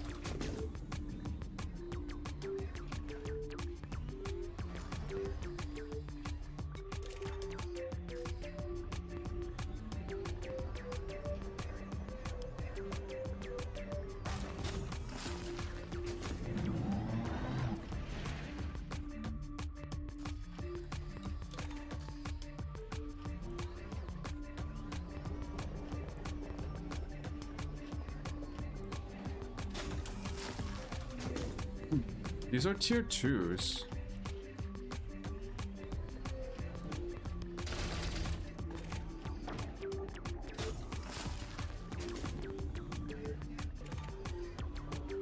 Oh, that's a tier 4.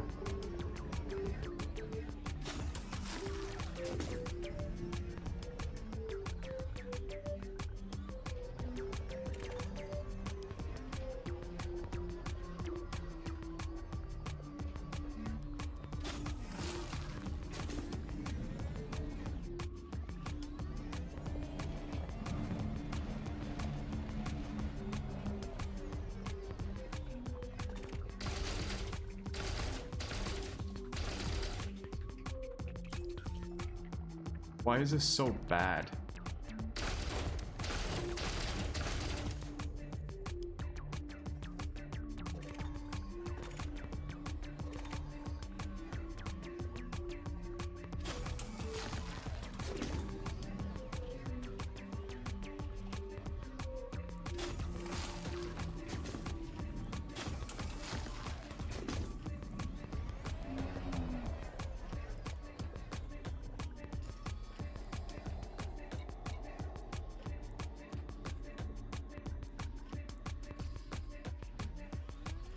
Bunch of ships in contact range.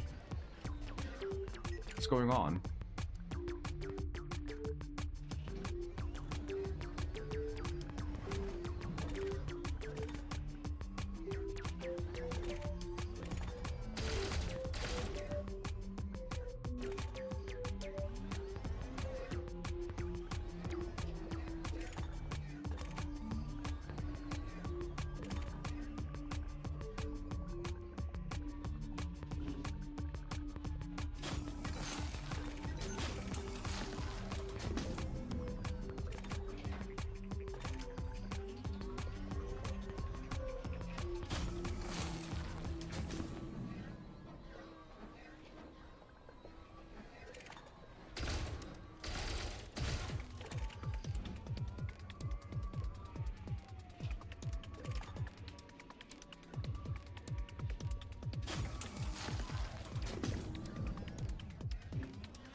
On.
The fuck?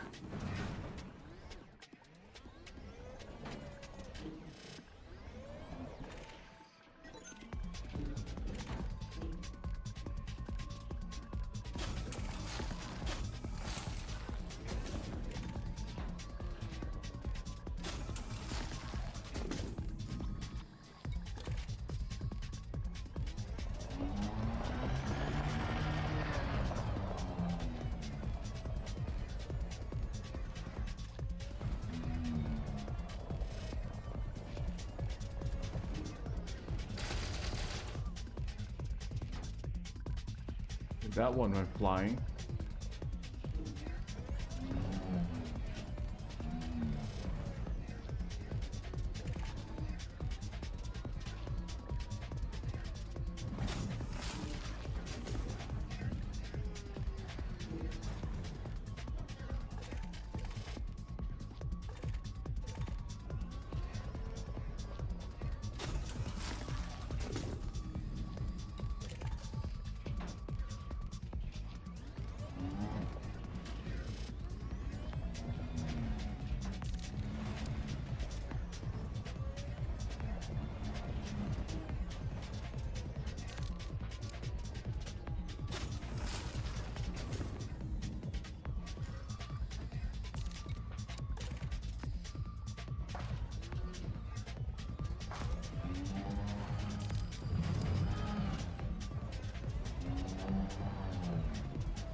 Ship under attack.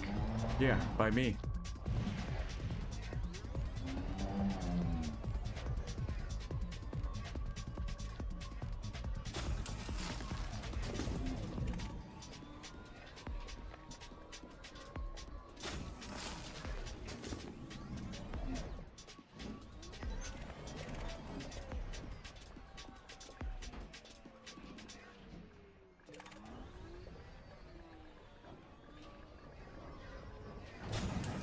Oh my god, what the fuck?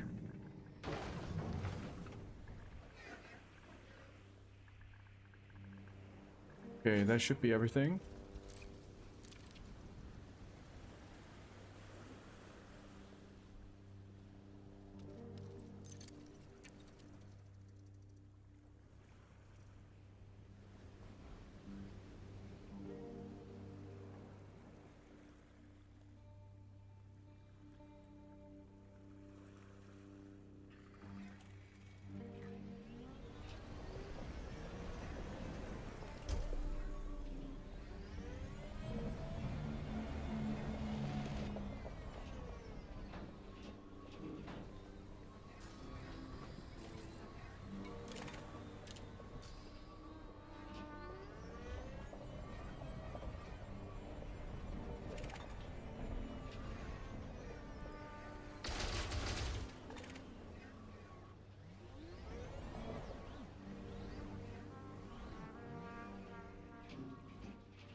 Place is so buggy.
This really is farming simulator. Oh my god, that got destroyed.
That just disappeared.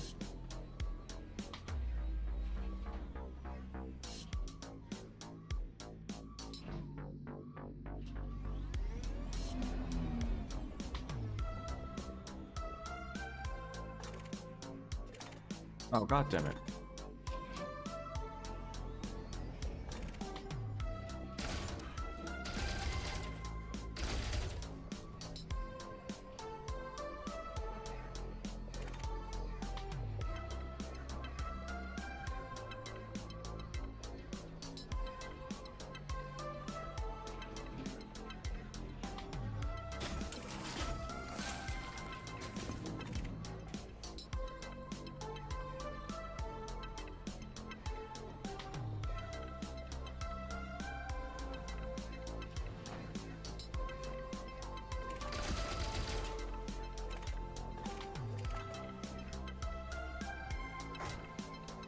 Wow, that's dangerous.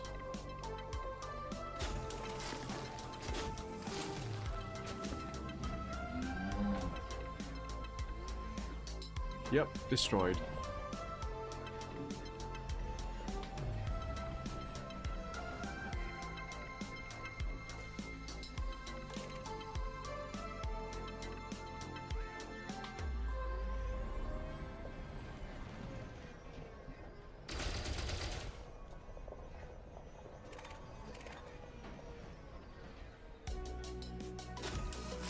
Nice. Caught it in the air.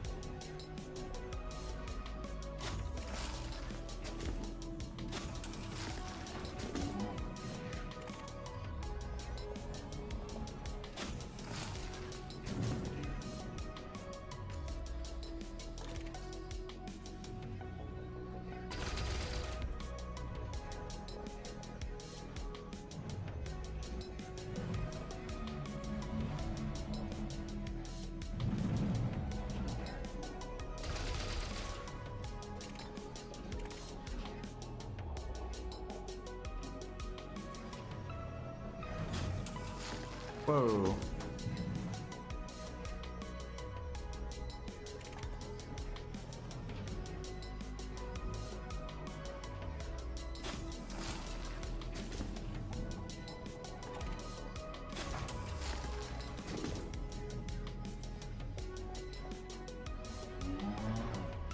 And destroyed. Fuck.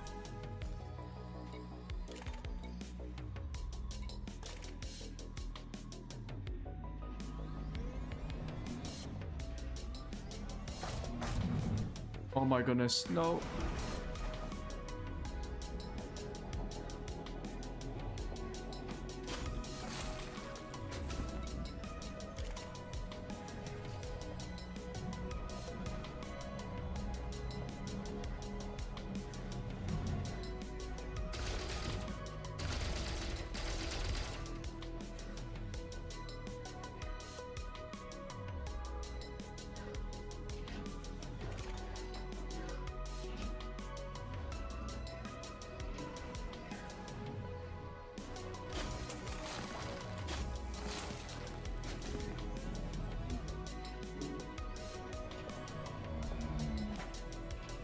Ah.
How many times is it necessary to get full stacks? Oh, even if I do get full stacks, these are not tier 5s, which means that in order to get tier 5 materials, oh my goodness.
I just destroyed one. Eh.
Can you stop missing?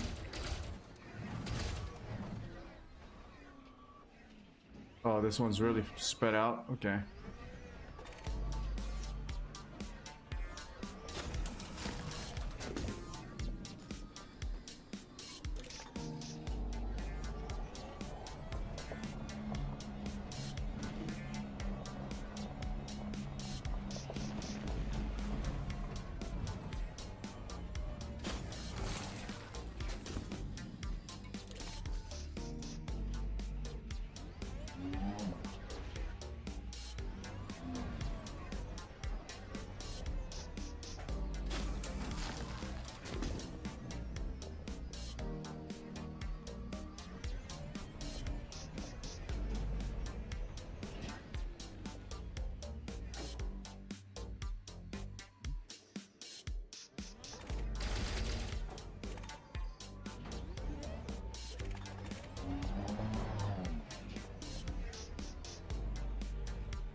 Surely we're close to our goal.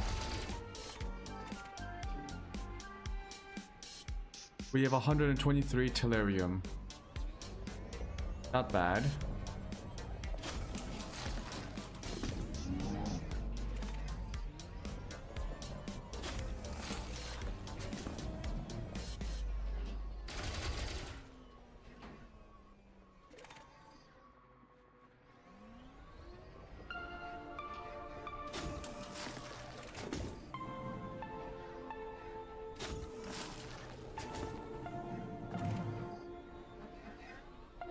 120 tungsten.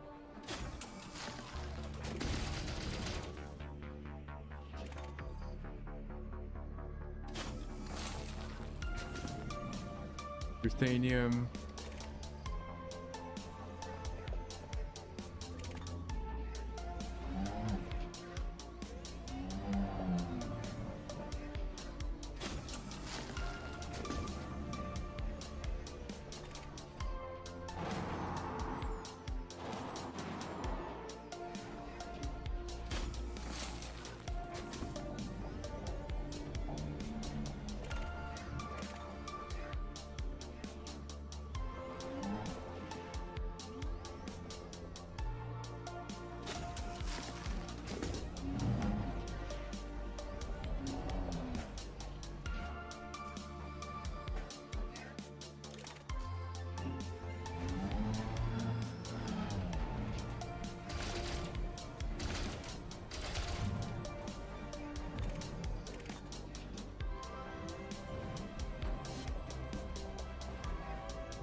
You think I can get it? I gotta time it right.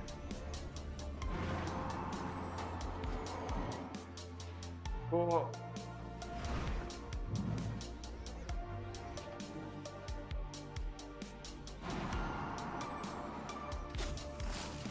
There you go.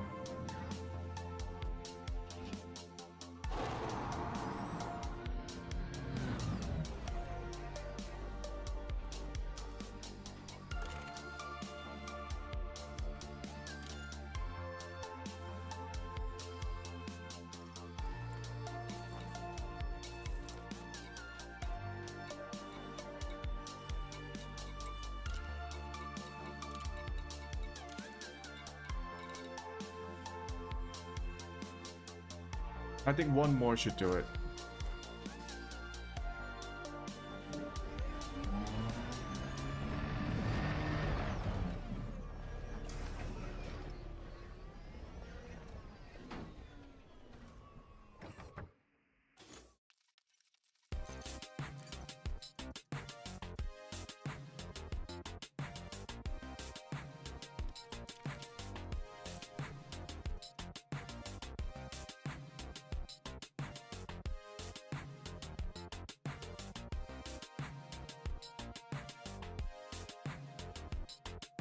Oh my goodness. Well, I gotta stop saying that. This is the way. This is the way. We're almost there. Don't lose hope.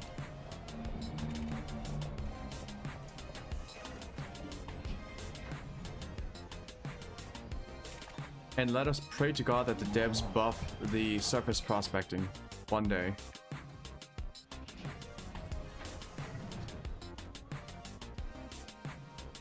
Oh. Shoot the gun.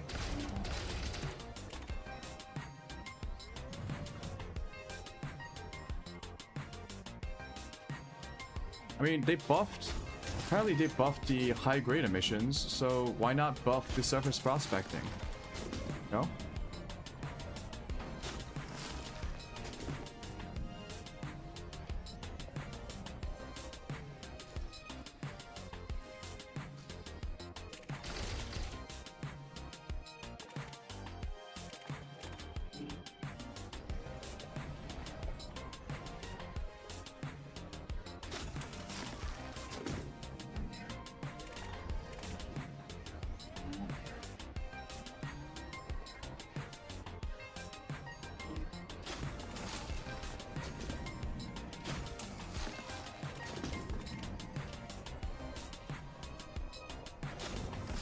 Oh, fuck.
Ah!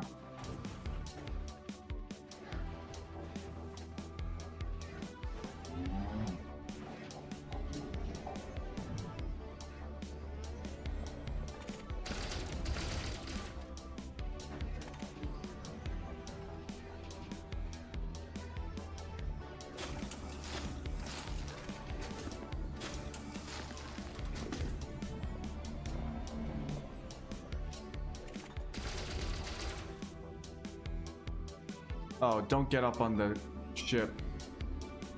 Come on now. Where the fuck is it going?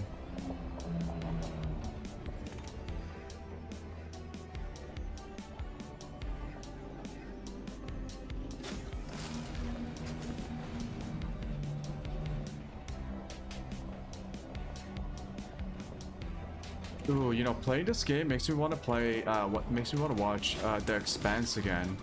Have you guys ever seen The Expanse?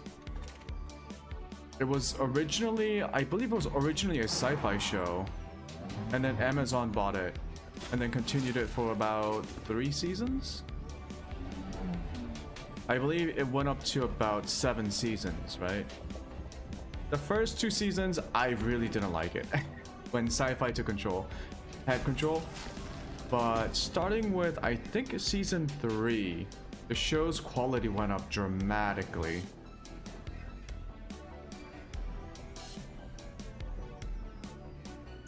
And I thought it was a really good sci-fi show, like a sci-fi series.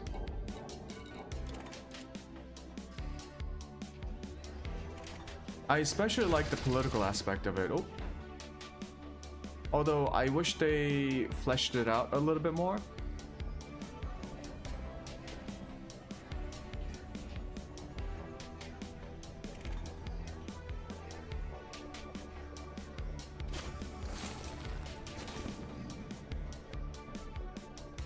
There's something about how a lot of, let's say, stories, right? Because it's not just sci-fi, but also in fantasy or dystopia or post-apocalypse storylines where people imagine a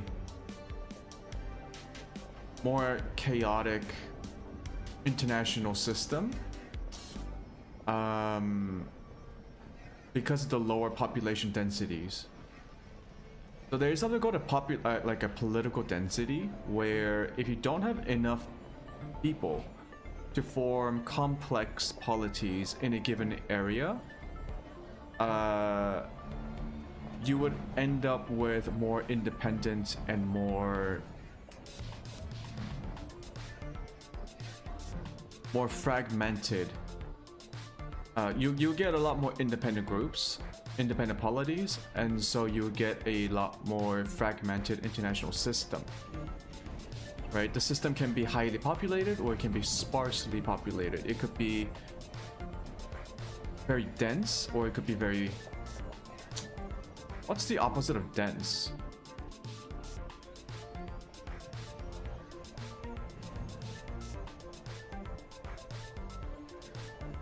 What is the opposite of dense? Fuck. You know what I mean, right? Like, compared to 5th century Western Europe, 17th century Western Europe is more politically dense, right? Political density increased. There are more, like, there are more communities that are interacting. There are more political institutions that are providing governance and overlapping with each other's jurisdictions. The central government has a lot more more capabilities of providing governance. They can send more soldiers to greater distances more efficiently. This increases political density. And so when we think of situations like The Expanse, where intra-system travel, right? So I believe in The Expanse they weren't traveling between systems. It was just still within Earth's solar system. Even so, right? If you get like the asteroid belts, the belters who are living in the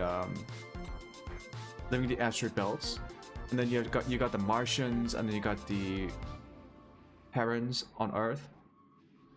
That lowers the political density down enough where you can see like Mars becoming independent, or the Belters trying to go for independence, right? Because it takes time, it takes resources, and even if you have the time and the resources to travel,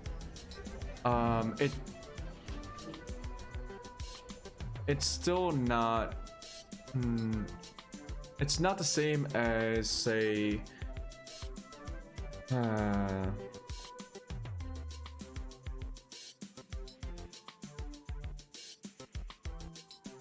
where am I going with this?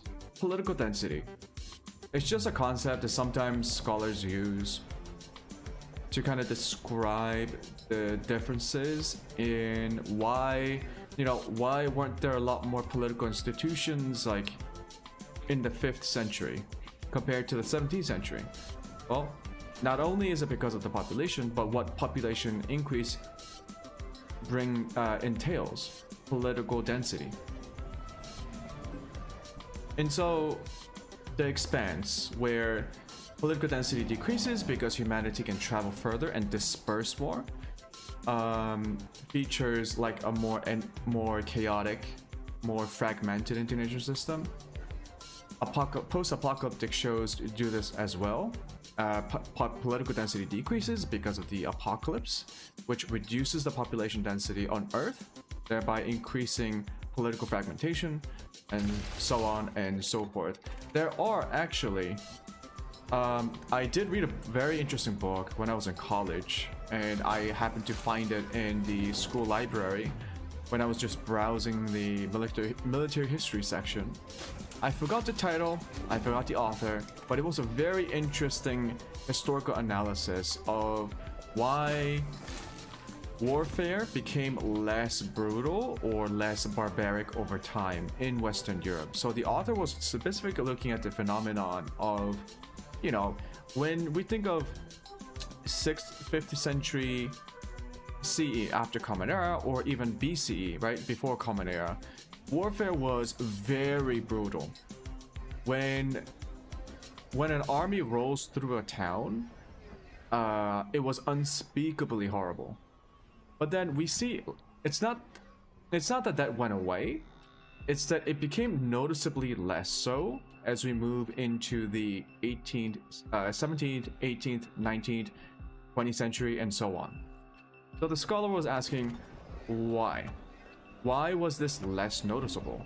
And specifically, he was trying to test whether it was because of what he termed the European Enlightenment philosophy. This idea that European societies became more enlightened, so the ideological changes of the European societies over time led to less barbaric means of warfare. The author wasn't completely on board with this idea, and so he tried to test a different hypothesis because he worked on a different theory. His theory rested on political density, and specifically military logistics, and how the differences in political density and the changes in military logistics led to a environment where armies and military forces had less incentives to exploit civilian populations or exploit the losers, right?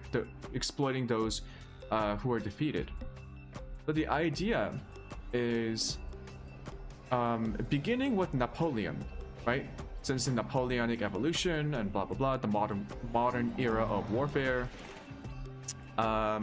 we start seeing the rise of currency, right? Paper currency. Wait, why can't I pick this up?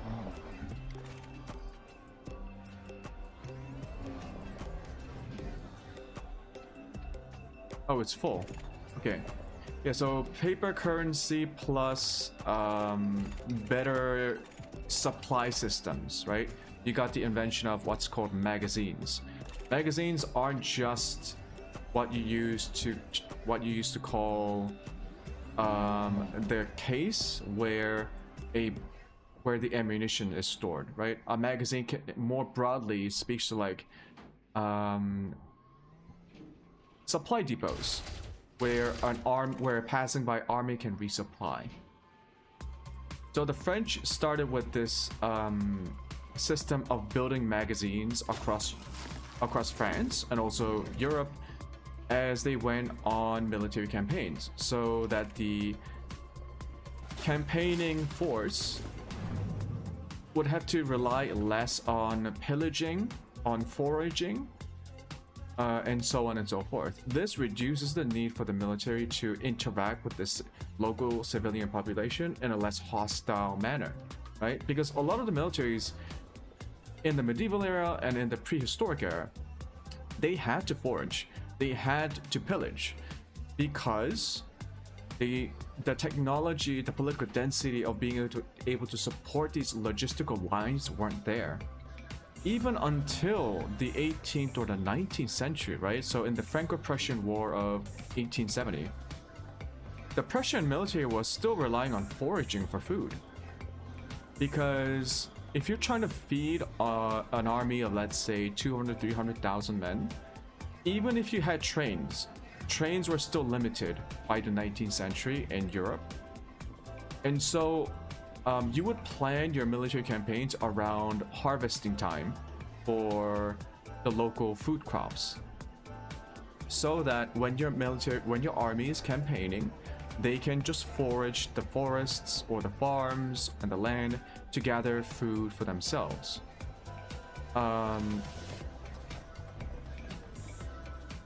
Now that's one aspect of the military logistics, right, that changes over time.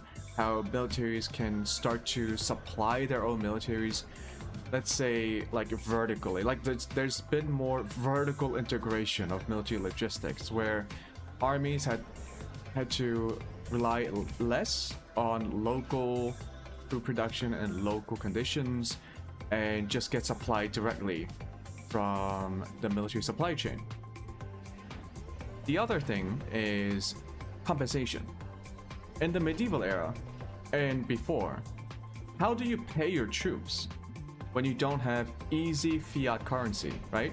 So if you had, let's say, gold, silver, or bronze coins, if you're trying to pay a military of 100,000 men, that's a lot of gold, silver, and bronze. Like, that's a lot of actual physical material that you need to gather, and most kingdoms actually didn't have that much on hand. Even if they did, it would actually cost a lot more to move that much amount of coins and metal into the hands of individual soldiers. It was a huge logistical challenge. So how were the soldiers compensated? They were compensated with the promise of pillaging. If they successfully conquer a village or town or the enemy's cities, the soldiers would be given free rein to take what they can.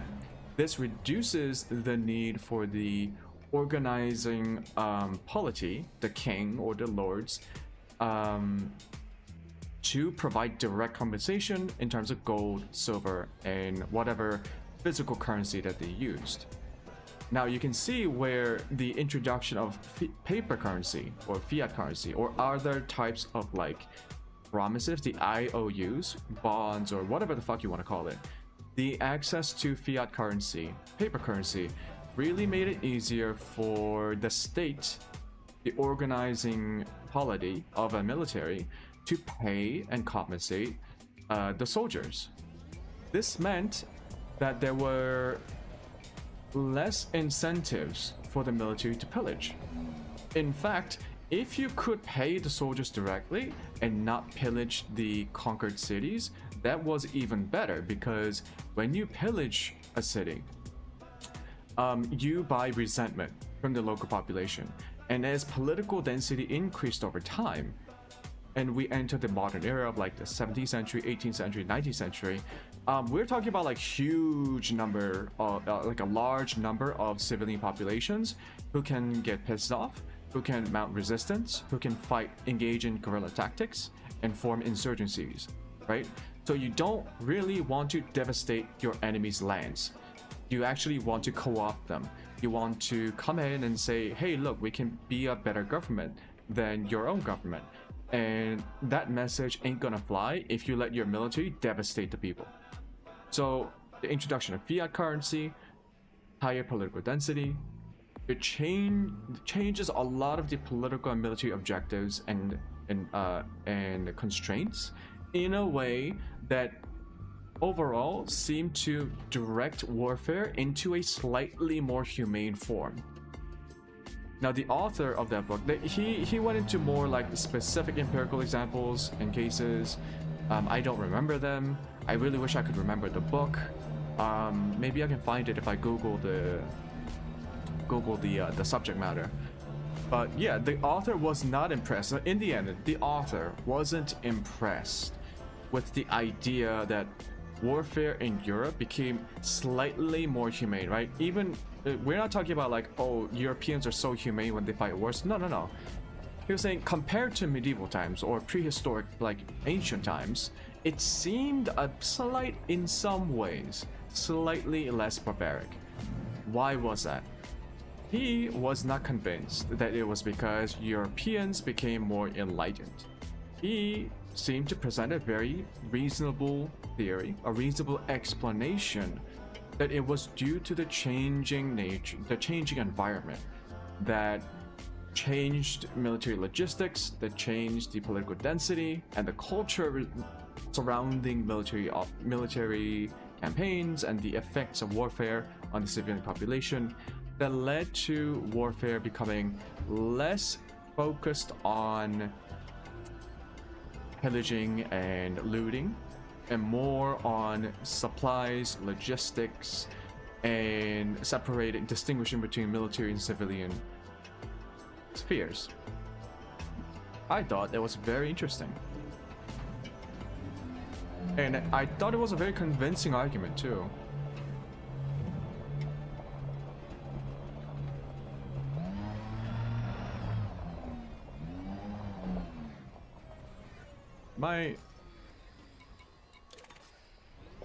Let me just focus on these final particle wrecks.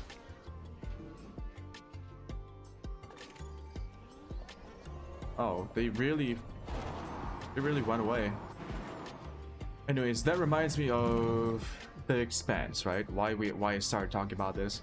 The Expanse is like, it's one of those similar storylines where we imagine the human world, the international human world, to be more dispersed, thereby having less political density, thereby having a more fragmented nature, which might be more prone to conflict. Not necessarily so, but there's certainly a lot more opportunities for that to happen.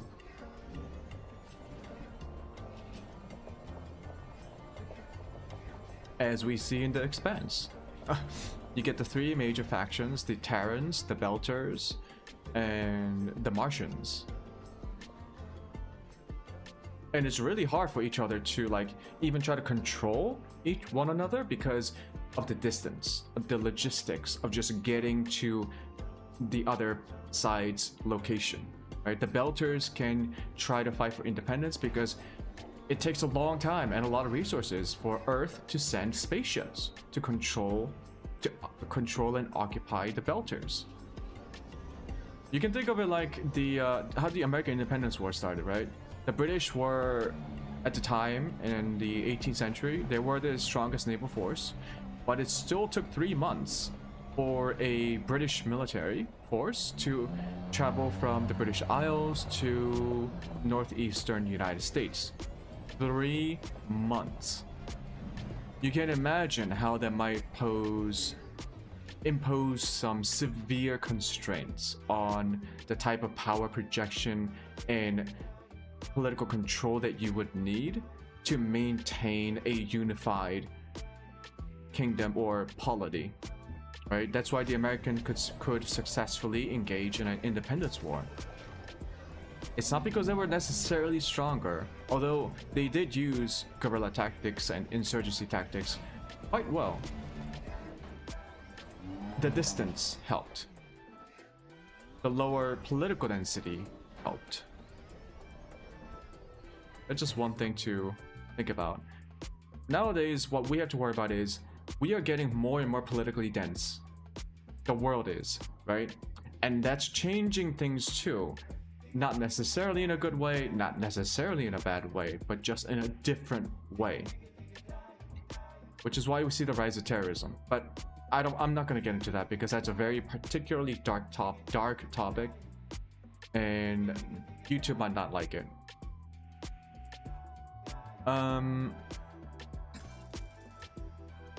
Board. Let's go and trade some materials.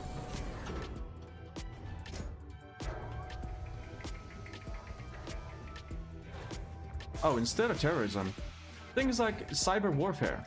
Or not even just cyber warfare, but like how the cyberspace, for the lack of a better term, right? Everything related to how we can communicate or how we can access each other's networks across the internet, across the world, that dramatically increases political density. If I tweet something, or if I just say something on Blue Sky, you know, a bunch of people could technically read that stuff across the pond, right? In Europe, in the United States, in South America, and that could have some form of an impact if my message or my position was more like particularly prominent. The idea that people across the world can affect people that way, that quickly, through the use of the internet, it's just unheard of in history, right? And of course, included in this is like how that also helps international cooperation. So like if I have, let's say, farming data, like, so let's imagine like Korean farmers in Korea found out a particular way of managing a certain crop that was very productive and environmentally safe or environmentally friendly. I gather up that data, I create a database, I could just post it online, or I could work with a UN agency, and then the UN would host that database, and then everyone across the world who might find it useful can access it. This is actually what the UN does, by the way. For a lot of you who are saying UN doesn't do shit, they maintain one of the most... They maintain a lot of databases in agriculture, in fishing, in weather, climate, demographics, all sorts of databases created by mostly universities or government NGOs and government agencies, so that other people can access them, use them, and try to do something useful out of them, right? Something helpful, something productive. You know, that's what the UN actually does really well. But a lot of people who only see UN in terms of like the UN Security Council or the UN General Assembly in certain crises, right? They see the UN and they're like, oh, this is useless. Well, in those cases, the UN is actually quite useless because that's not what the UN's strong suit is. The UN's strong suit is in the ability to help coordinate many different organizations, institutions across the world in these kind of like technical fields, right? Climate data, the UN helps manage it. Farming data, the UN helps manage it and share it. Information about national statistics on crime, or trading data, or data about economics or politics or society. The UN helps maintain it and then share it for the benefit of the world. Fuck me. It's like Inara. It's a database. How useful, like, databases are incredibly useful.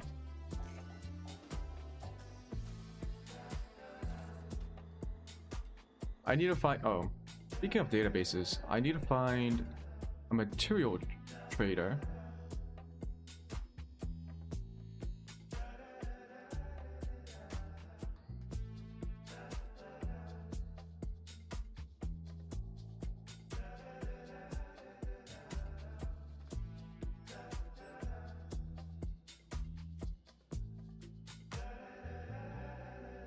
medium landing pad.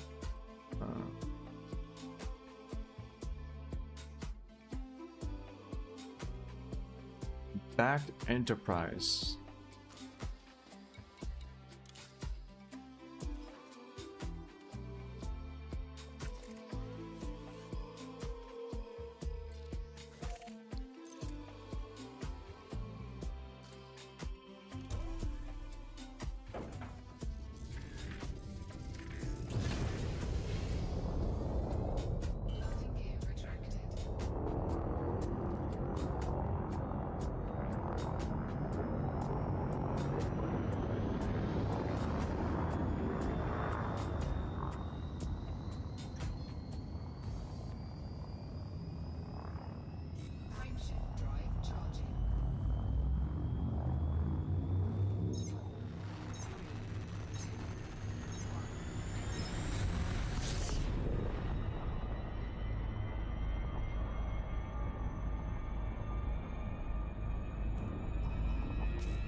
Speaking of, god damn it, like the Expanse is fine, but like speaking of post-apocalyptic situations, right? The reason why I'm okay with the Expanse, but with scenarios like the Expanse where humanity is like traveling across the solar system or the galaxy, and so things look a bit more, let's say, pre-modern, right? The political situation looks a little bit pre-modern because of that. I'm fine with that. What I'm not okay with are post-apocalyptic scenarios like The Walking Dead. The reason why I don't like it is I think they overdo it. Yes, there are times when human societies can become incredibly chaotic. Wait, what station am I going to? Back Enterprise. There is no back Enterprise. What the fuck are you talking about?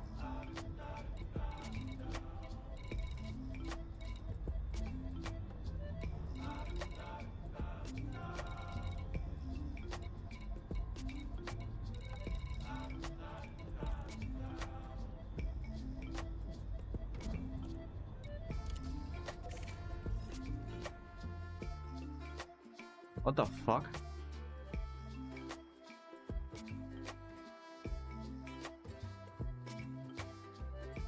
Oh, I'm not there. Okay.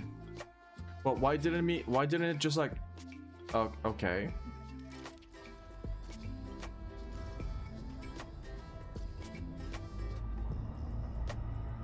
Okay. Well, yeah. So shows like scenarios like The Walking Dead, where we're talking about post-apocalyptic scenarios, or even The Last of Us, right? Although Last of Us does it less so, but still, it's still guilty of it in some ways. Is that they overdo the anarchic part, right? People really don't like anarchy.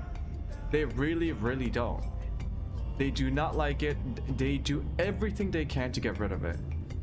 So the idea that in a post-apocalyptic world like The Walking Dead is, the first thing people are gonna be concerned about is exactly that anarchic situation where individuals are just doing whatever the fuck they want and often engaging in interpersonal violence. We hate that as human beings. We actually literally hate it so much.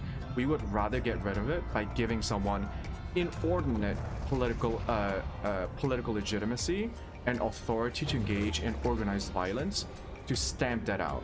That's what governments are. Governments maintain a monopoly on violence, on organized political violence, to bring law and order.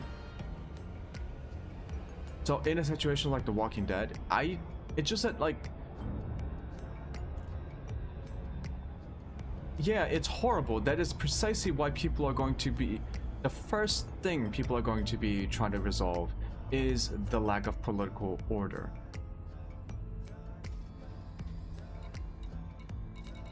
So that situation in which the protagonists of The Walking Dead are, you know, dealing with raiders and all that jazz, that's not gonna last very long.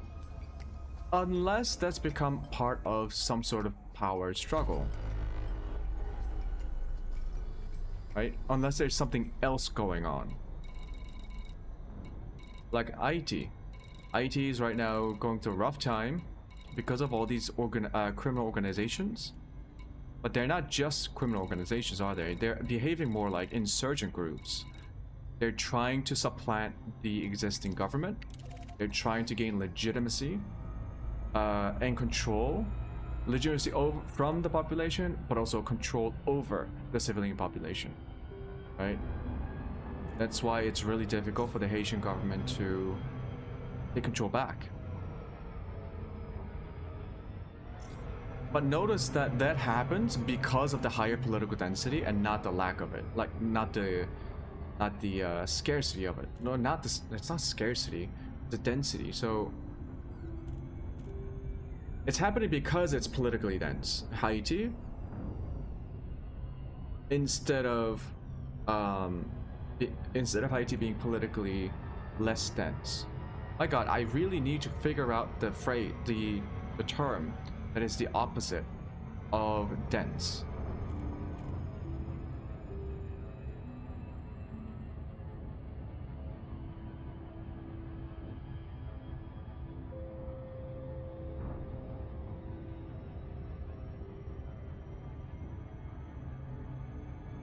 I guess the shows like The Walking Dead, essentially, that those kind of scenarios are less about the political, like,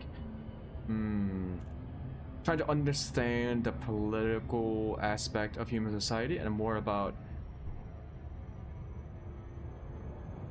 the cynicism of human society, right? It's just those scenarios themselves, which are fantastical in such a way to emphasize a very cynical view of human of what I guess the writers would think of as human nature, which is individualistic, egotistical, violent, brutal, biased, ignorant, and so on and so forth. And you might be thinking, oh yes, Thomas Hobbes, because I read The Leviathan. Probably not the entirety, because a lot of people who said they read Leviathan only read that one part where talk about the natural state of mankind, or whatever the fuck he called it. And I always say, the Hobbesian view of the world, the natural state of the world, by Thomas Hobbes' own admission, was a counterfactual example, right? He was just trying to say, if we just think about humans in the abstract, humans are individualistic, selfish, ignorant, brutal, and violent, right? So why don't we live in a brutal natural state of, like, why aren't we living in a natural state of mankind, and instead live in a highly organized, highly complex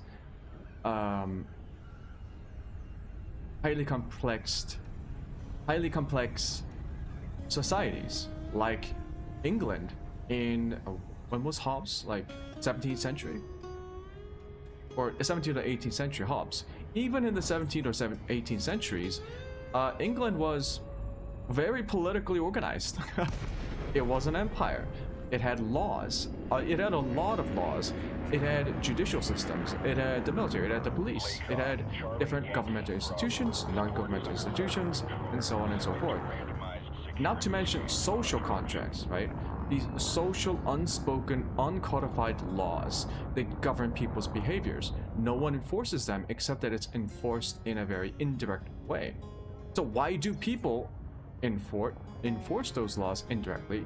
How are those social norms, laws even possible when human beings are just ignorant, brutal, egotistical and violent, and so on and so forth. Well, it's because like humans aren't naturally inclined to all those things. What humans are naturally inclined is not that we are that. It's not that we actually do live in a natural state of mankind. It's that we actually envision the natural state of mankind and that we are terrified of it. It is that aversion to that natural state of mankind that propels people to form political communities for safety, for order. Steady traffic in this area, Commander. And law. Where the fuck's the entrance? Oh. So I do believe in cynicism. Like, you can be cynical about human nature. I just think you're cynical about the wrong thing. That's the true cynicism. People don't have to be evil. People don't have to be brutal or cruel or egotistical. Even when they are not, people can still do horrible things. That's the real cynicism. Even without the apocalypse, even in a highly organized or complex societies with rules and laws and moral philosophies, we can still do terrible things. That's the real problem.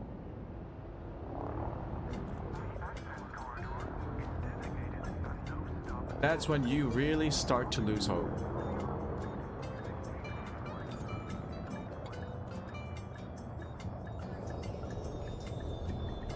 But don't lose hope.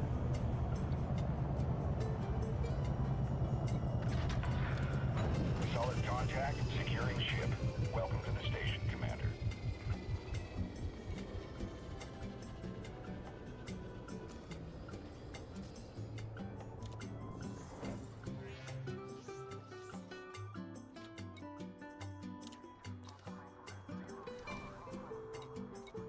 This is not it.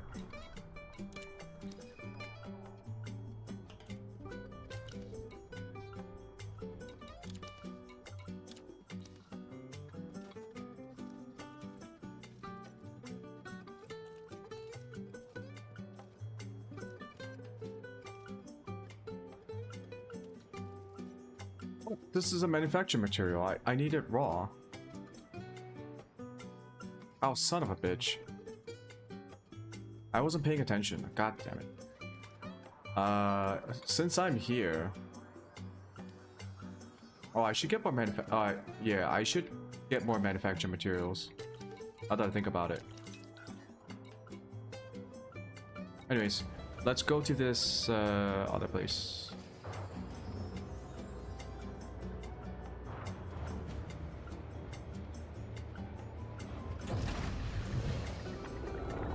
Detach is good. You may leave when ready.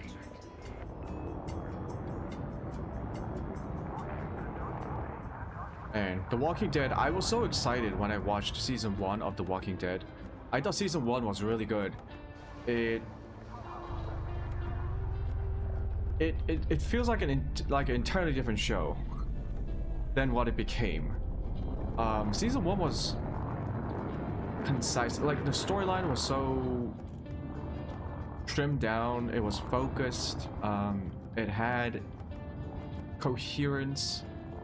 It didn't dilly-daddle. It didn't dawdle or waste people's time. But then season 2 and 3 started veering off into a very different direction. And then afterwards, it just became something else. I just didn't like it. I thought it was a little bit too messy. The storyline itself. Like, it lost focus. All clear. Have a safe trip, Commander. And you can only spend so much time watching, like... You can only spend so much time listening to a story that constantly says, oh, human beings are selfish and violent. Like, yeah, I know, but we already know that. But we still have all these societies and rules and laws and complex political organizations. Like, we get it. That doesn't dominate how we live. we have actually built very, not perfect, but very interesting and very complex ways of addressing the problems that come from these individualistic characteristics.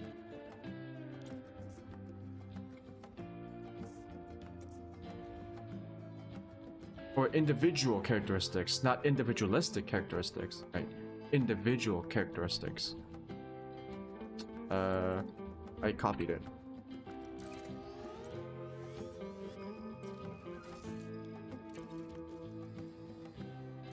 And if you see my previous VODs, you probably heard me talk about the difference between The Boys, the Amazon show The Boys, and Invincible, and why I don't like The Boys and why I like Invincible is because The Boys is just so overly cynical about human nature to such a degree that it seems impossible to imagine how such a society can exist. And it doesn't. The show actually undermines itself in the very final seasons.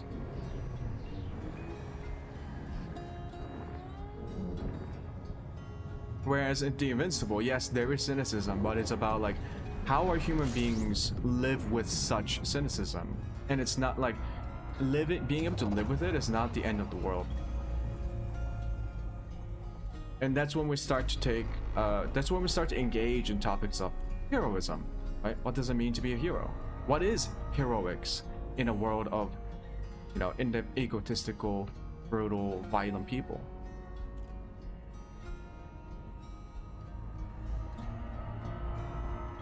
Which is what stories about heroism was always about. So it's not like Invincible does something groundbreaking. It's like a very classic tale of how do we navigate this human life in this human society in a virtuous, or like virtue being the subject of discussion, right? We don't know what. It depends on how you would define it. How you try to define it becomes the actual meat of the argument itself. But yeah, it's like what is good and how do you try to be good in a world full of not good things and not good people? And even you have not good things, like, you know what I mean? Even if you are flawed, how can you do the right thing? Whereas The Boys is like, oh, everyone's horrible, and that's it. I might be oversimplifying it, but then again, that show is way too extreme. The Boys, what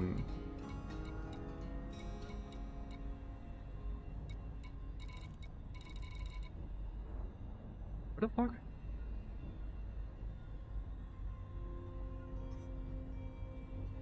Kennedy Dock.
Ooh, 21 bodies.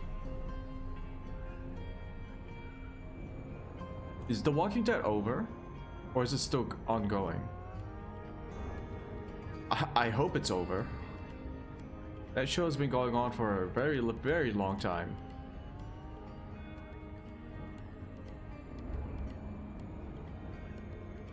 Like it's been going on so long that I think in the story, humanity rebuilt the civilization. Humanity rebuilt you know, the modern civilization, and then another apocalypse happened. That's how long the story feels.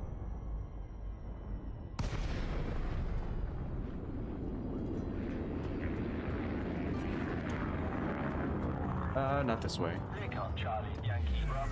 Please comply with SARCOM protocols when attempting to dock at this facility.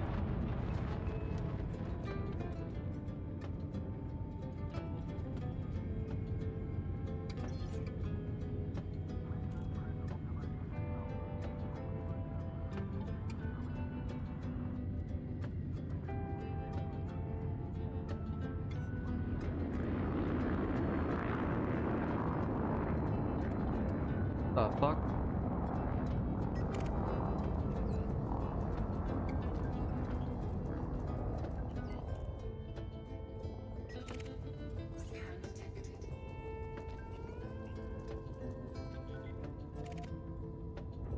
The cops are shooting at a innocent freighter. What the fuck?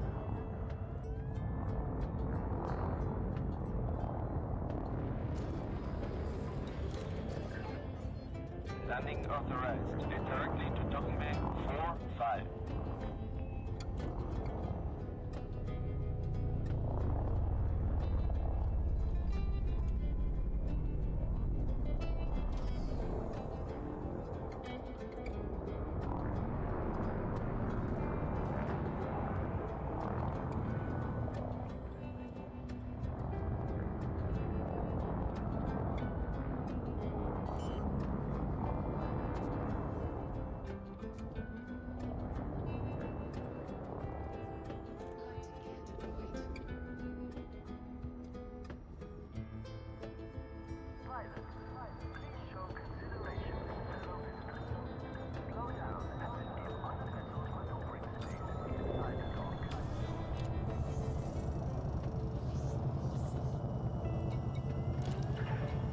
Touchdown successful. Clear for system shutdown.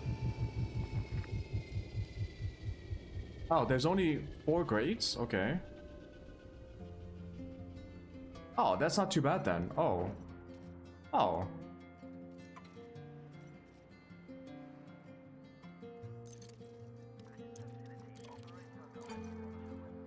Yeesh.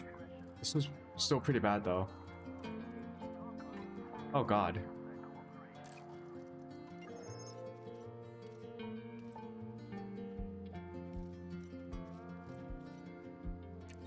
Yeah, let me just spread these around.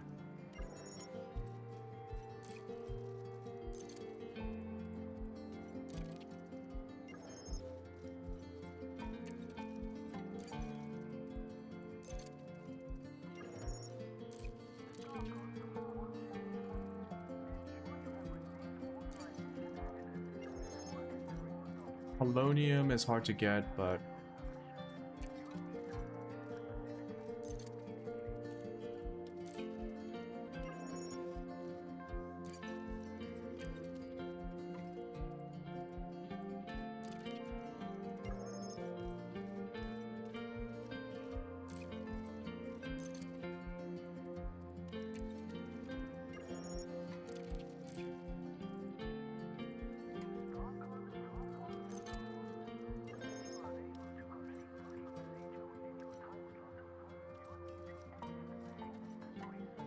you can use antimony.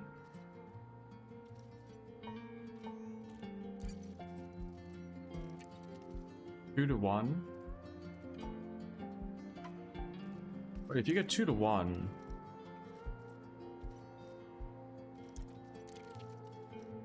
it's 6 to 1. 3 to 1. Oh, it's better to just get it from antimony, okay.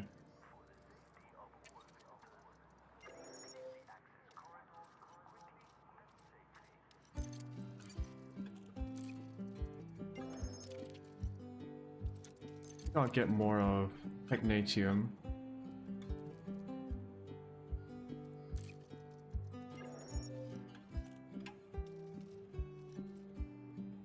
Oh, maybe I shouldn't have done that.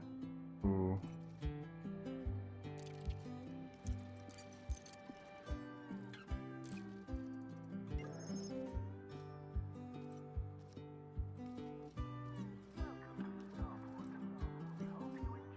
Yttrium.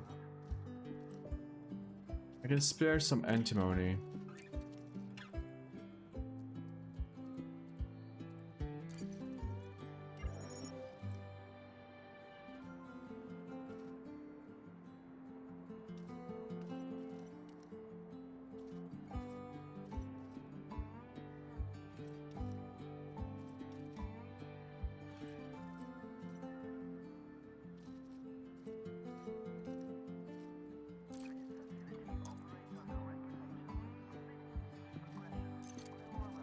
Got a lot of iron. Oh no. Nope.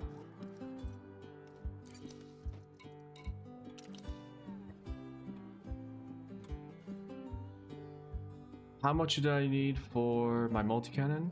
9 technetium.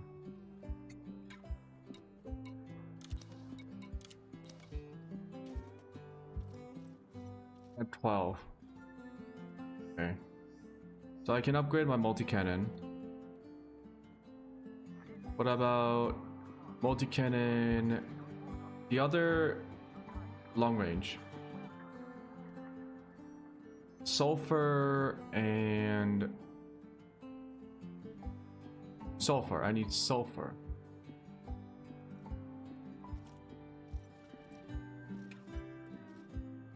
I need a lot of sulfur, so let me just go ahead and get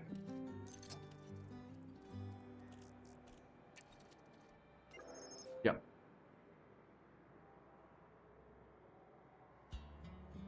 Max that out.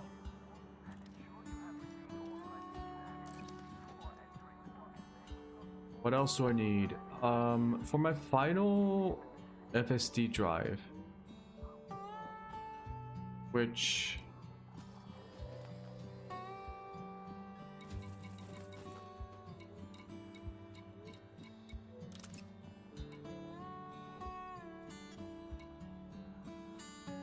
bonus 25. Oh yeah, yeah. How about level 4 FSD range?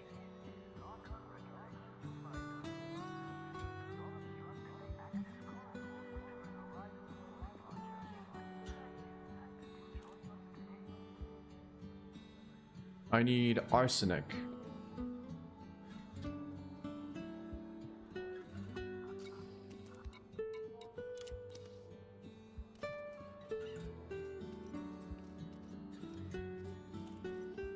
I got some arsenic.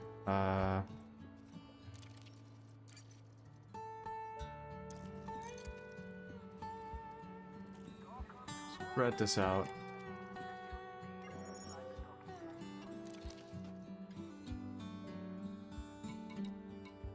Okay, now I get the upgrades. I probably need more. Whatchamacallit?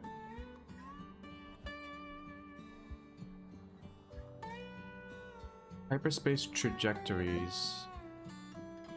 I need strange wake solutions, eccentric hyperspace trajectories, and data mined wake exceptions. So encoded materials.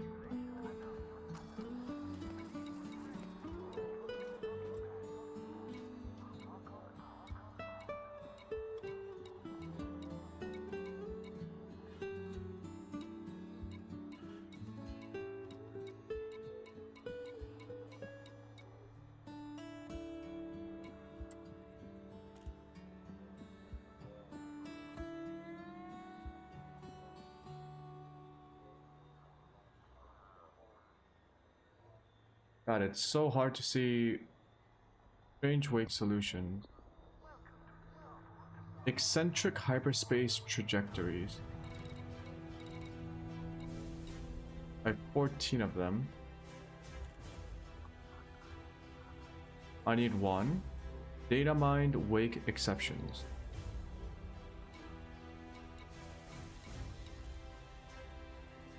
I need how many? I need 37.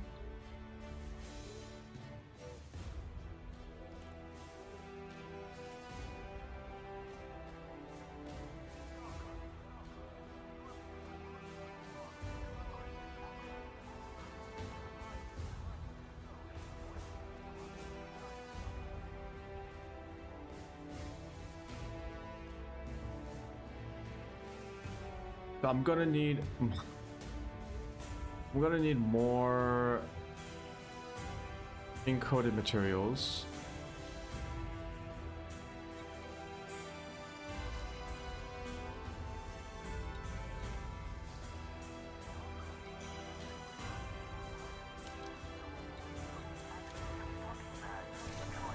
But for now, I can go upgrade my cannons.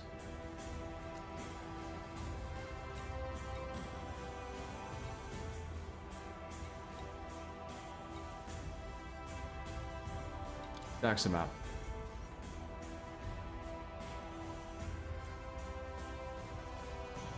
Where was Todd? I should have highlighted him. Fuck. It was Wolf. 3 jumps. Yeah, let's go.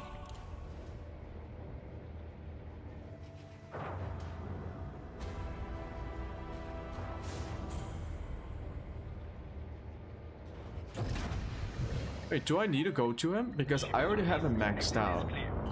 So I don't need to rank up my relationship with Todd. So shouldn't I just upgrade wherever?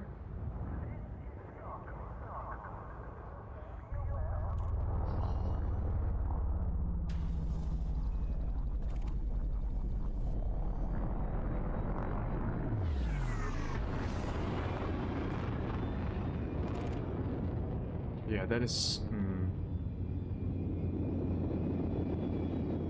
Scanning wakes sounds simple, but sometimes you just like lose sight, like they just disappear too quickly.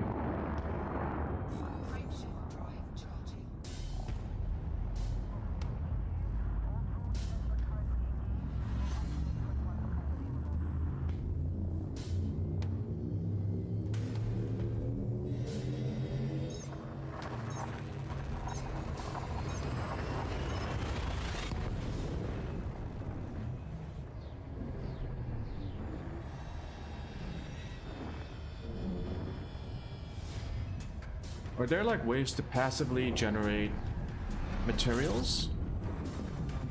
Is that what fleets are for?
There we are.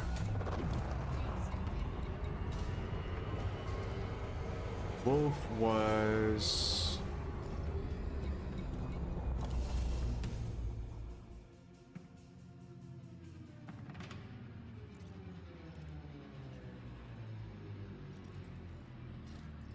On a planet?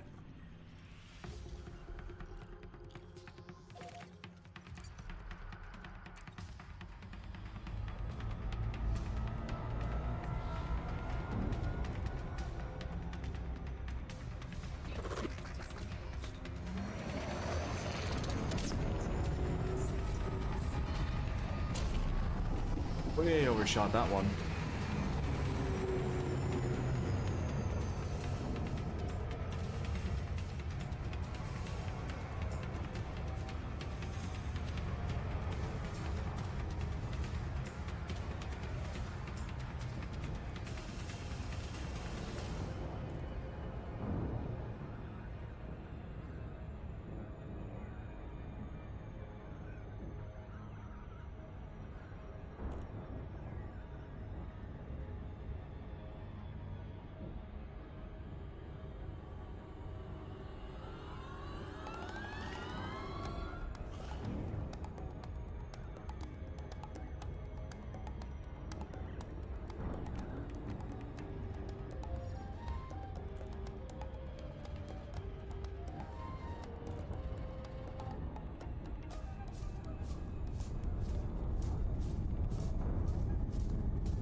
Return of Jar Jar Binks.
Dude, why are we so slow?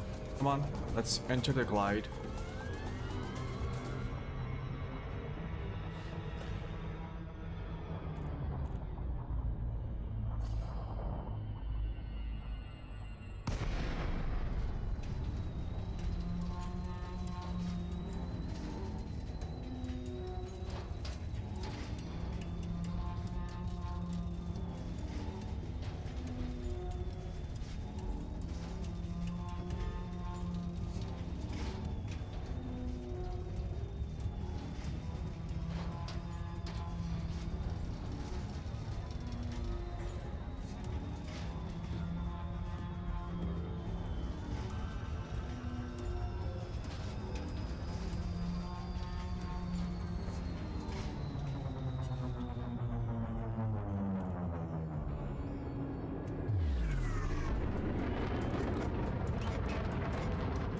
Lakon Charlie Yankee Bravo. Automated flight control protocol initiated. Please submit a request prior to landing.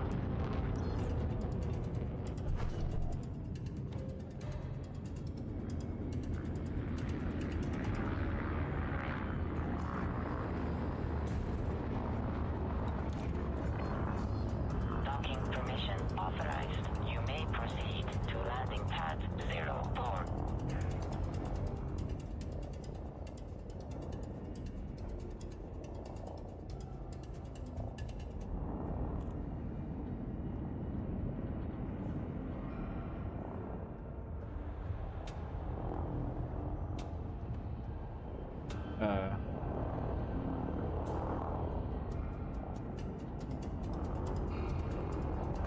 Hello? Where is this? Oh.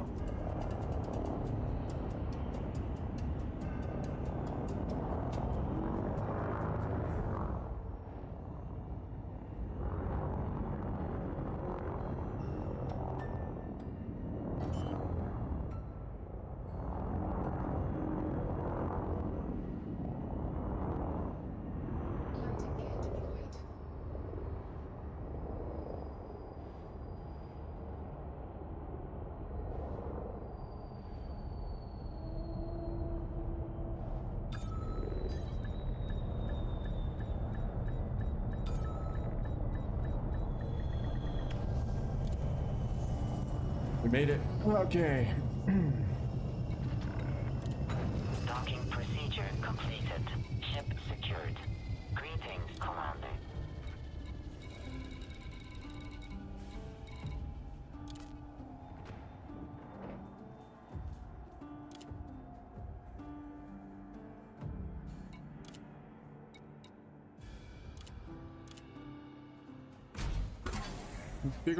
Configurable components.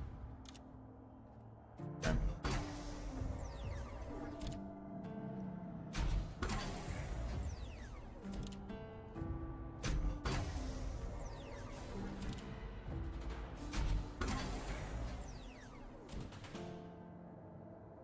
We did it. Oh, I wanted like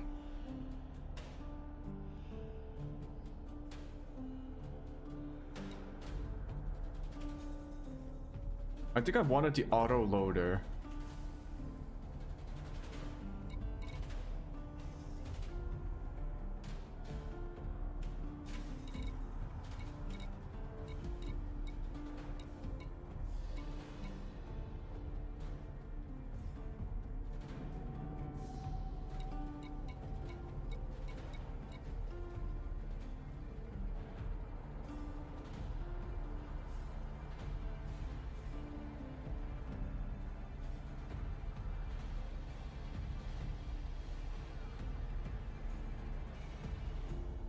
I could go for multi-servos and make the DPS even higher. The 3% damage per second.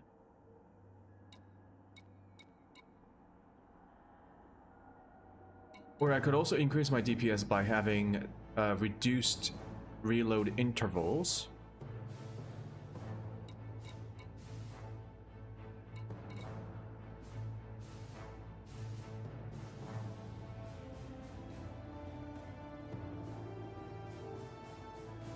It is the cheaper option.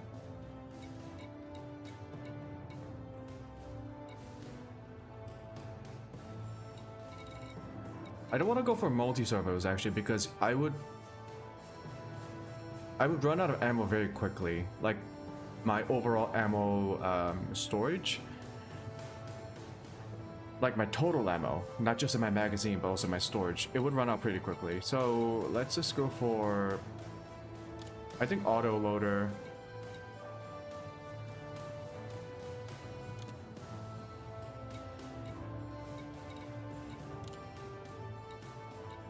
Yep, okay, that seems good. And for the long range,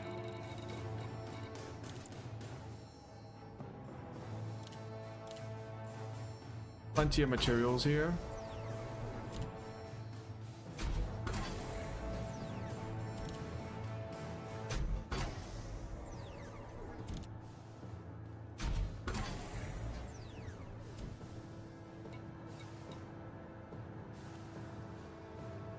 Oh, I need biotech conductors.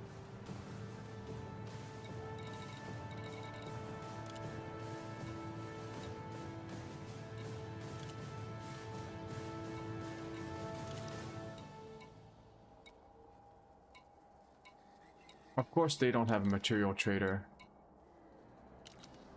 Okay, well, I did upgrade my and conductors.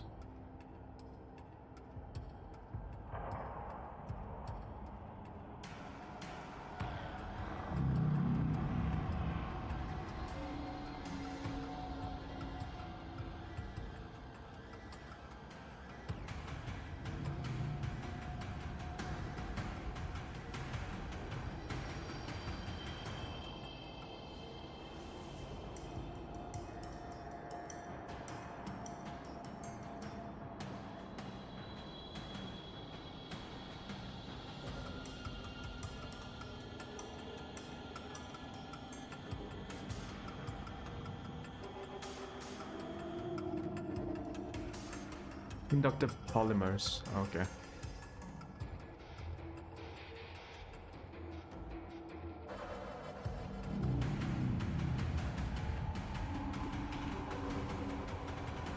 Wait, what?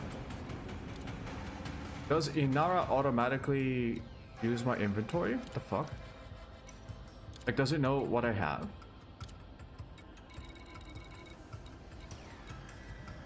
Biotech conductor.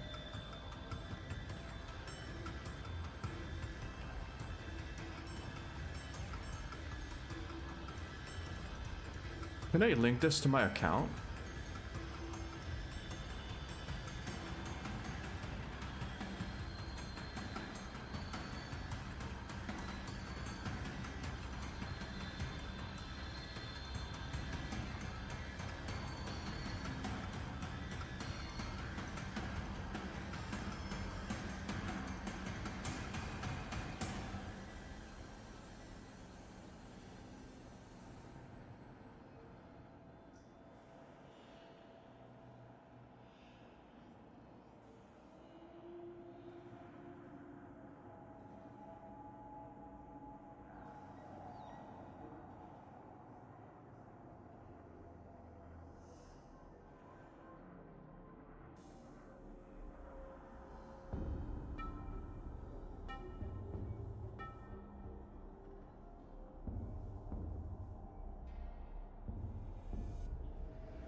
What?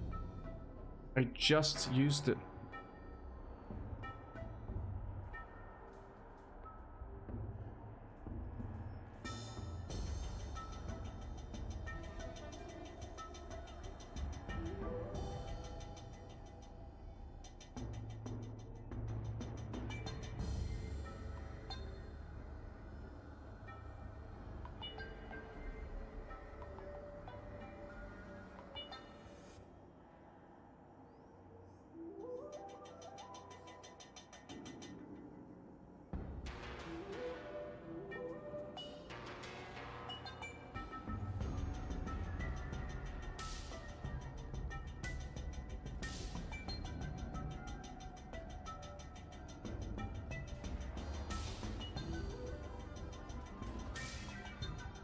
Hold on, give me one sec.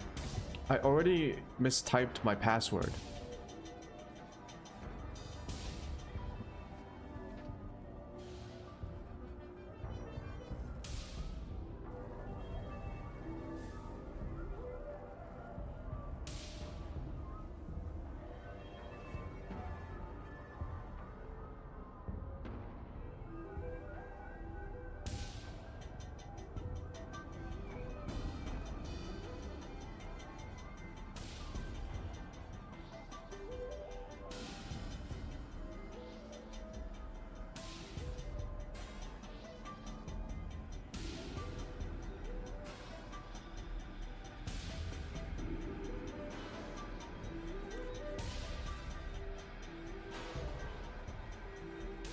And I go to my profile and I probably link my stuff.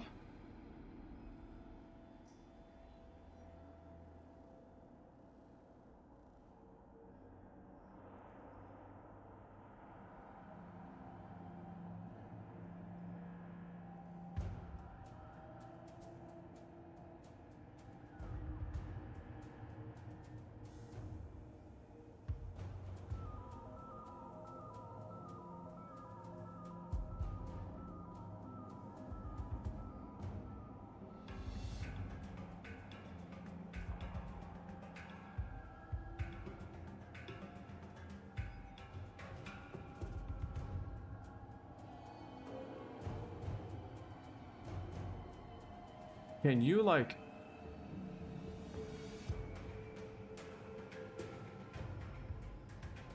link your Elite Dangerous account with Inara so that it can also keep track of what's in your inventory?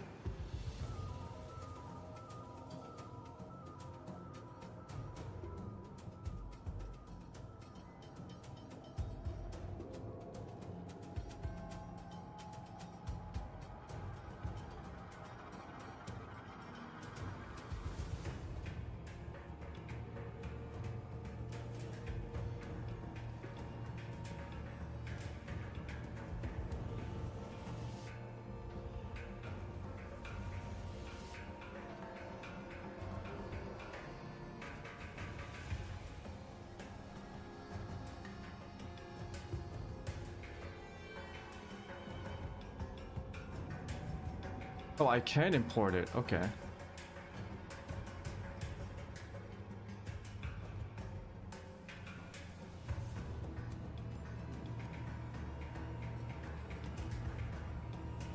Okay, I'm importing my game profile from Steam.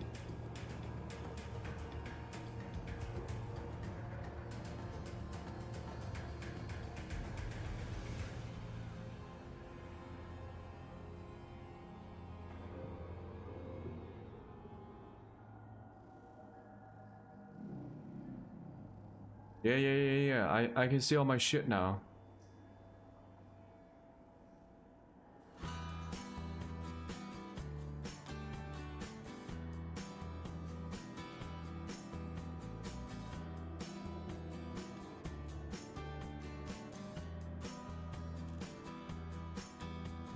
So now if I go into blueprints and I go for like the long range multi-cannon tier 5, it should tell me that, oh, okay, this is cool. Yeah, insufficient components.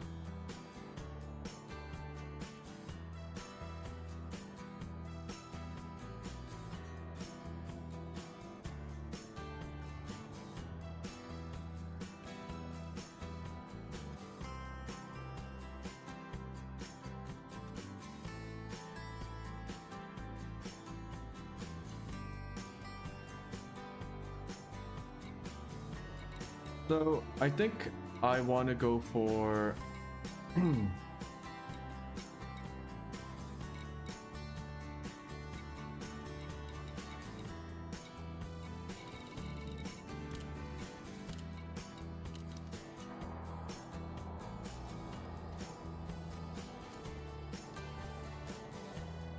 let's go find some HGEs.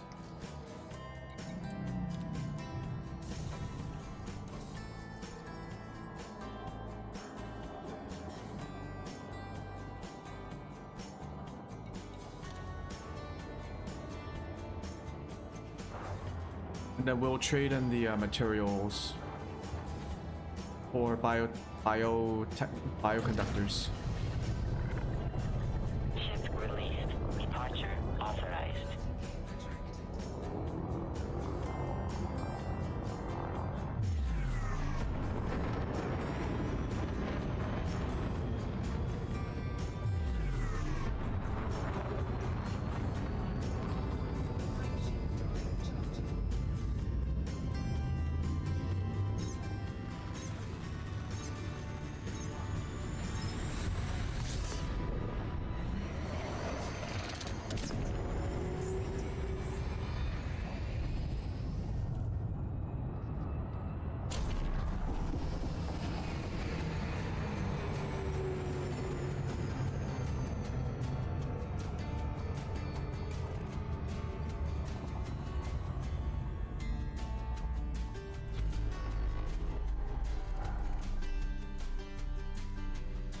There's probably one here. Have to kind of look for it.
huh?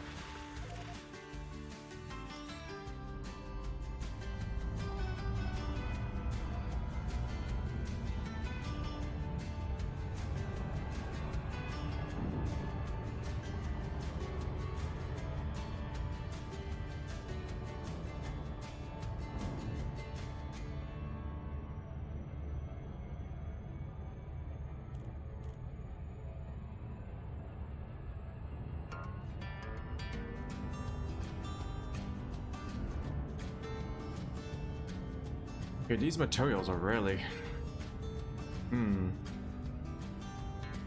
You need a lot. It's deceptively demanding because you're not gonna get the specific ones you want. It's way too hard to specifically farm for a material. You just need to find the right farming method and then convert them. But then because of the conversion rate, takes a while. Takes a while.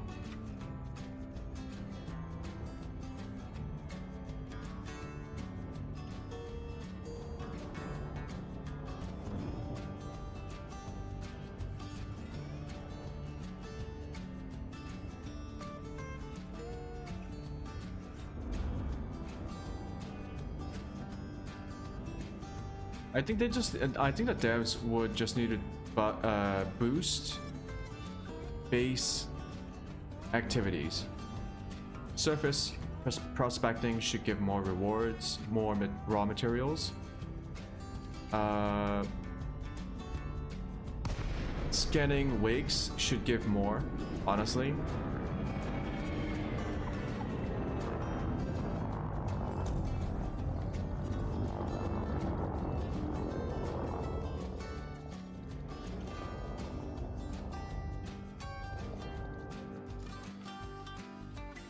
Stuff like that, just so that people can enjoy the base game activities more, because I think the base game activities are quite fun. Just you don't get to do a lot of them.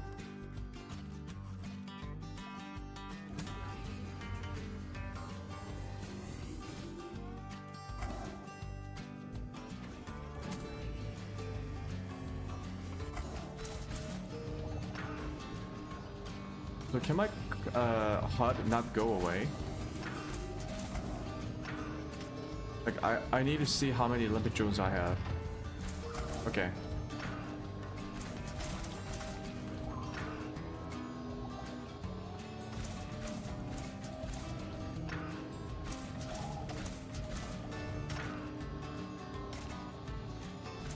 Like, if they were going to buff the HGEs like this by 3000%, you know, maybe increase surface prospecting by like 2000% or 5000%.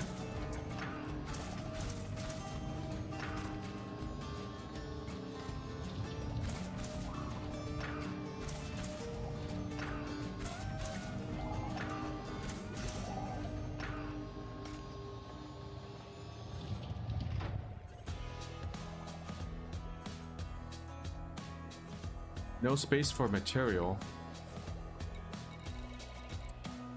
Oh, these are all heat. Okay.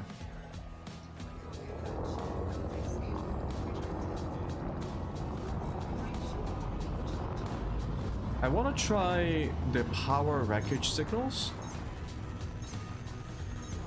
I want to know what that does.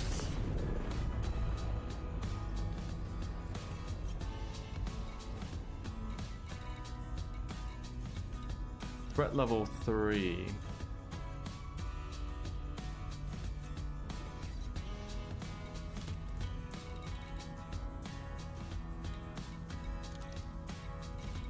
POI and signal.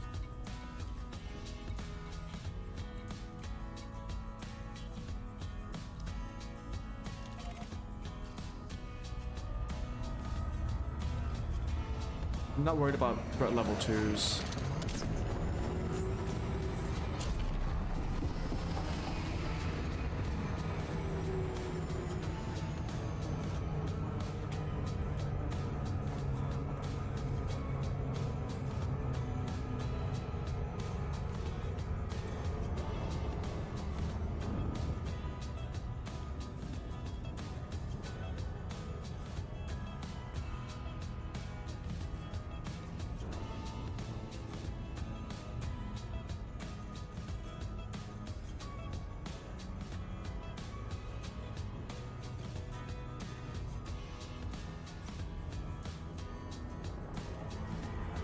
Why am I so slow now? Am I in a gravity well?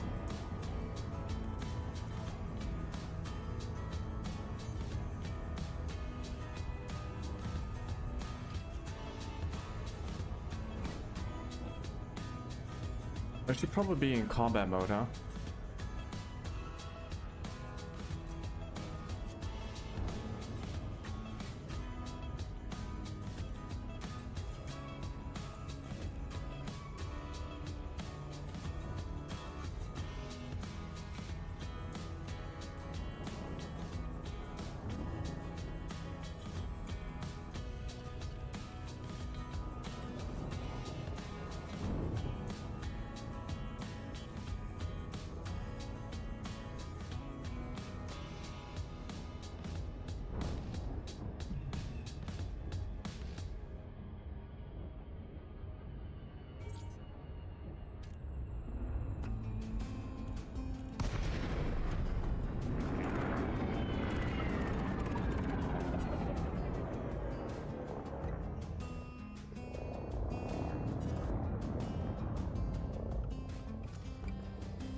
Black box.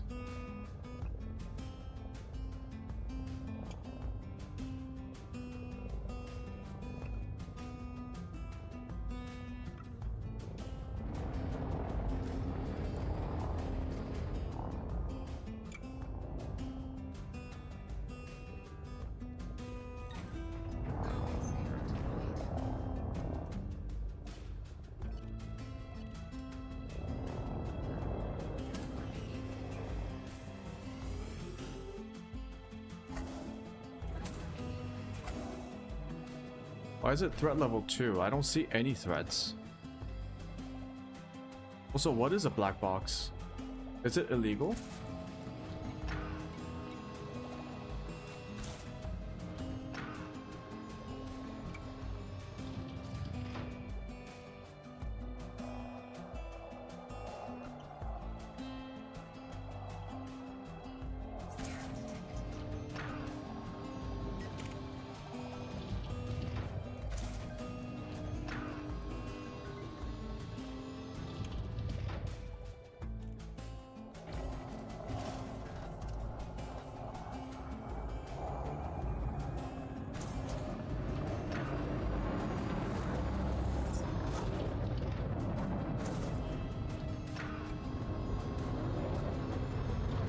What the fuck is going on?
Just salvage stuff. That's it. Okay.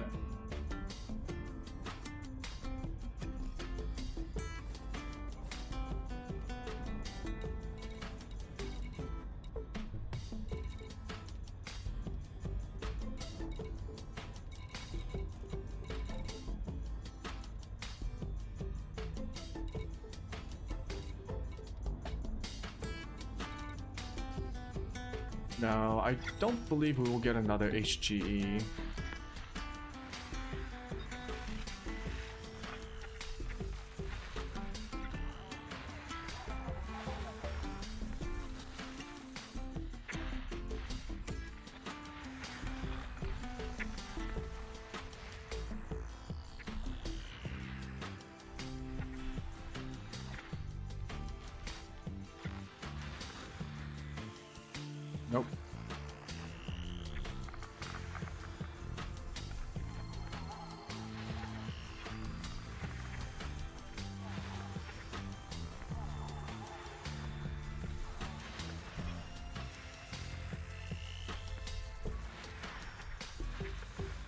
Oh wait, it does spawn.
I think the next thing I want to upgrade is either my shield, my hull, so like more defense, or my lasers. But I think I want to go for shield or hull upgrades.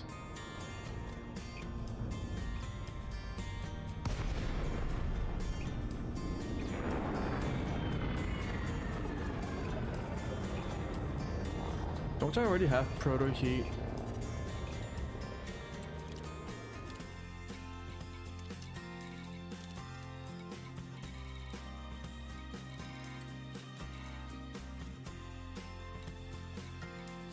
Yeah, it's the same. I need to go to a different system if I want some other thing. Okay. Well, actually, let me go get something to drink. I haven't had.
That's some nice rooibos tea.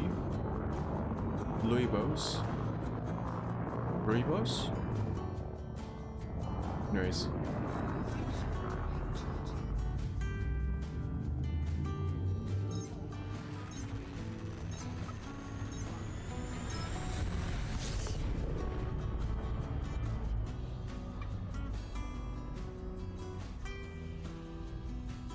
Let's go to a material.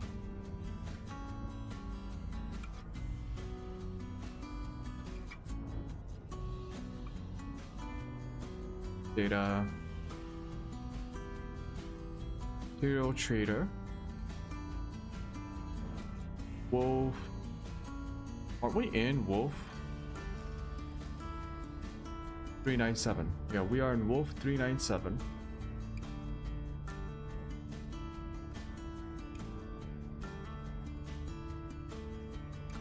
Need to go to Wolf 363. Pearson Station.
Ooh, this is a big one. Okay. It probably spawns in an HGE as well. Hopefully a different HG. I can actually check it by the system's there is like a system trait that affects HGE material spawns, but it's a bit too complicated for me.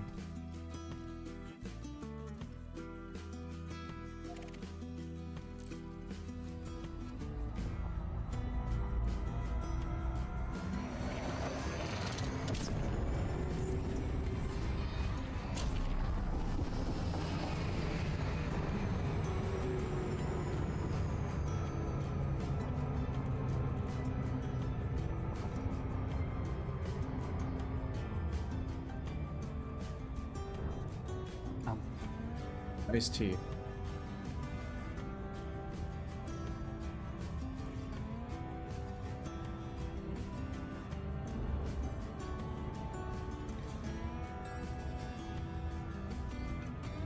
You know, if I have to do this for every ship,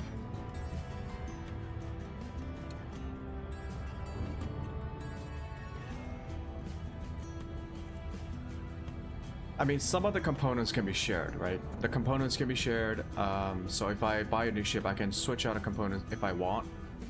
Like my multi-cannons, I can install class 2 multi-cannons on any hardpoint, medium hardpoint, with a class 2. But stuff like the FSD or the engines.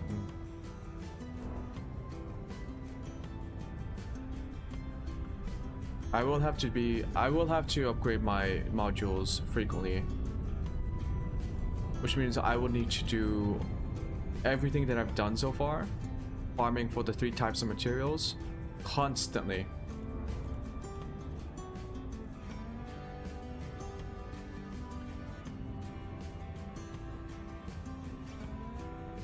Yeah, let's not slow down too much, game.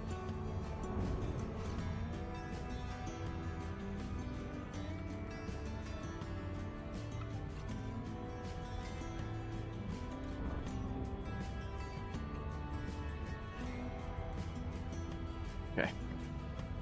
It's a stupid gravity well. It slows me down.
Was it biotech conductors?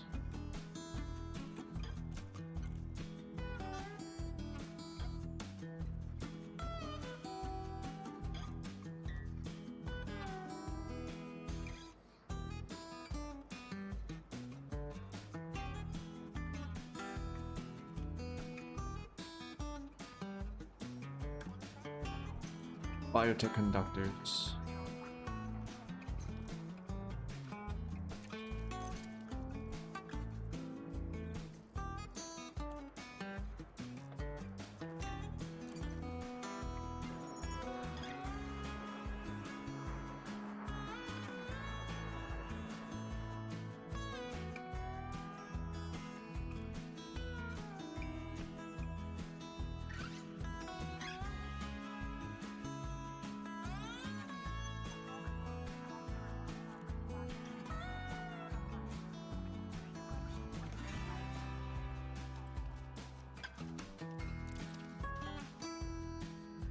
Oh, and I need to figure out what I need for my FSD.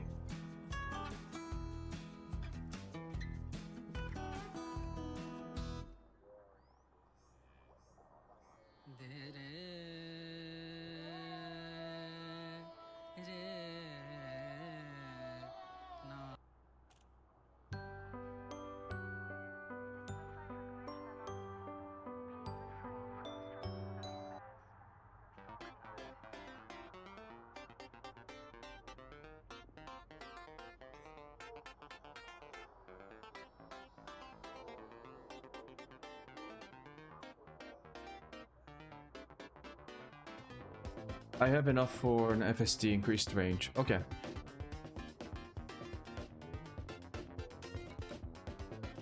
I want to see. Workshop.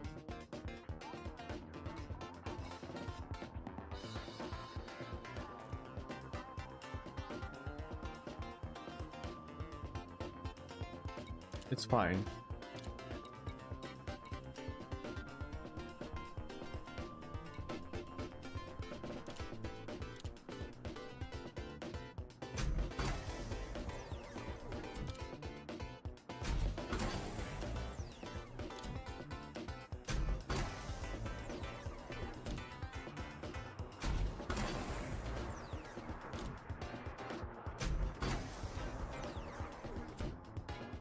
Great. We've got FSD complete.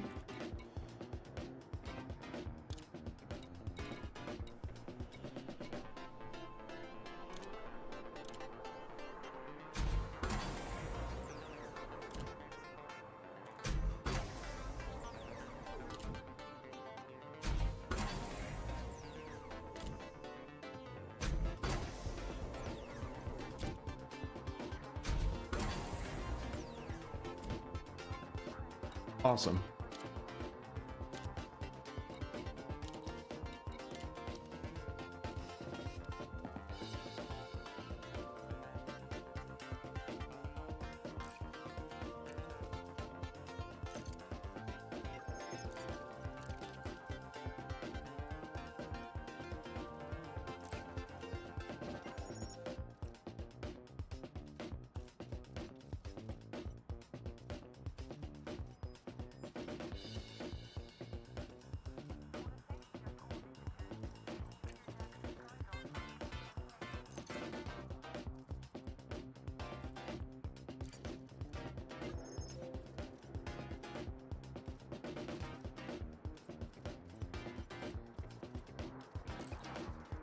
I'm good on materials.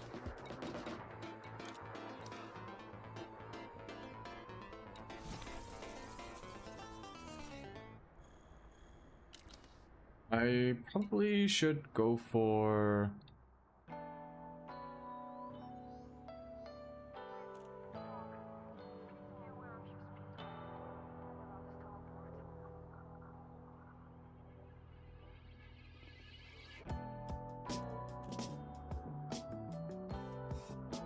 Who did I unlock again?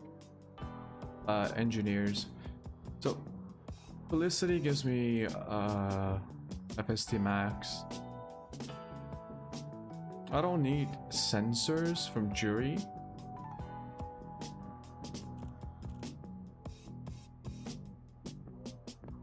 Petra is so far away.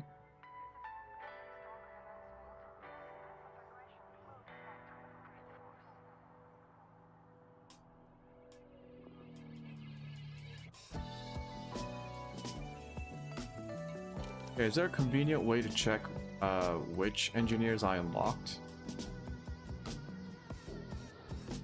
Elvira.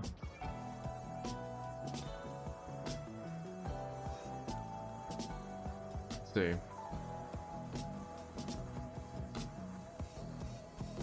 The Dweller is power distributor. Stalker will be forced to respond to aggressive actions. Full peace of mind. Please don't ship weapons while inside the docking bay. Stellan Gene gives me hull reinforcement. Okay, good.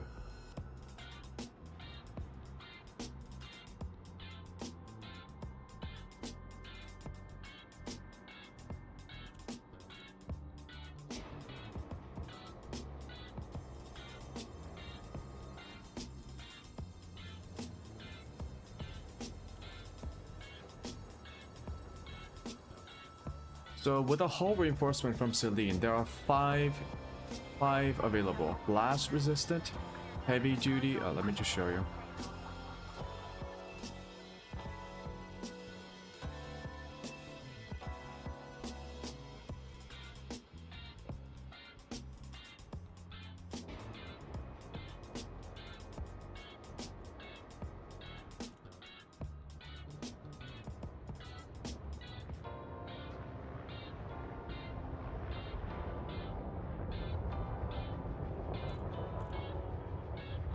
We got blast resistant, which increases explosive resistant and hull reinforcement. Heavy duty. A lot of hull reinforcement, but a lot of mass. Kinetic and hull. Lightweight reduces mass probably. Hull boost. It actually decreases our reinforcement rate. And thermal. I'm feeling heavy duty. More mass, but we got the engine upgrade too. Do we have the engine upgrade?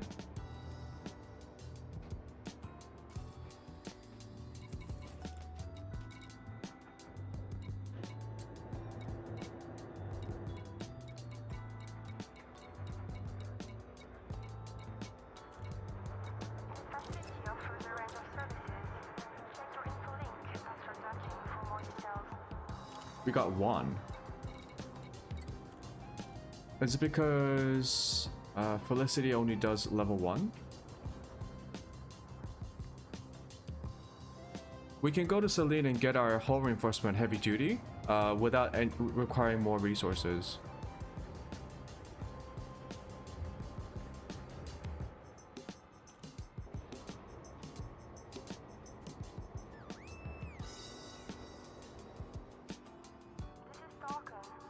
Where was Felicity?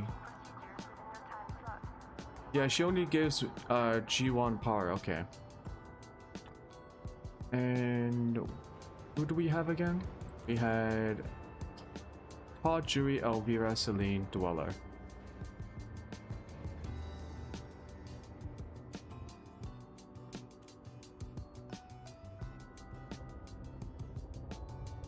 Oh, and also Petra, but we can't get to her. Oh wait, I don't think we unlocked Petra. Services at this starport are constantly being updated. Remember to visit every time you pass through the system.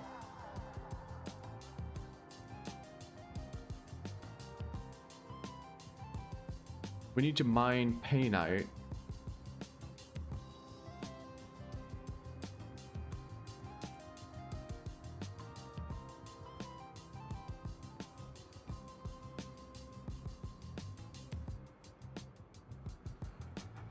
We could just buy one.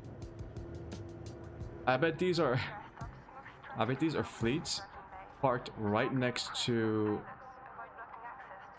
Celine. Bet.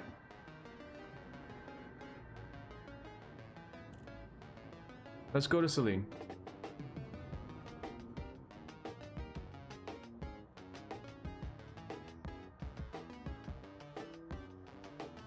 Oh wait, you also get armor.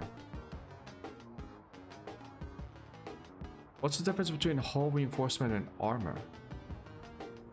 Welcome to our vessel. If you are unable to complete docking procedure within a time slot, you will need to leave the bay and submit a new docking request.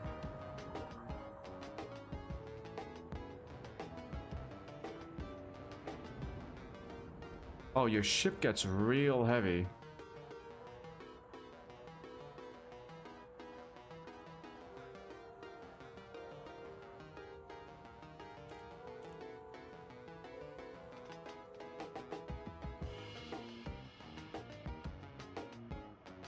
the interest of smooth traffic flow within the docking bay, store can request that pilots Yeah, let's go to Celine. docking pad. Ook.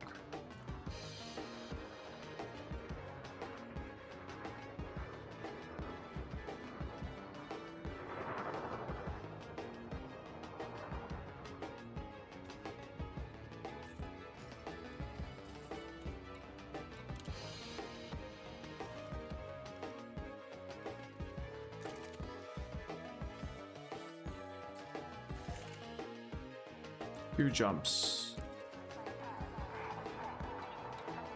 Before we leave, let's refuel. Let me get limpets.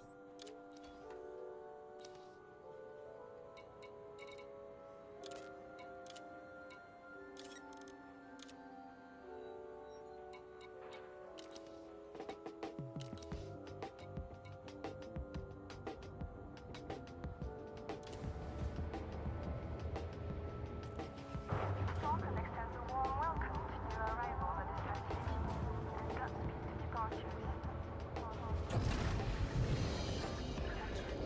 Landing coupler retracted. Allow for oncoming traffic in the access corridor.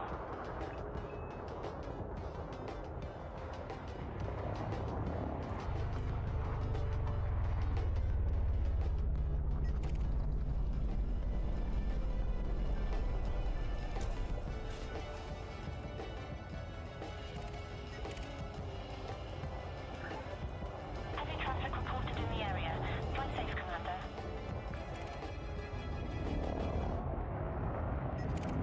Just like scan random ships and get materials. Not all the time, but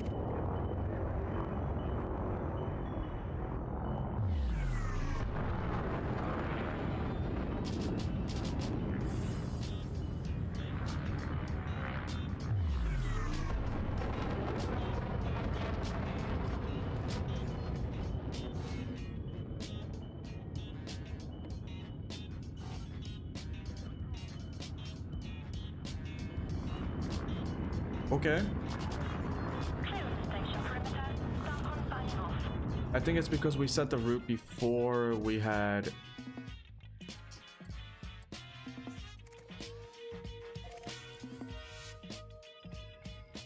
Yeah, before we stocked up on limpets.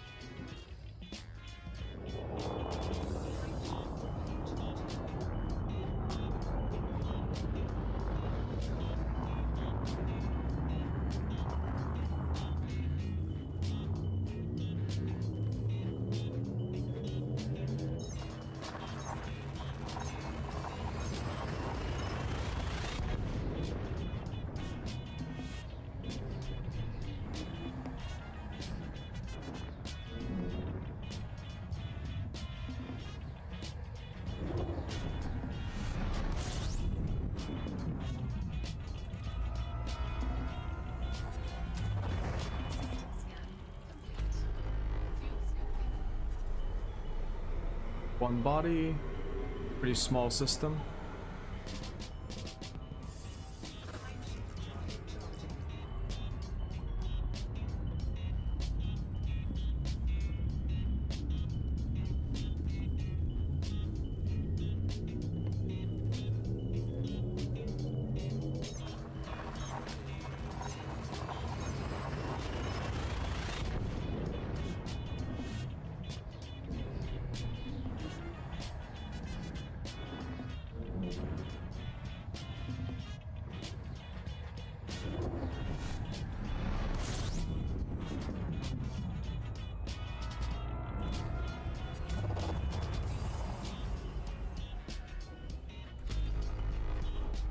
Oh, we're here.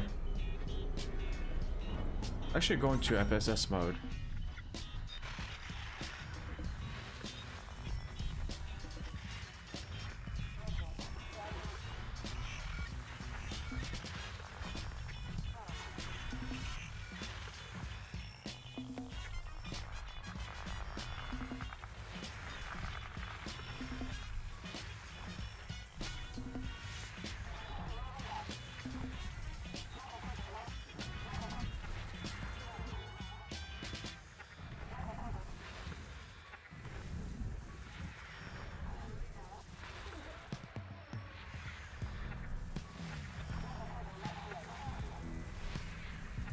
There's a lot going on here. Holy.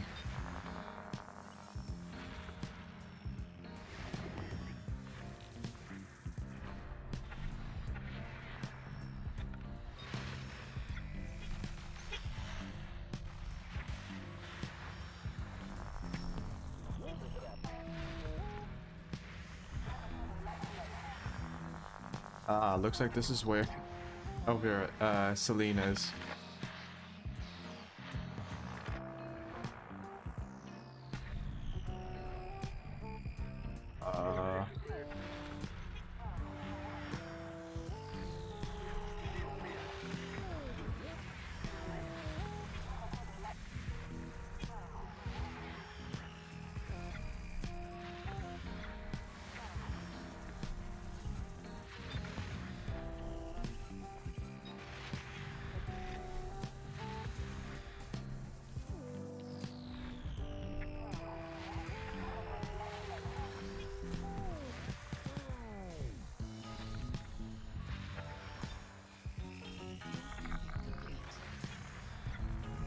I don't think that a system like this would have an HGE.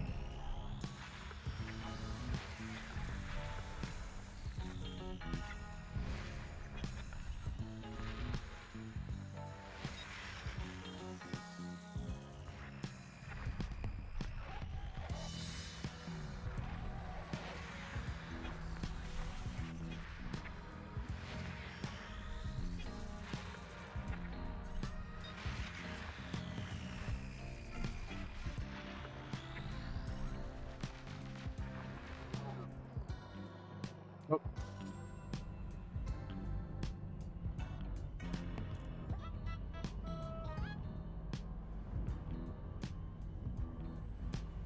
Oh, we need pay night. Let's go to Inara.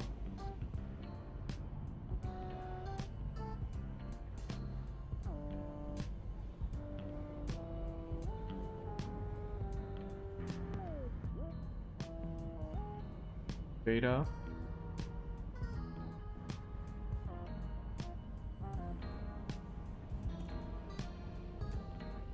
Pay night.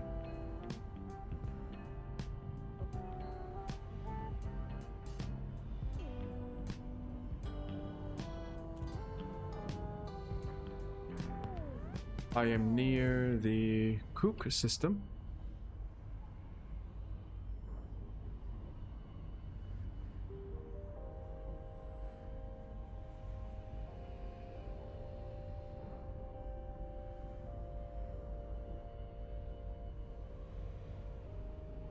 The Fleet Pay Night Princess. It is in system.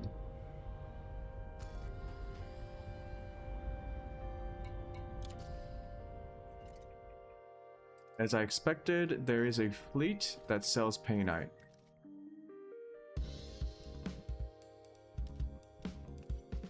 Fingers of Dawn. Nope. Milk Truck.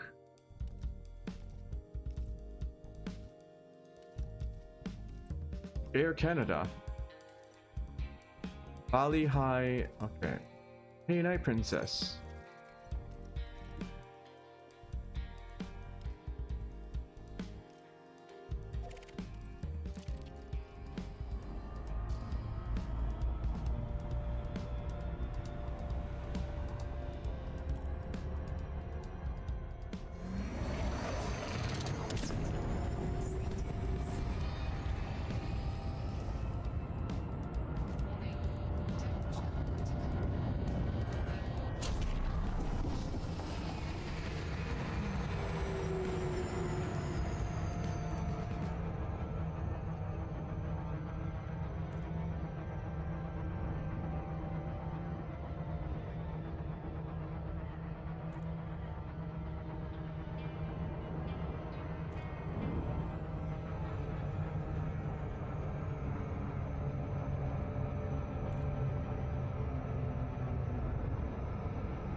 I need a fleet.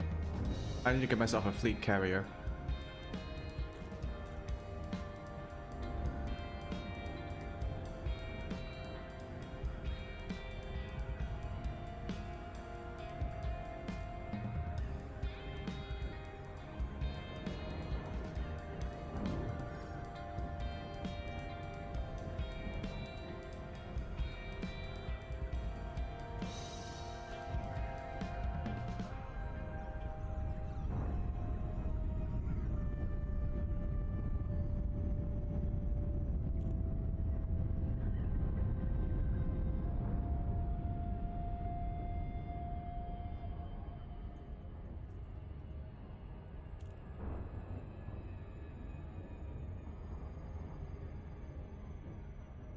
No, I don't want to go into orbital cruise.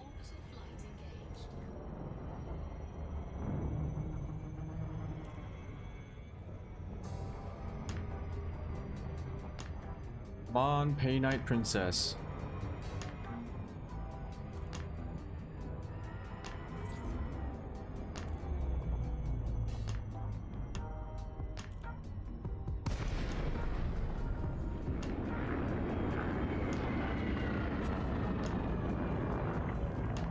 This carrier expects considerate pilots. Fly safely, Commander.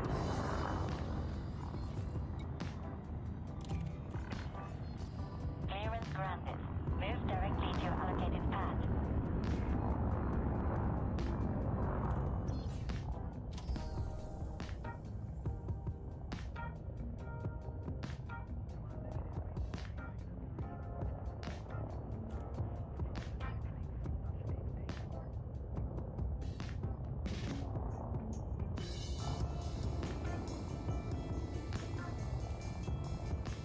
Are the landing pads always on the underside?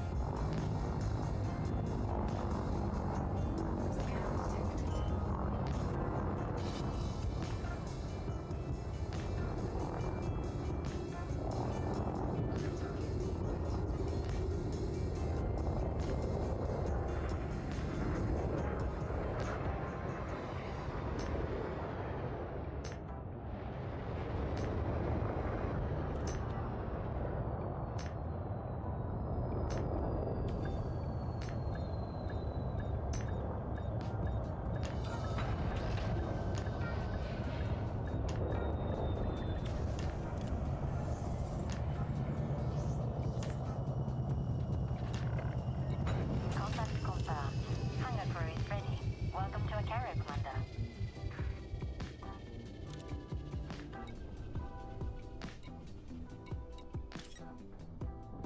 Is this right? 4 million? Oh.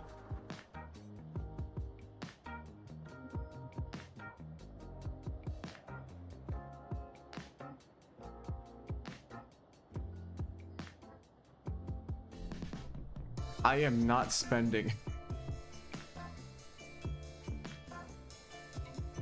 No.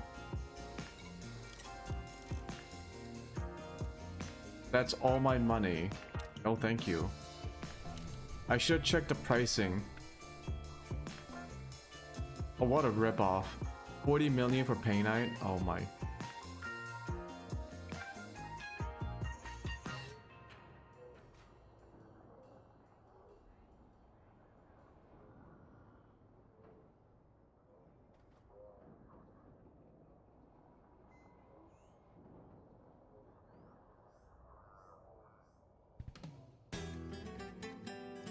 Bro, I can travel to this place and get it for 38,000 per unit.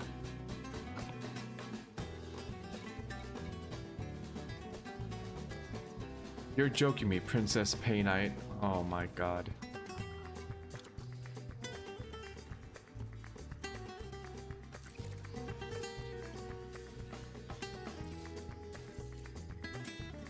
Six jumps.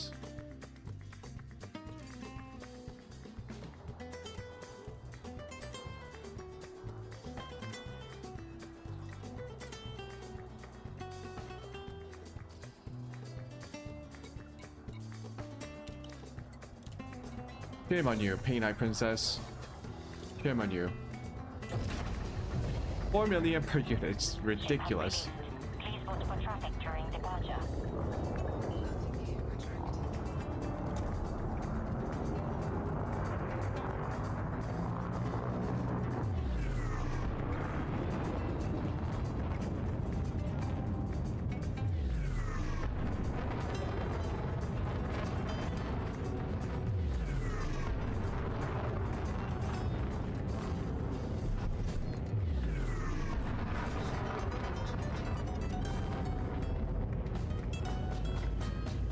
Speed restrictions have been lifted. Until next time, Commander.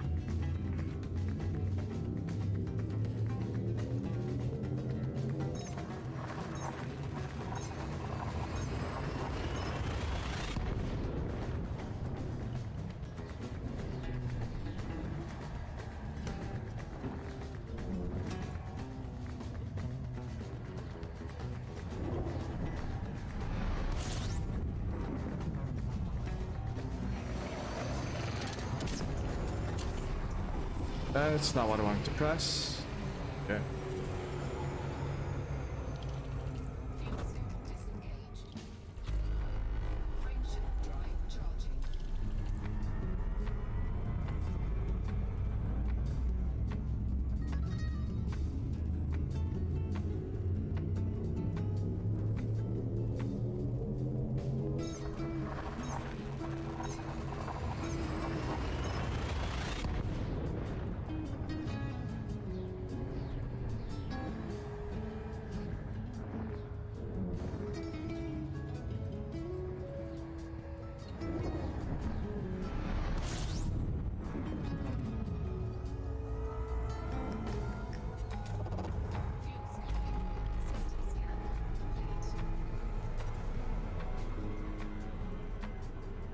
The Tiger's Den.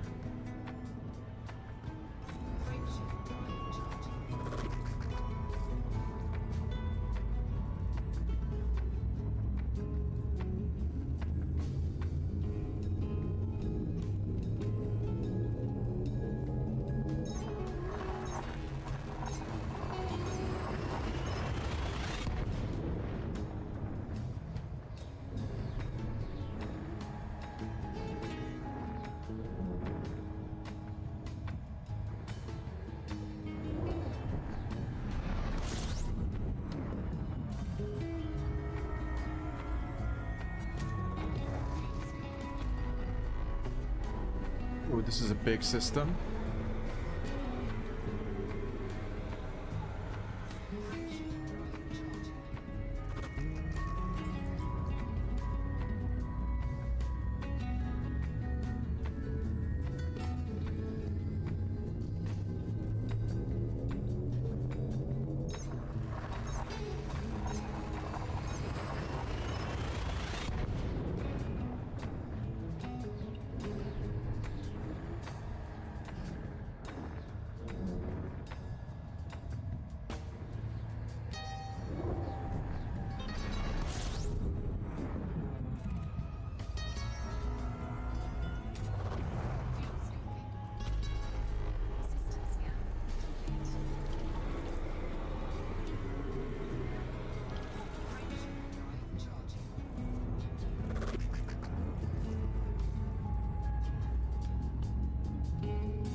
I believe that is our destination.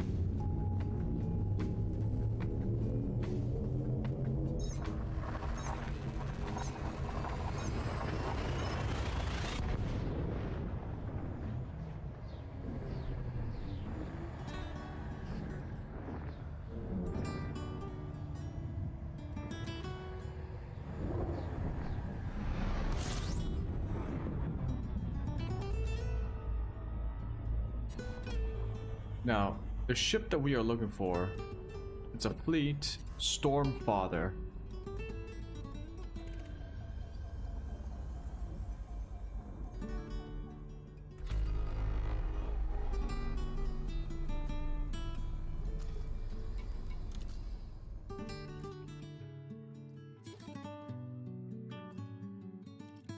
Oh, it's not a fleet. Oh, it is a fleet. Okay.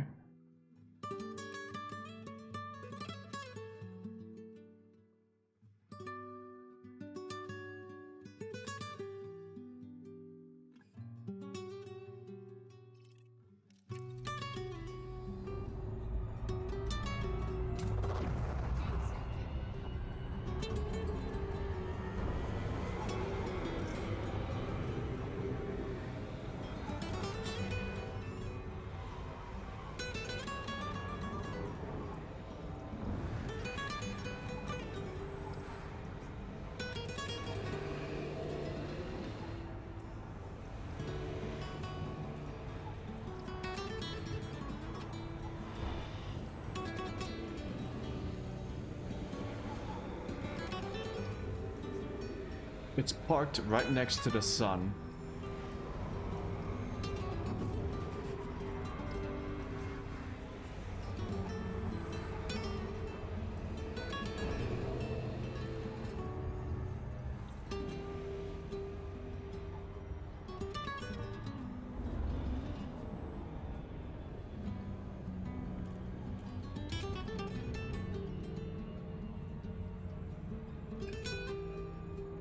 Okay, once we get the pay night, we gotta make our way back.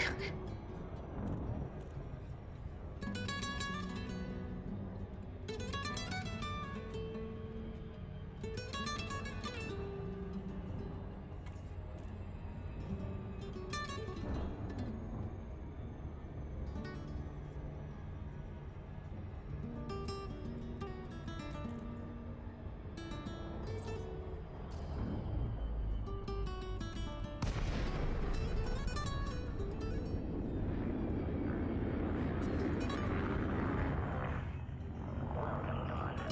Adherence to the speed limit is appreciated. Docking request accepted. Maintain an appropriate speed during approach.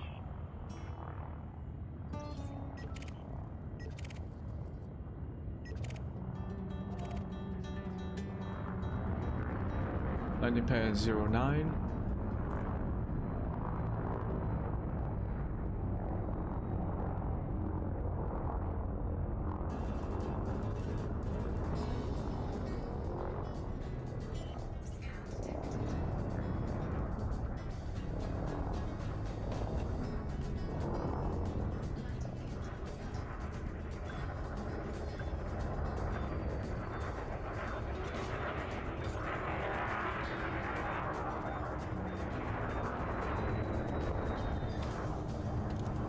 Ouch. Docking confirmed. Engine shutting down. Hello, Commander. How may we assist you? See how cheap this is? No. Fuck me.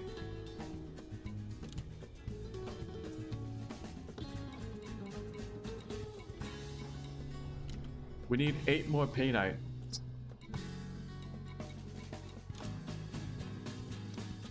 Tariff applies. No.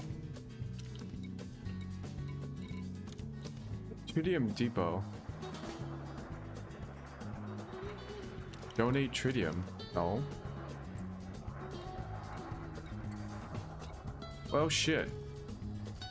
Gotta look for more pay night.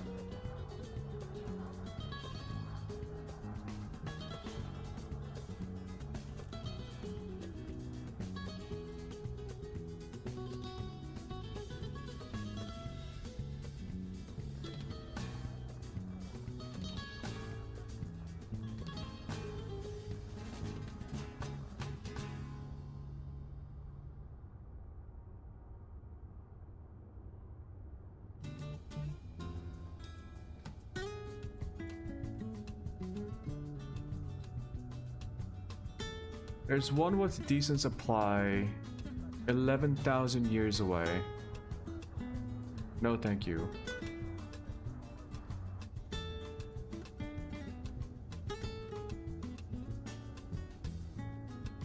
There's one 67 light years away that sells it at $1 million for, and they have 81 supply.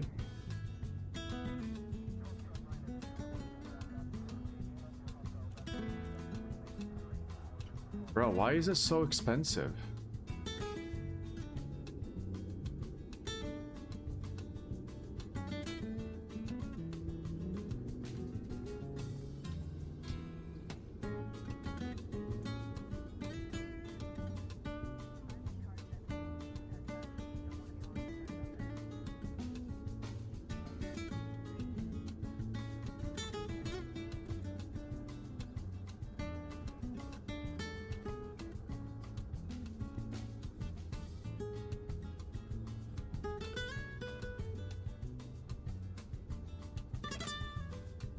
If it's going to be this much of a hassle, why don't I just mine it? How do you mine painite?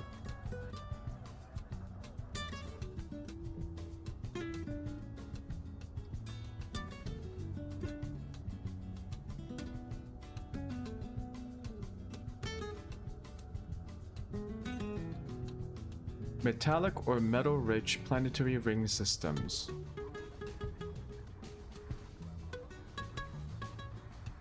In metallic rings, I can mine it with a laser mine, while in metal-rich, it's only present in deep core deposits.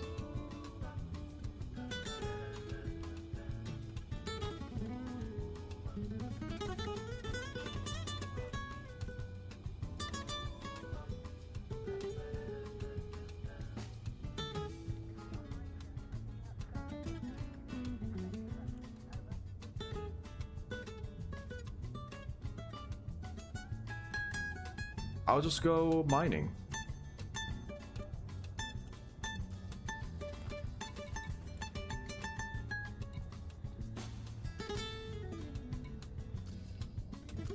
All I need is a couple of mining lasers.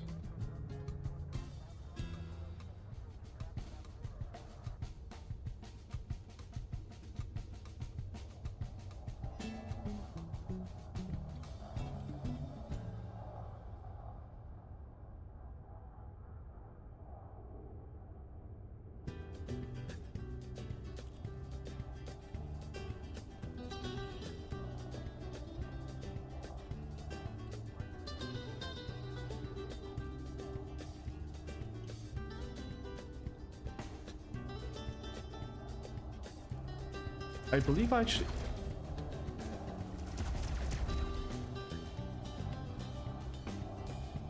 The heck?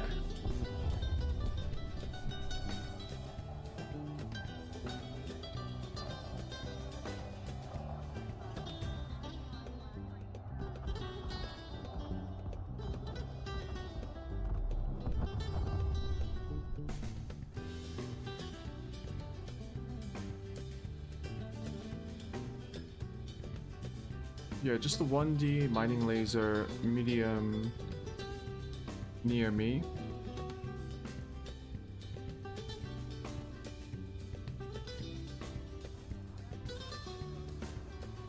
Range terminal.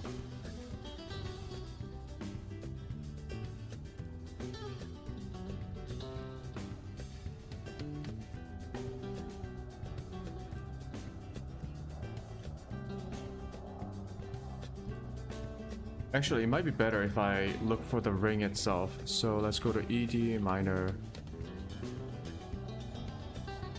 ED tools. Miner's tool.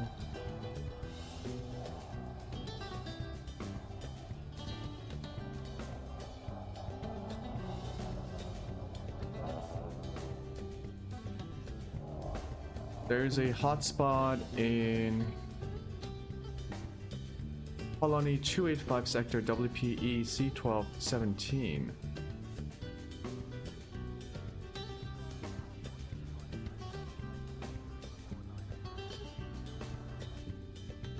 $156 light years away.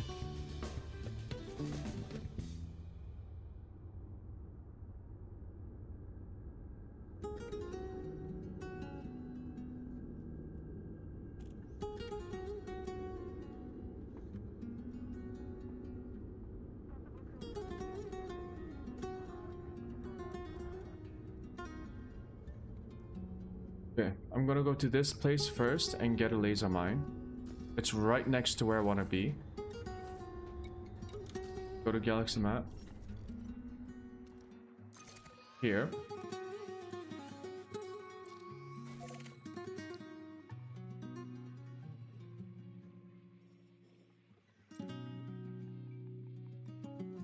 Four jumps.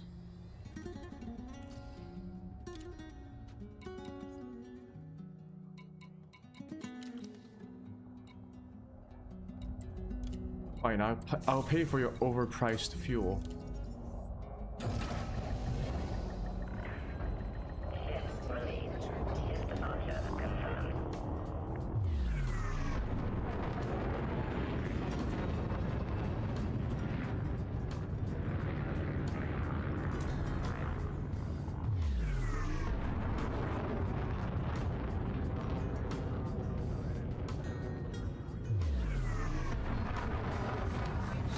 So we're going to get the mining lasers first because there isn't a mining laser outfitting station in the mining hotspot, in the system where the mining hotspot is.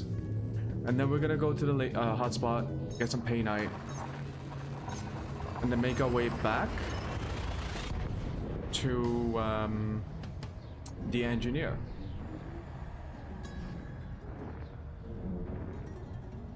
Depending on how valuable painite is, I might just mine until I'm full.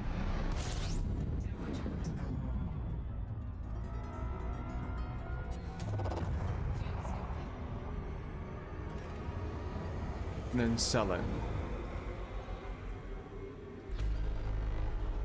Like, how are these people able to set the prices so high for selling painite?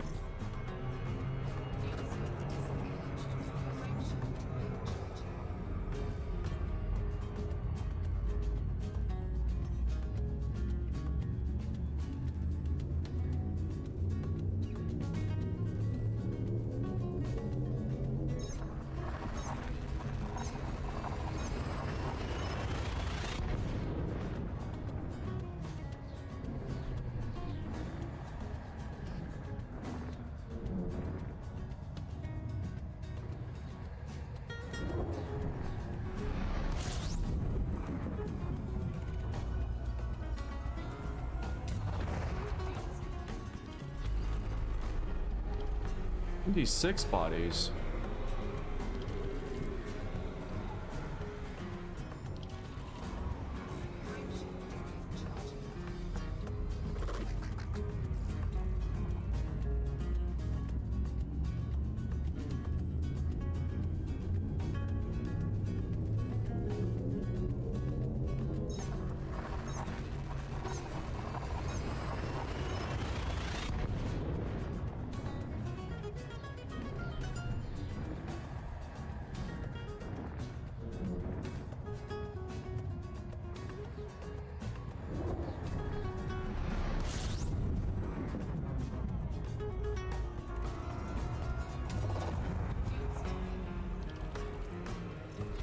At least I'm discovering a bunch of star systems.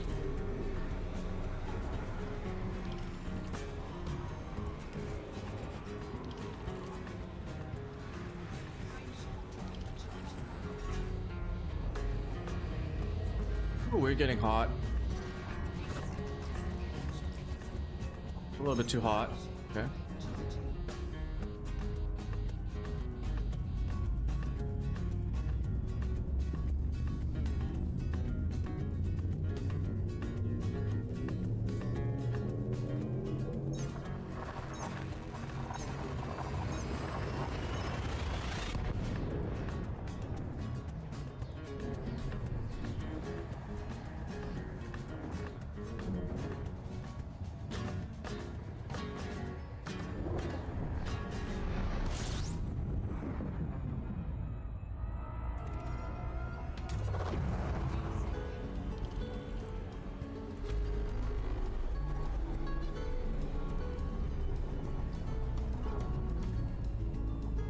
Endry Legacy Station.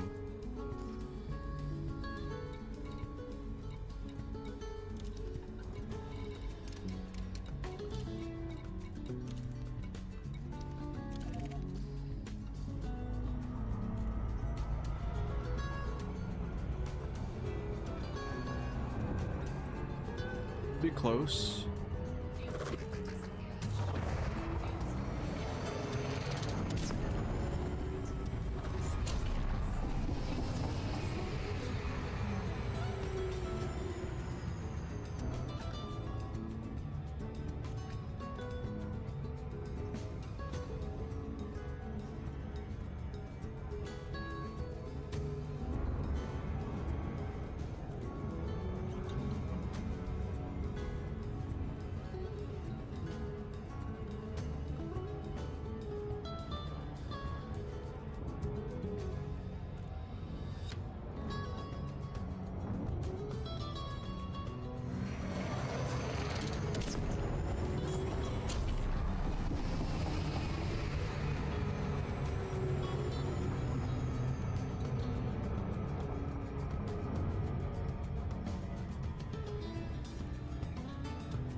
Gravity well's gonna mess this up.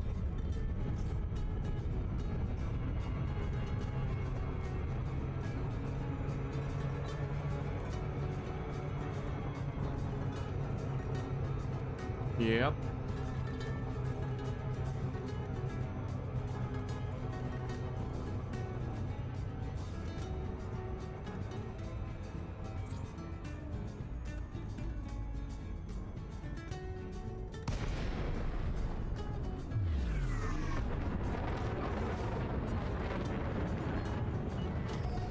Lincoln, Charlie, Yankee, Bravo. Please submit a standard docking request before attempting to land. Access granted. Proceed to Bay 3-5.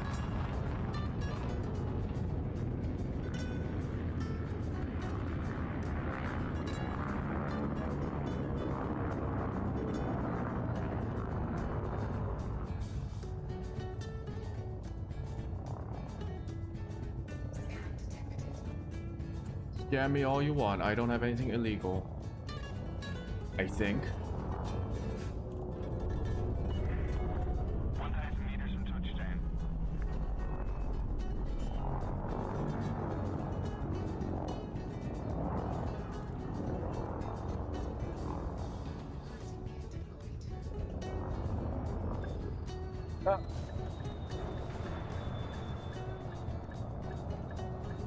Whoopsie.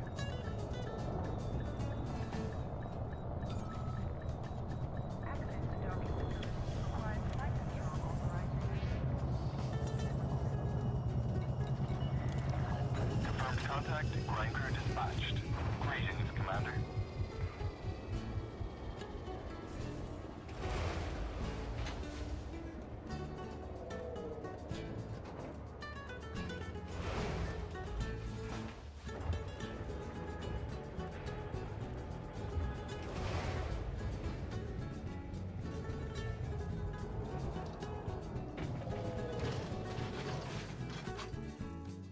I'll keep 2 burst lasers.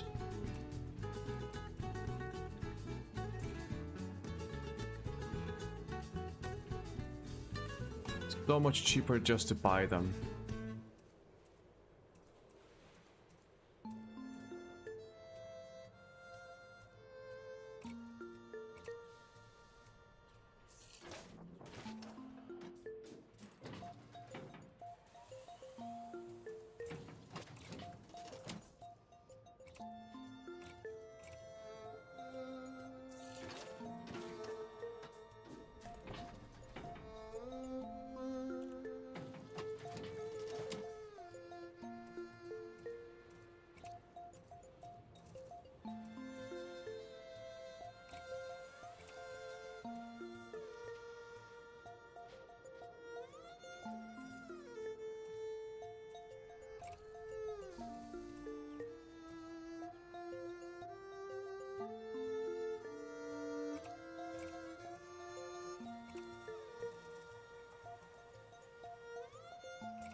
Yeah, it's fine.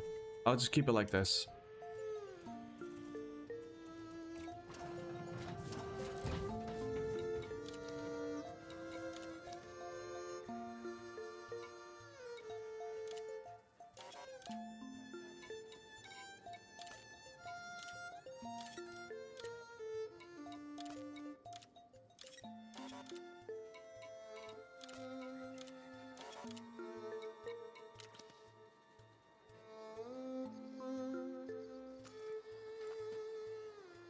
Damaged escape pod. Where do I sell damaged escape pod?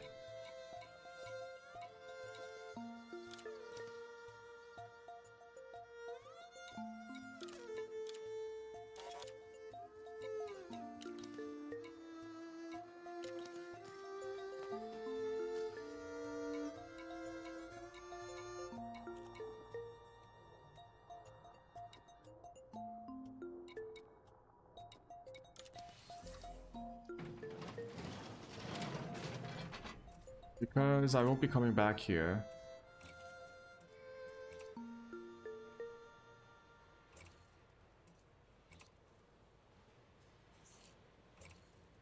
Thank God these are not upgraded.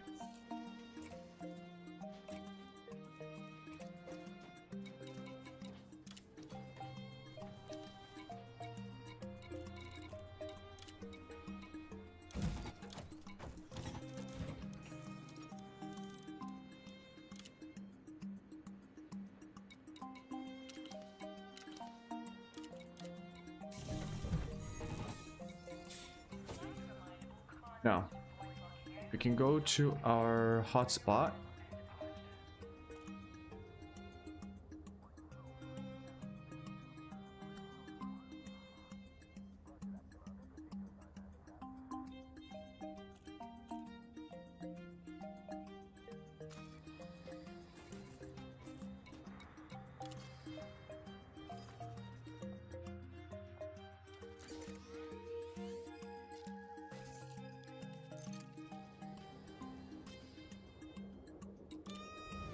We go mine us some Hainite.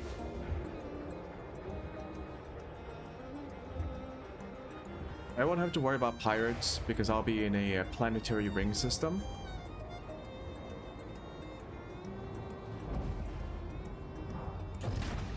But the AI might try to interdict me while I'm making my way back You are go for to departure. the engineer.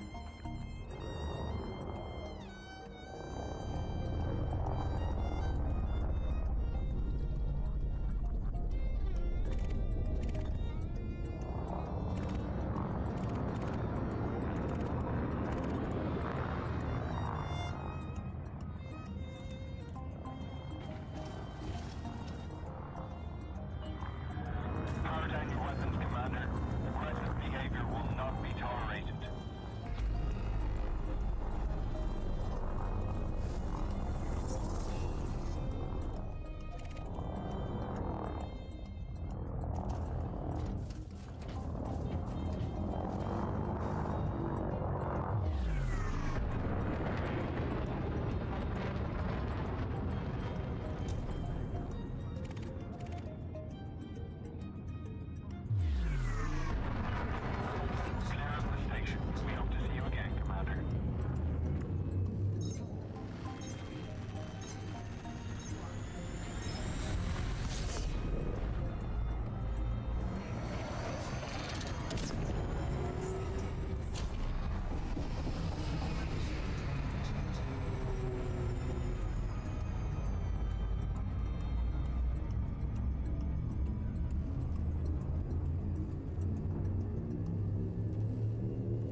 One Ring Alpha. Planet 1.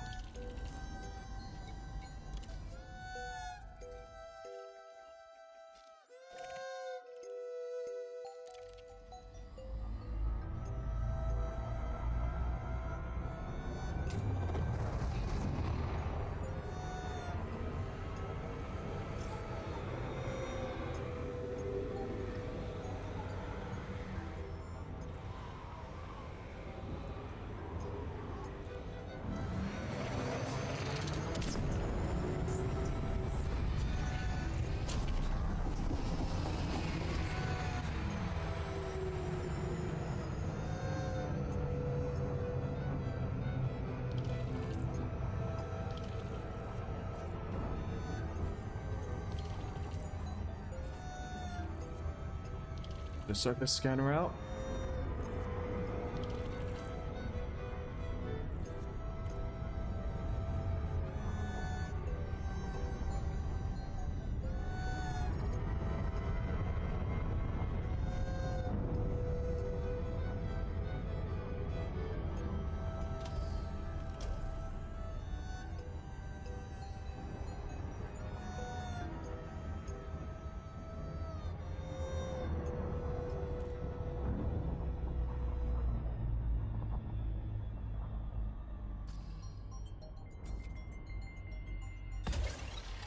Could be the inner ring.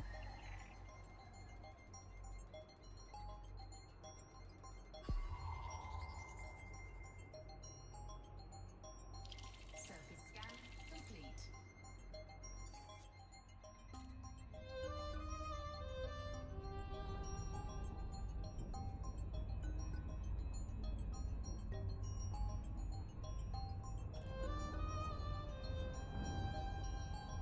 Damn.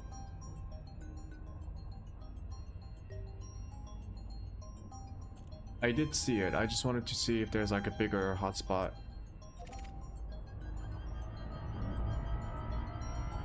Actually, that one does look bigger. Go over there.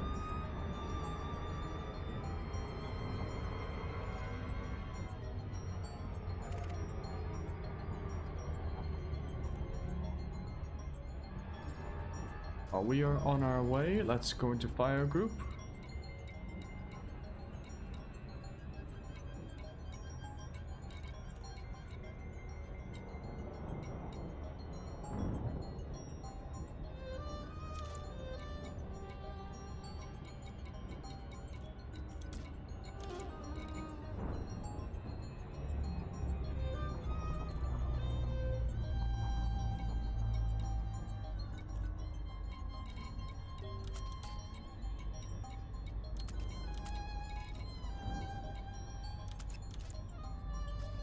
There we go.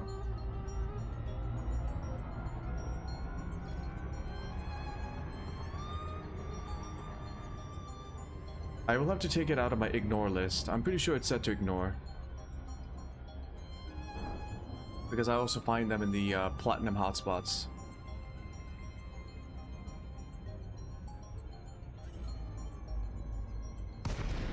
Maybe I should get platinum.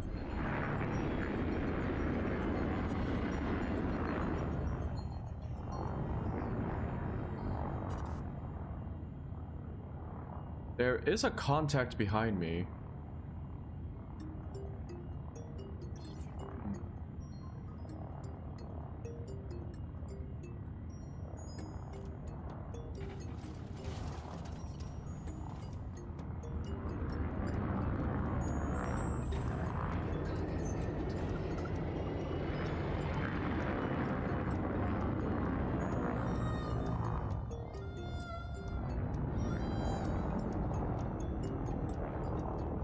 Is that out of range?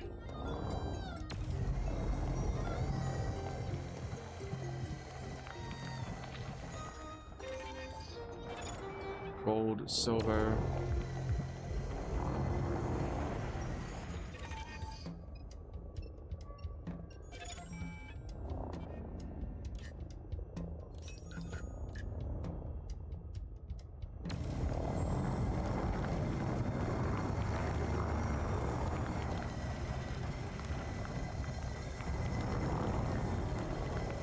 Maybe I should have gotten more lasers.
No refinery. Fuck.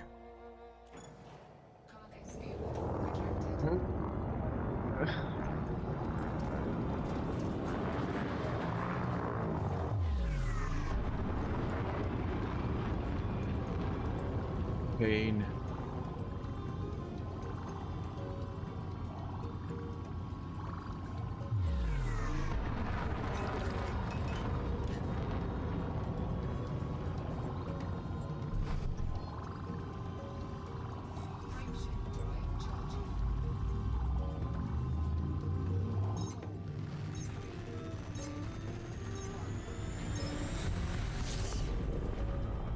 Please tell me the local station has a outfitting.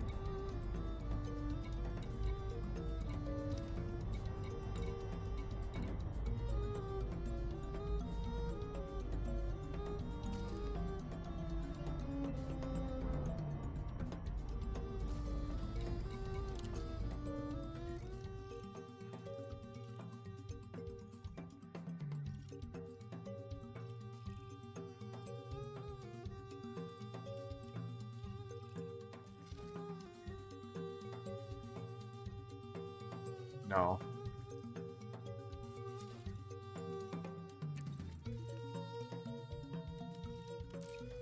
Oh my goodness.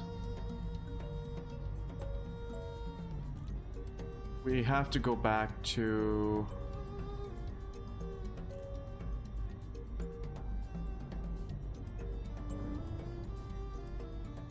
Sector SFJ B247.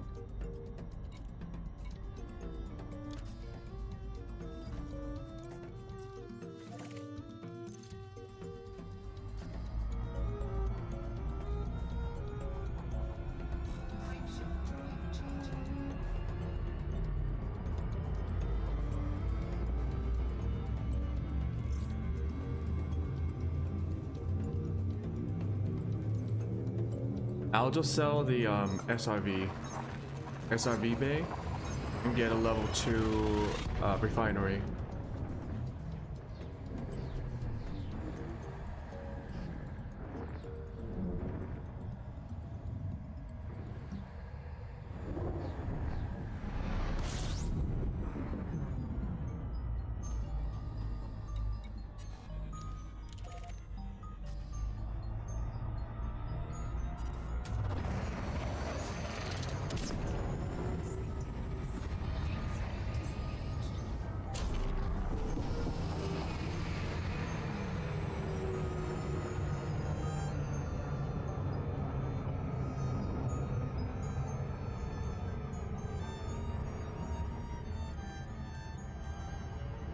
We gotta do this song and dance again.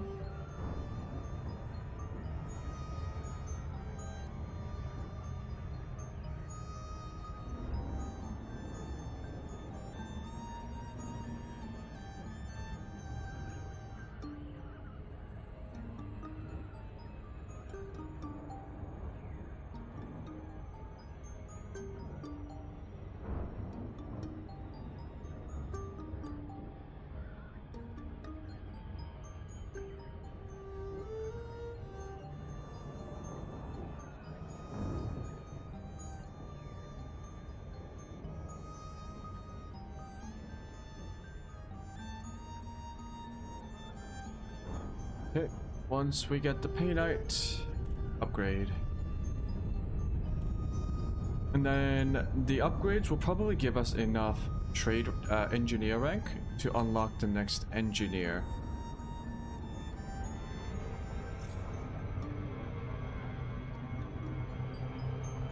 And then once we unlock the next engineer, we go for material farming again.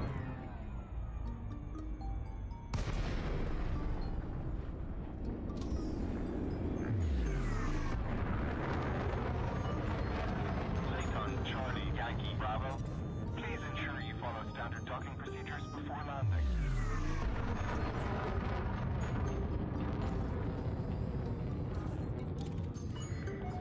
Permission authorized. Cleared for landing on pad 37.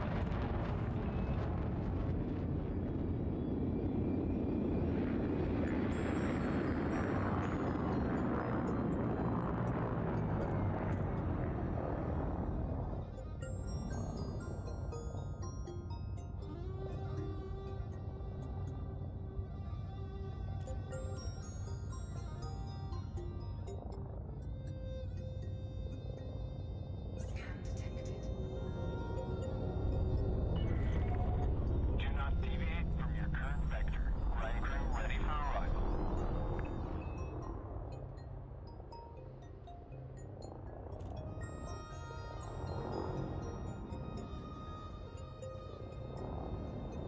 There we go.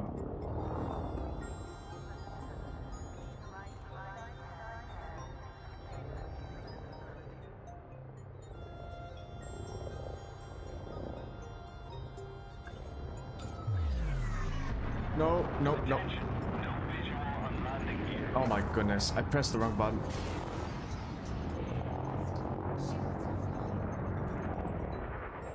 I pressed the boost instead of reverse.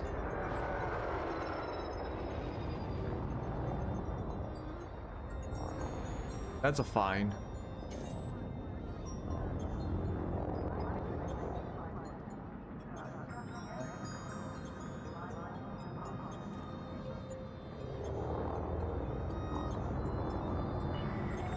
Attention, Commander. You need to reduce your speed.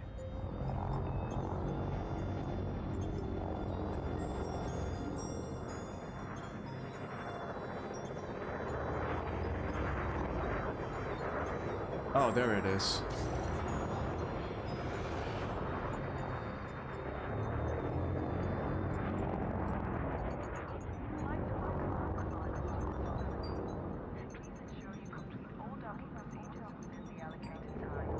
We should put that on a different button.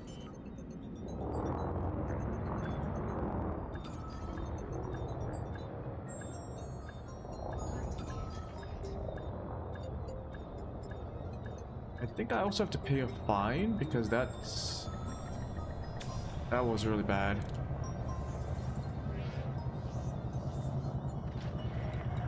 Docking successful. Perform landing checklist. You are most welcome, Commander.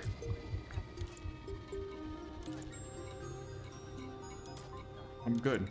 I'm good.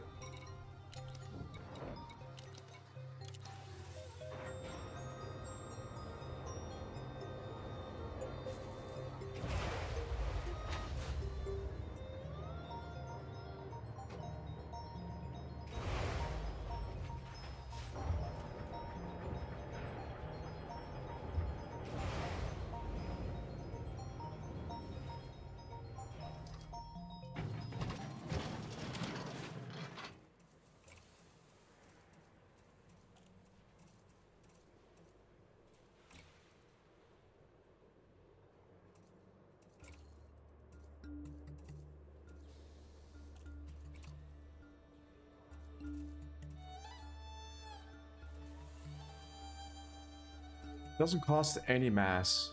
That's good. Bin count is 6? There's like no need. Can I just get like a...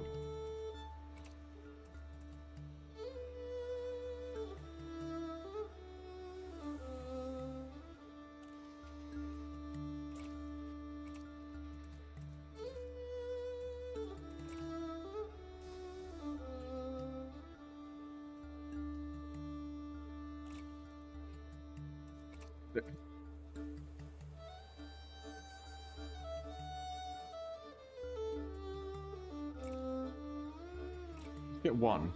Yeah.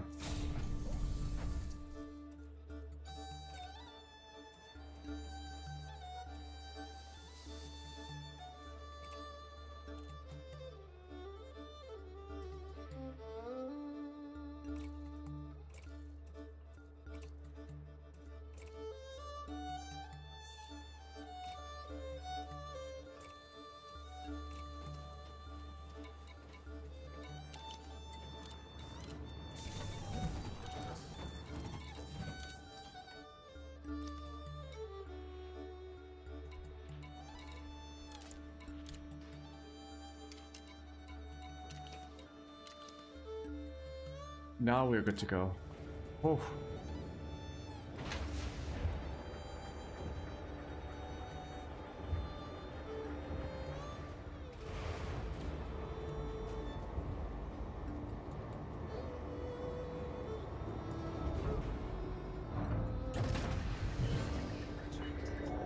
Ship uncoupled. You are go for departure.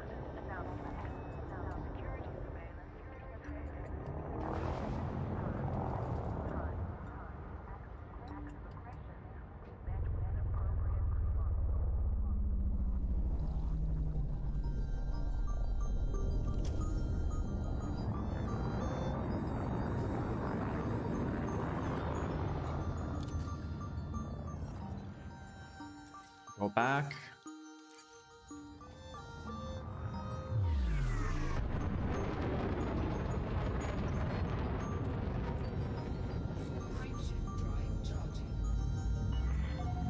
You have left the notebook.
We finally made it to the Pay9 hotspot with all the necessary equipment.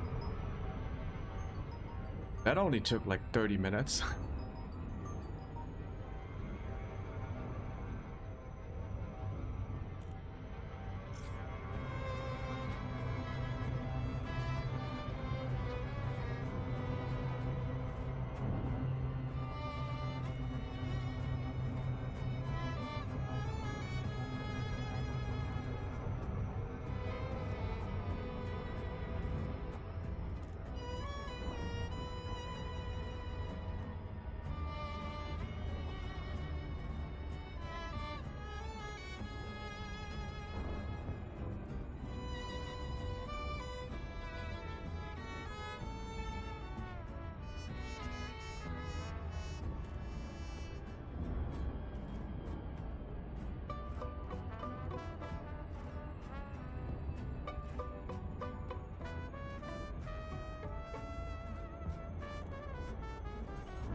I don't like this.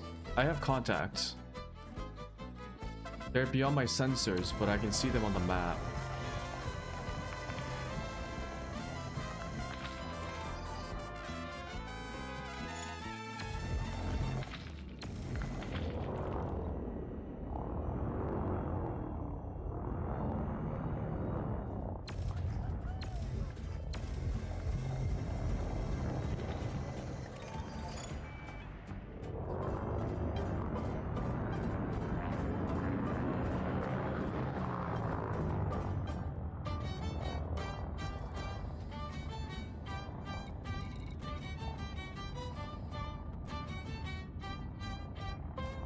They're coming towards me.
Why does it keep saying no valid collection targets?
Okay.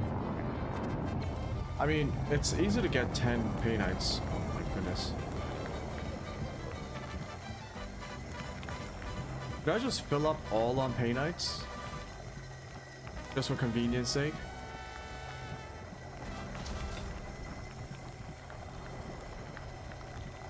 Because I could go to a platinum mine once I get 10 pay nights and load up on platinum.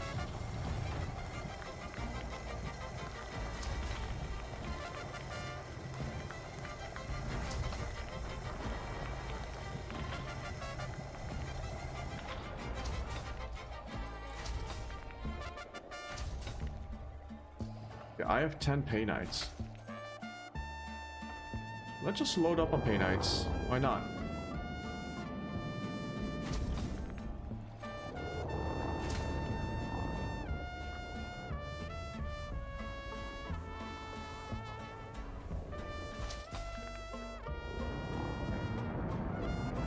And then we'll see if we can sell them off at a high price market.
Is he gonna get it?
Already at 16 pay night?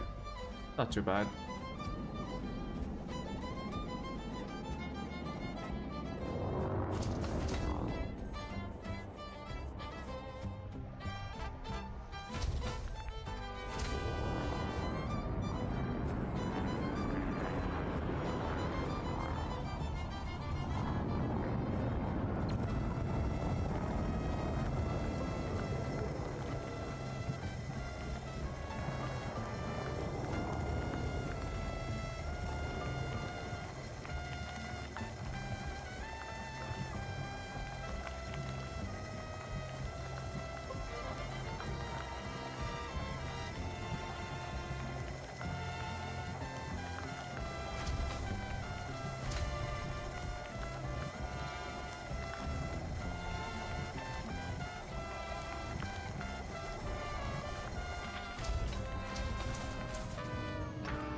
Oh, shit. Platinum. Ignore.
Oh boy.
Well, one of them just ate shit. Okay. How many K-Knights? 20?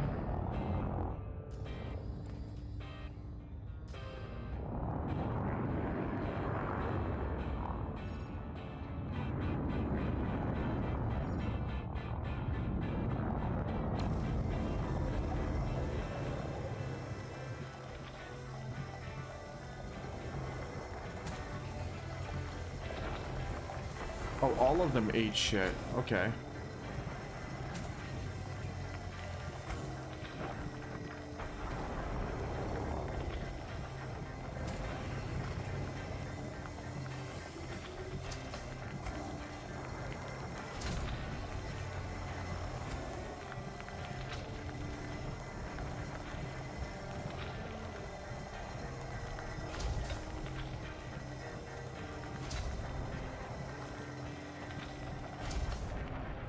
I wonder if there's like a mining laser engineering upgrade.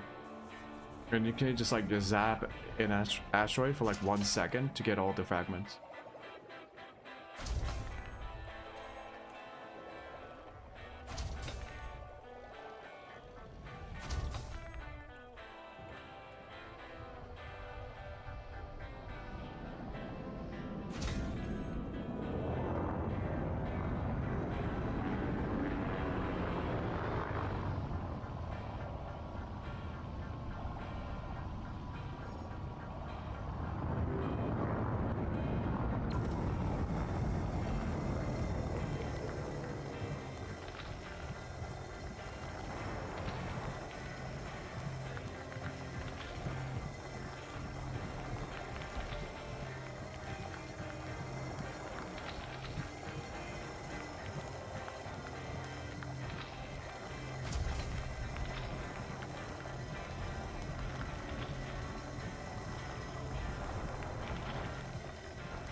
Gotta wait for my collectors to do their work.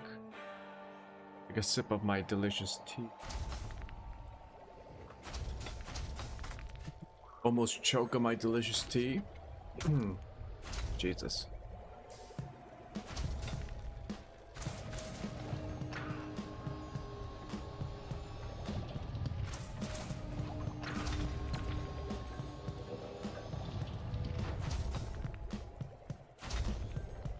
Are there better limpet controllers where you can just have more active limpets? Maybe like 6 instead of 4?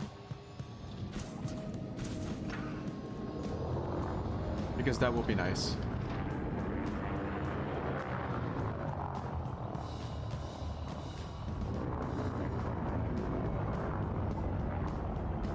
I guess I could be a little bit closer to the asteroid.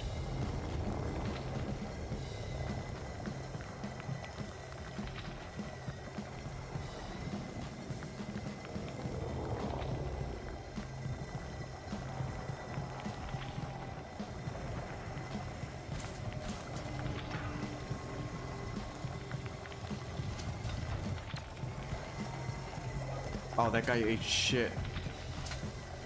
Did you see that?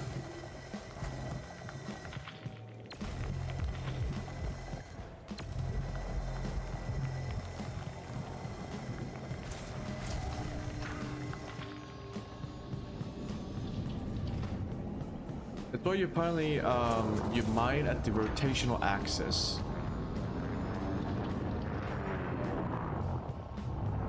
Like this part's safe compared to the top where it's spinning.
How much did I make? I'm not doing this necessarily for money. I needed the pay nights for one of the engineers. But I'm just here to like fill up on pay nights since I'm here anyway. How are you doing, Damar? I managed to upgrade my multi-cannons, both of them, and my FSD to full. And now I'm just like, I met Celine. I'm trying to... Oh. Yeah, I got Celine unlocked as an engineer. Now I'm just getting the pay nights for her. I tried to buy pay nights off of one of the fleets. They were selling pay nights at an exorbitant price. So I was like, fuck it. I'm gonna go mine some myself.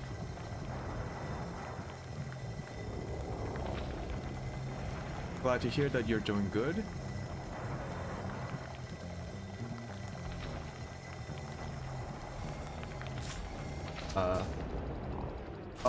Oh shit.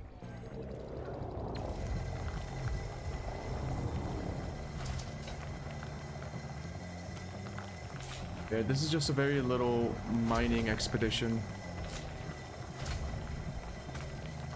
The Buddy app. It's like a desktop or a PC app. Desktop or mobile.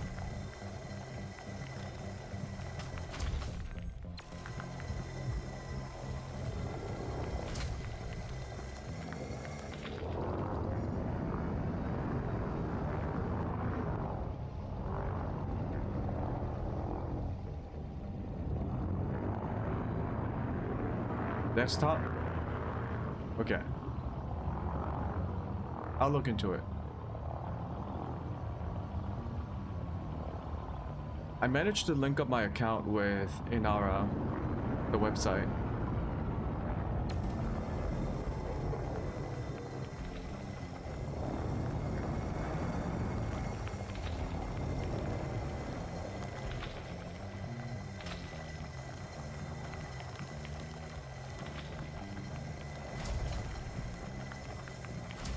How much pay night do I have now? 32? I'm like half full.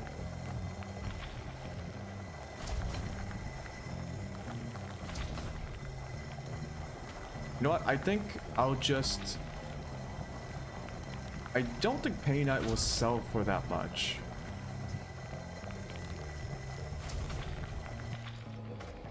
I'm not sure if this is worth my time. I just needed 10 pay nights for the engineer, and then everything else I could just sell for a little bit of cash. I don't know if I want to stay here and... Let's see. There's an overlay. Oh.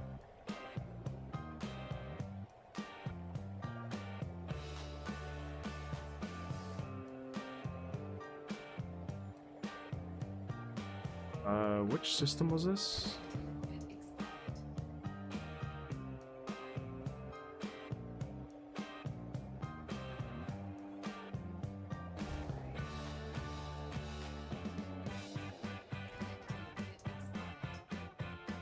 Some planets are worth 5 mil just to do a detailed scan. Really? Man, I really should look into that. Okay. So I found a place that sells painite for 280,000. Looks like a ship. 8,000 isn't that bad, actually. However, I do want to get started on that engineer. So what I'm going to do is, I'm not going to spend time here.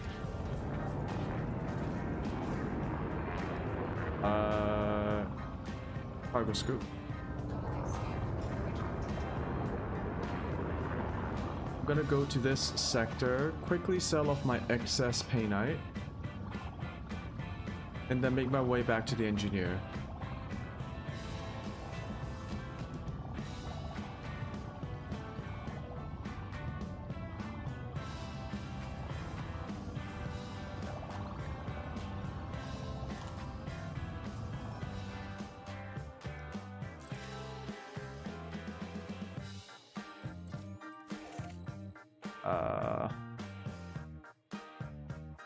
Okay, maybe it's a little bit too far. It's a little bit too far.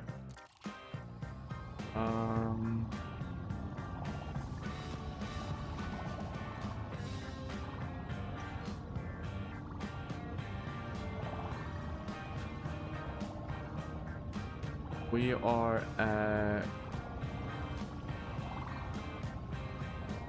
285 vector.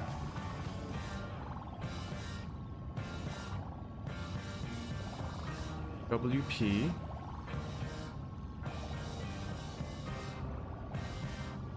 E. C. 1, 2. Is that it?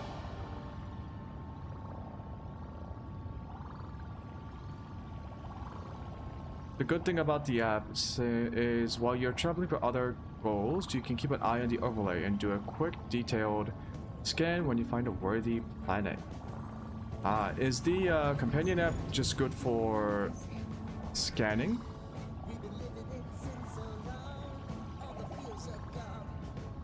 $12.17 now.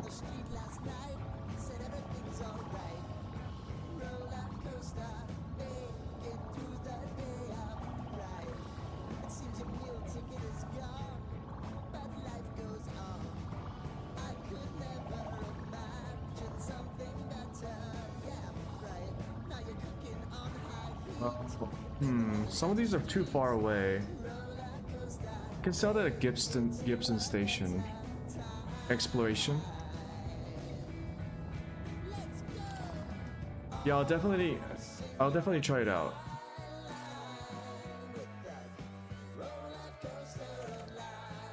Three jumps, that's more manageable.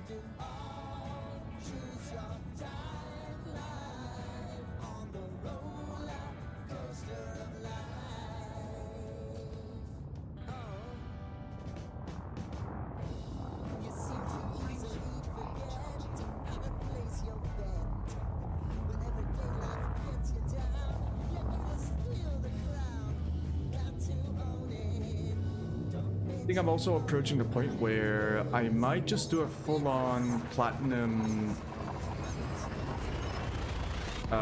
mining trips to get a even better ship. I haven't spent that much money. I've been working on getting the raw material, all the materials for the engineer upgrades. Celine gives me hull and armor upgrades. And since I got the FSD, the multi-cannons, and now with Celine the hull upgrades, I think it's time for me to move on up to a like a medium fighter ship. And really start pushing towards more challenging combat encounters. Because I do want to increase my combat ranking. I think I'm still just novice because I haven't done much combat. Oh, you should know, I also spent like a good chunk of time today doing surface prospecting just to see what it was like. I liked the rover exploration part. I did not like how inefficient it was. My goodness. I ended up going back to Aurora and doing the Anaconda crashed ship loop. The crashed ship farm. Because doing surface prospecting was miserably inefficient. Which is sad because I thought it was pretty fun.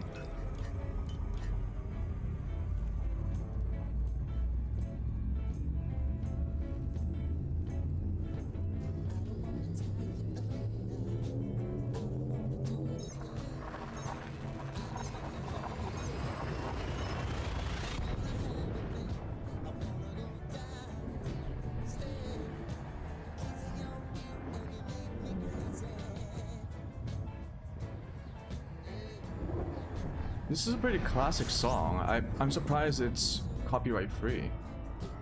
Okay, gotta go to the Gibson station.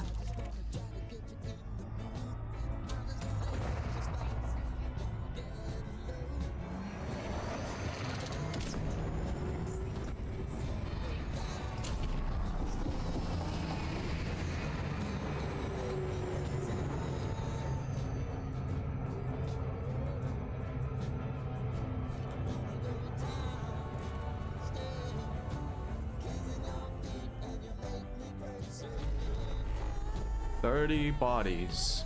I might find an HGE here. Oh.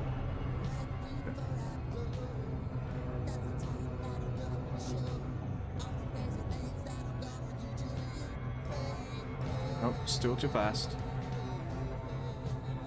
Yeah, are you talking about the brain tree farming? Everyone seems to be talking about it now.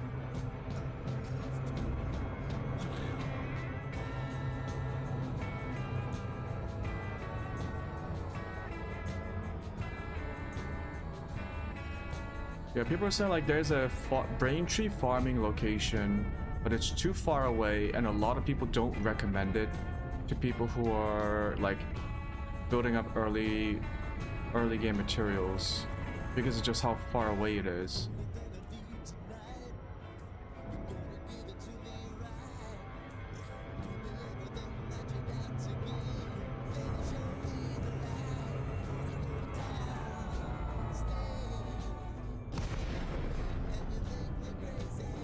It's good with a fleet carrier. I see. I've been wondering about the fleet carrier. Like, do you get longer jump distances with it? All regulations must be observed during docking procedures.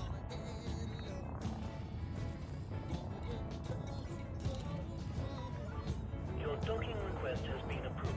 Fleet carriers jump 500 light years. Okay, that is a sizable increase.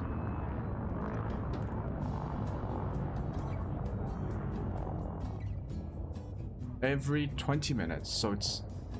Oh.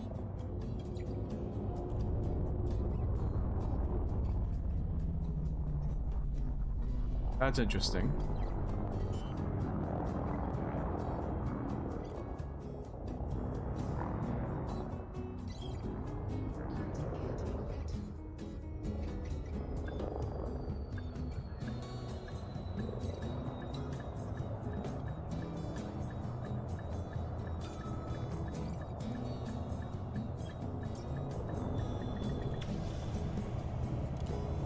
Right, I want to make sure that I have 10 painite left when I sell stuff. Lockdown procedure initiated. Welcome to the facility, Commander.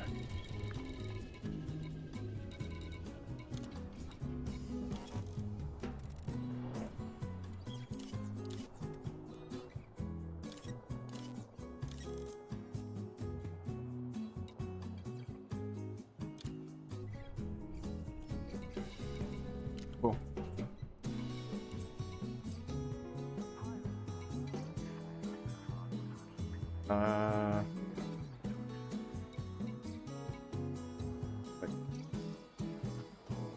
Limpets. I might swap out my lasers again.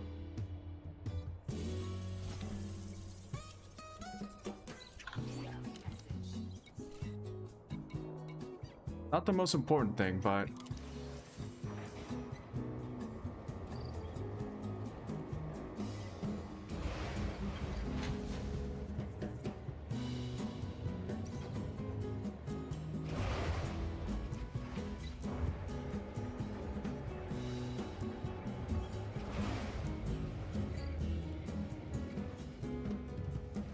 you know, this game,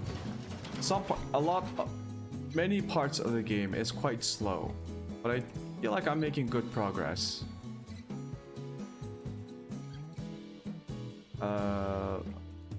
Lasers. Swap that out.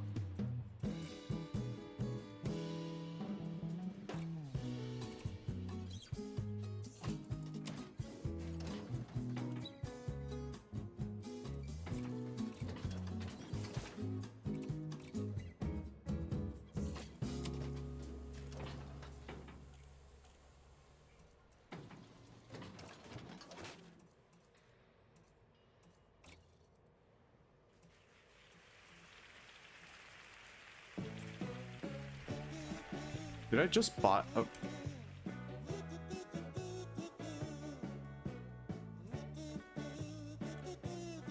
Where are the lasers that I just sold?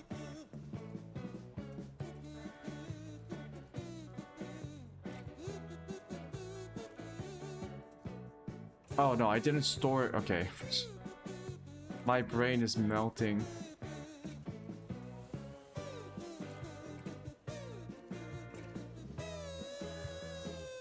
What is this song? Cat's meow.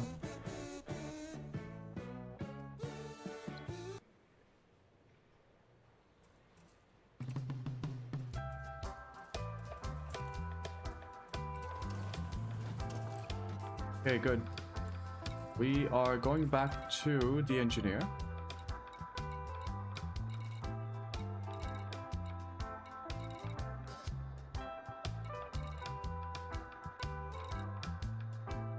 What?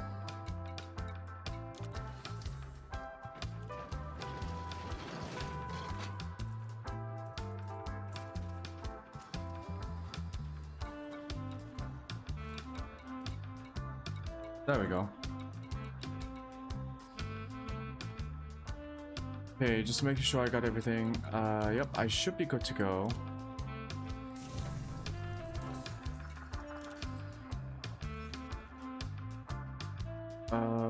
Celine was... Book.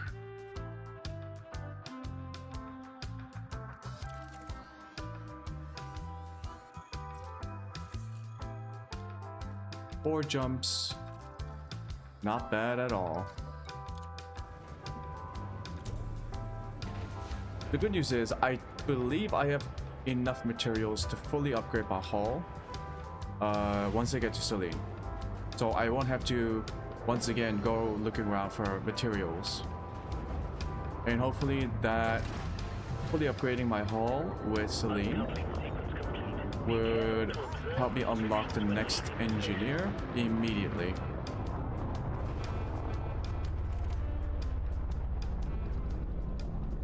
Let's scan this guy. Benja Sophie. Didn't give me anything. Okay.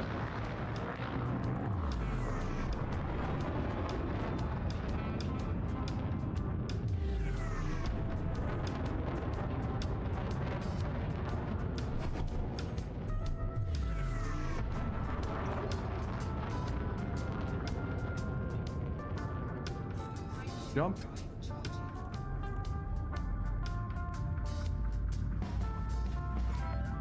You are all clear to follow your predetermined flight path. Have a good trip, Commander.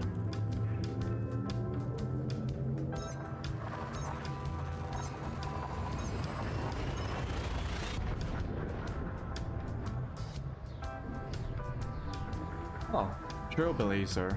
Trailblazer.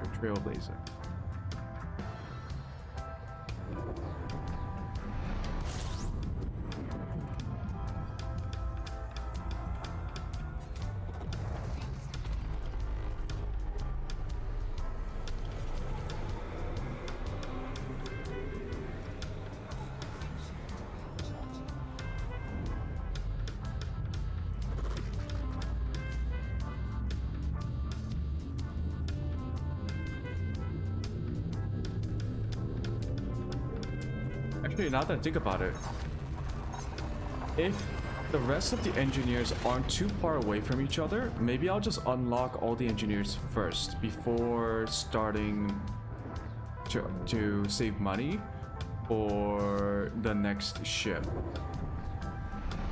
Because starting with all these different engineers, I think I might have to choose a suitable place to store all my modules and ships.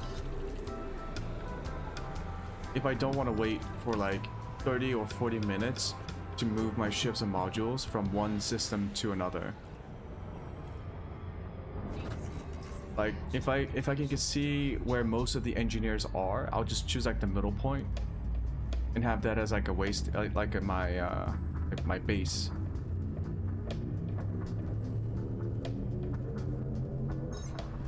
So I guess I don't really need to, right? I only need to visit the engineer if I want the experimental effects. Everything else I can just upgrade at a station. But yeah, even if I want like just for the experimental effects alone, it might be better to choose like a middle point.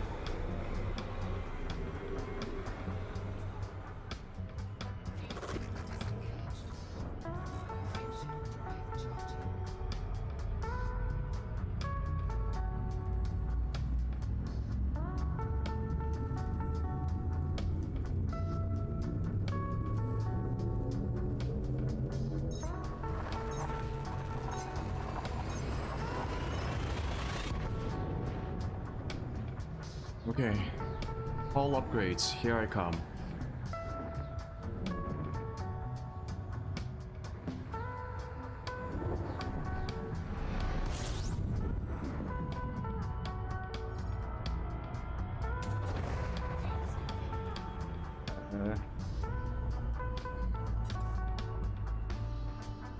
Alright, she should be on the map. Oh.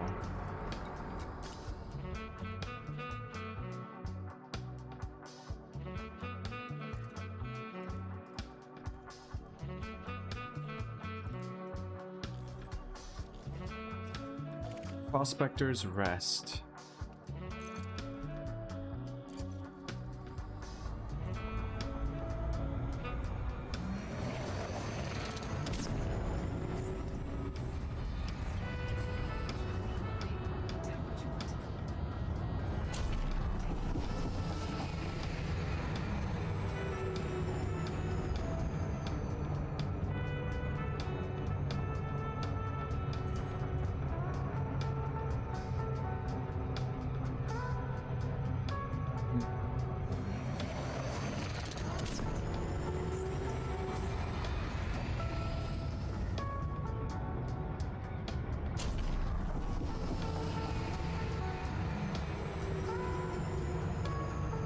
God, I love that feature.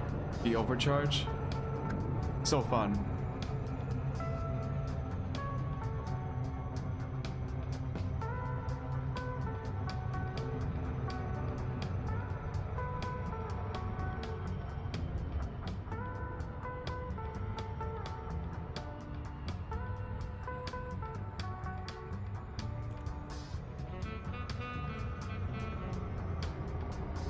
Ooh. It's been a full day of grinding.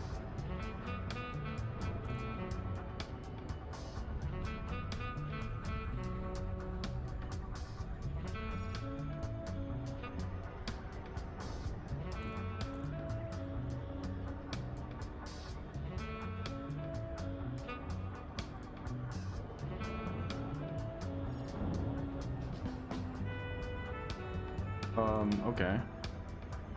What is Interpol? It's the international police organization that helps national police to coordinate arrest warrants across borders.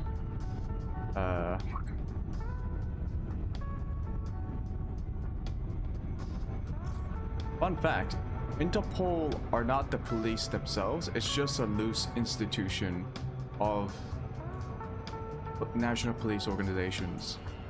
There is no Interpol police. There's just the national police. Am I too fast? Oh yeah, definitely. Fuck. Too busy talking about Interpol.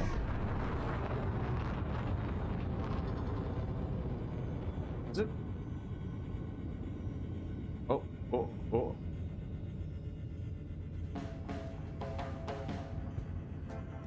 Why must I get punished like this, God?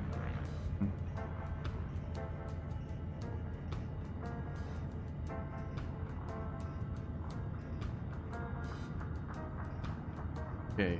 Do I just jump? Like going to Super Cruise? Let's try it. The worst that can happen is that it pulls me out of Super Cruise again.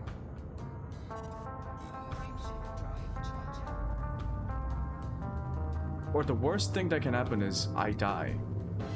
And I gotta pay insurance. No, I can't Super Cruise into the surface. Makes sense.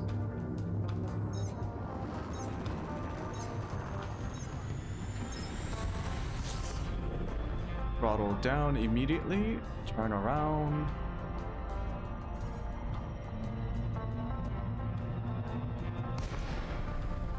Too shallow. God.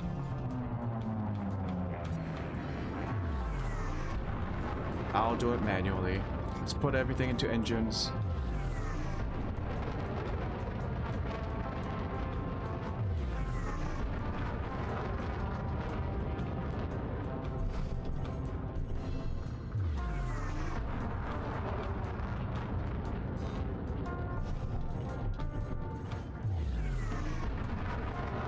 I wonder who started that trope, that misconception, that Interpol is an actual international police organization and that they have police officers and that they go around arresting people.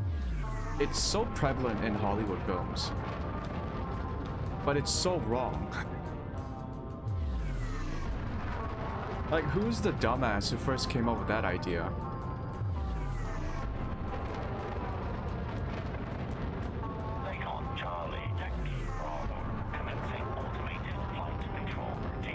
And why do people constantly continue with that flawed misconception of what Interpol is?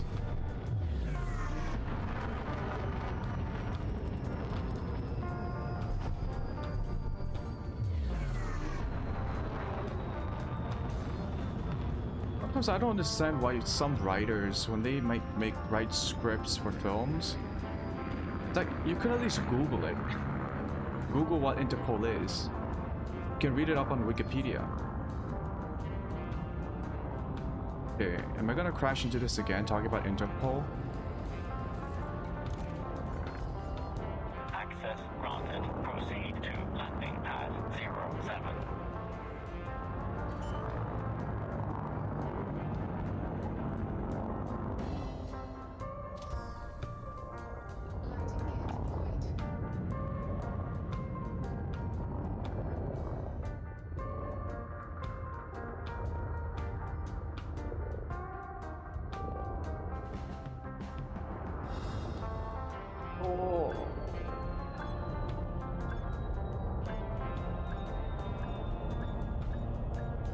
Come on.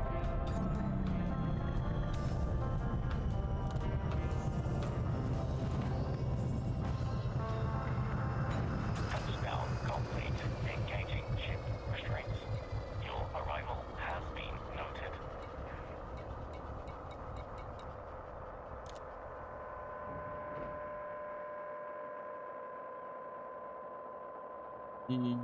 Yes?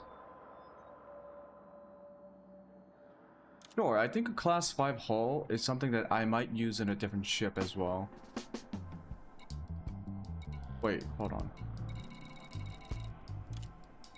This armor. Oh, yeah, no, definitely the hull reinforcement. Yeah. So, I've been thinking about this. I think I'll just go for heavy duty.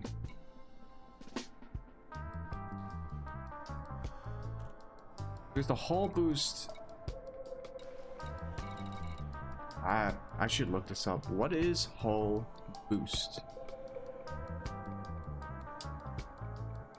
Elite dangerous hull boost.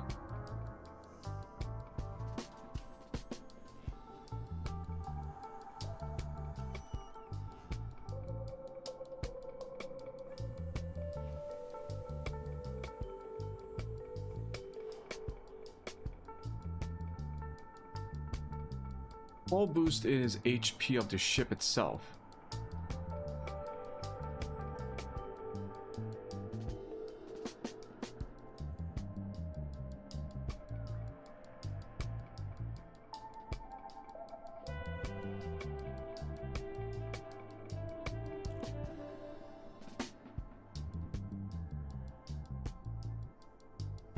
Heavy duty.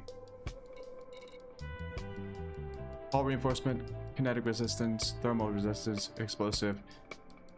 Makes my ship really fat, but it's already kinda chunky. Right, I should have every material. That's what Inara said.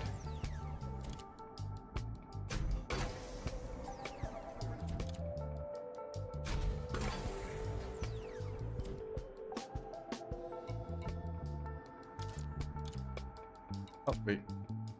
Yep.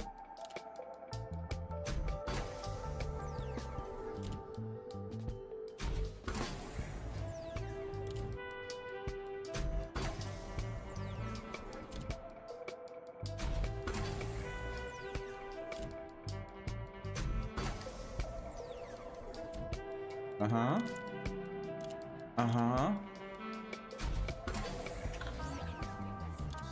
I unlocked the next engineer, probably. Okay, we keep going.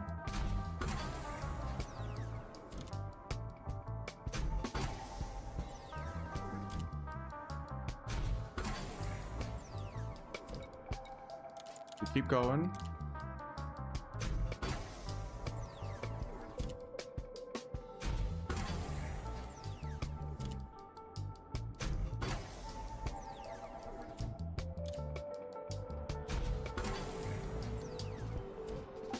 Maximum ranking increased, okay.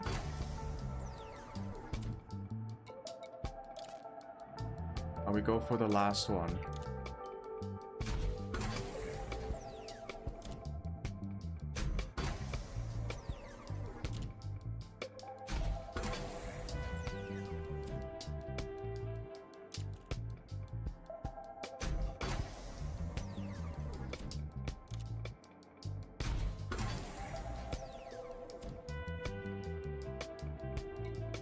Experimental effects. Reflective, kinetic, explosive, hull reinforcement. We lose 1.6.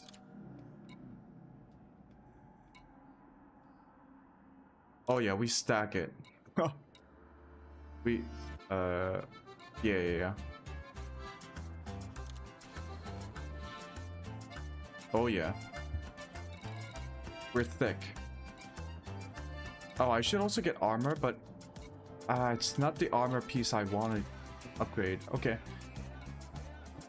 Just to check, we go look at our messages. Yes, we unlocked 2 more. DD. Extra protection for your cargo. Is DD cargo upgrade? Because that would be really nice. Bill Turner. DD.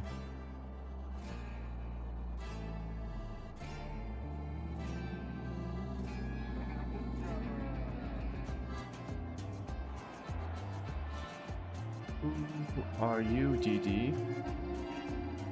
Oh, shield booster. And okay. DD gives shield booster. Bill Turner. Bill Turner. Where's Bill Turner? Bill Turner. Plasma accelerator, sensors, and detailed surface scanner. Plasma accelerator. Is that the fixed weapon? Okay, this is good. I got 2 more engineer upgrades, engineer unlocks.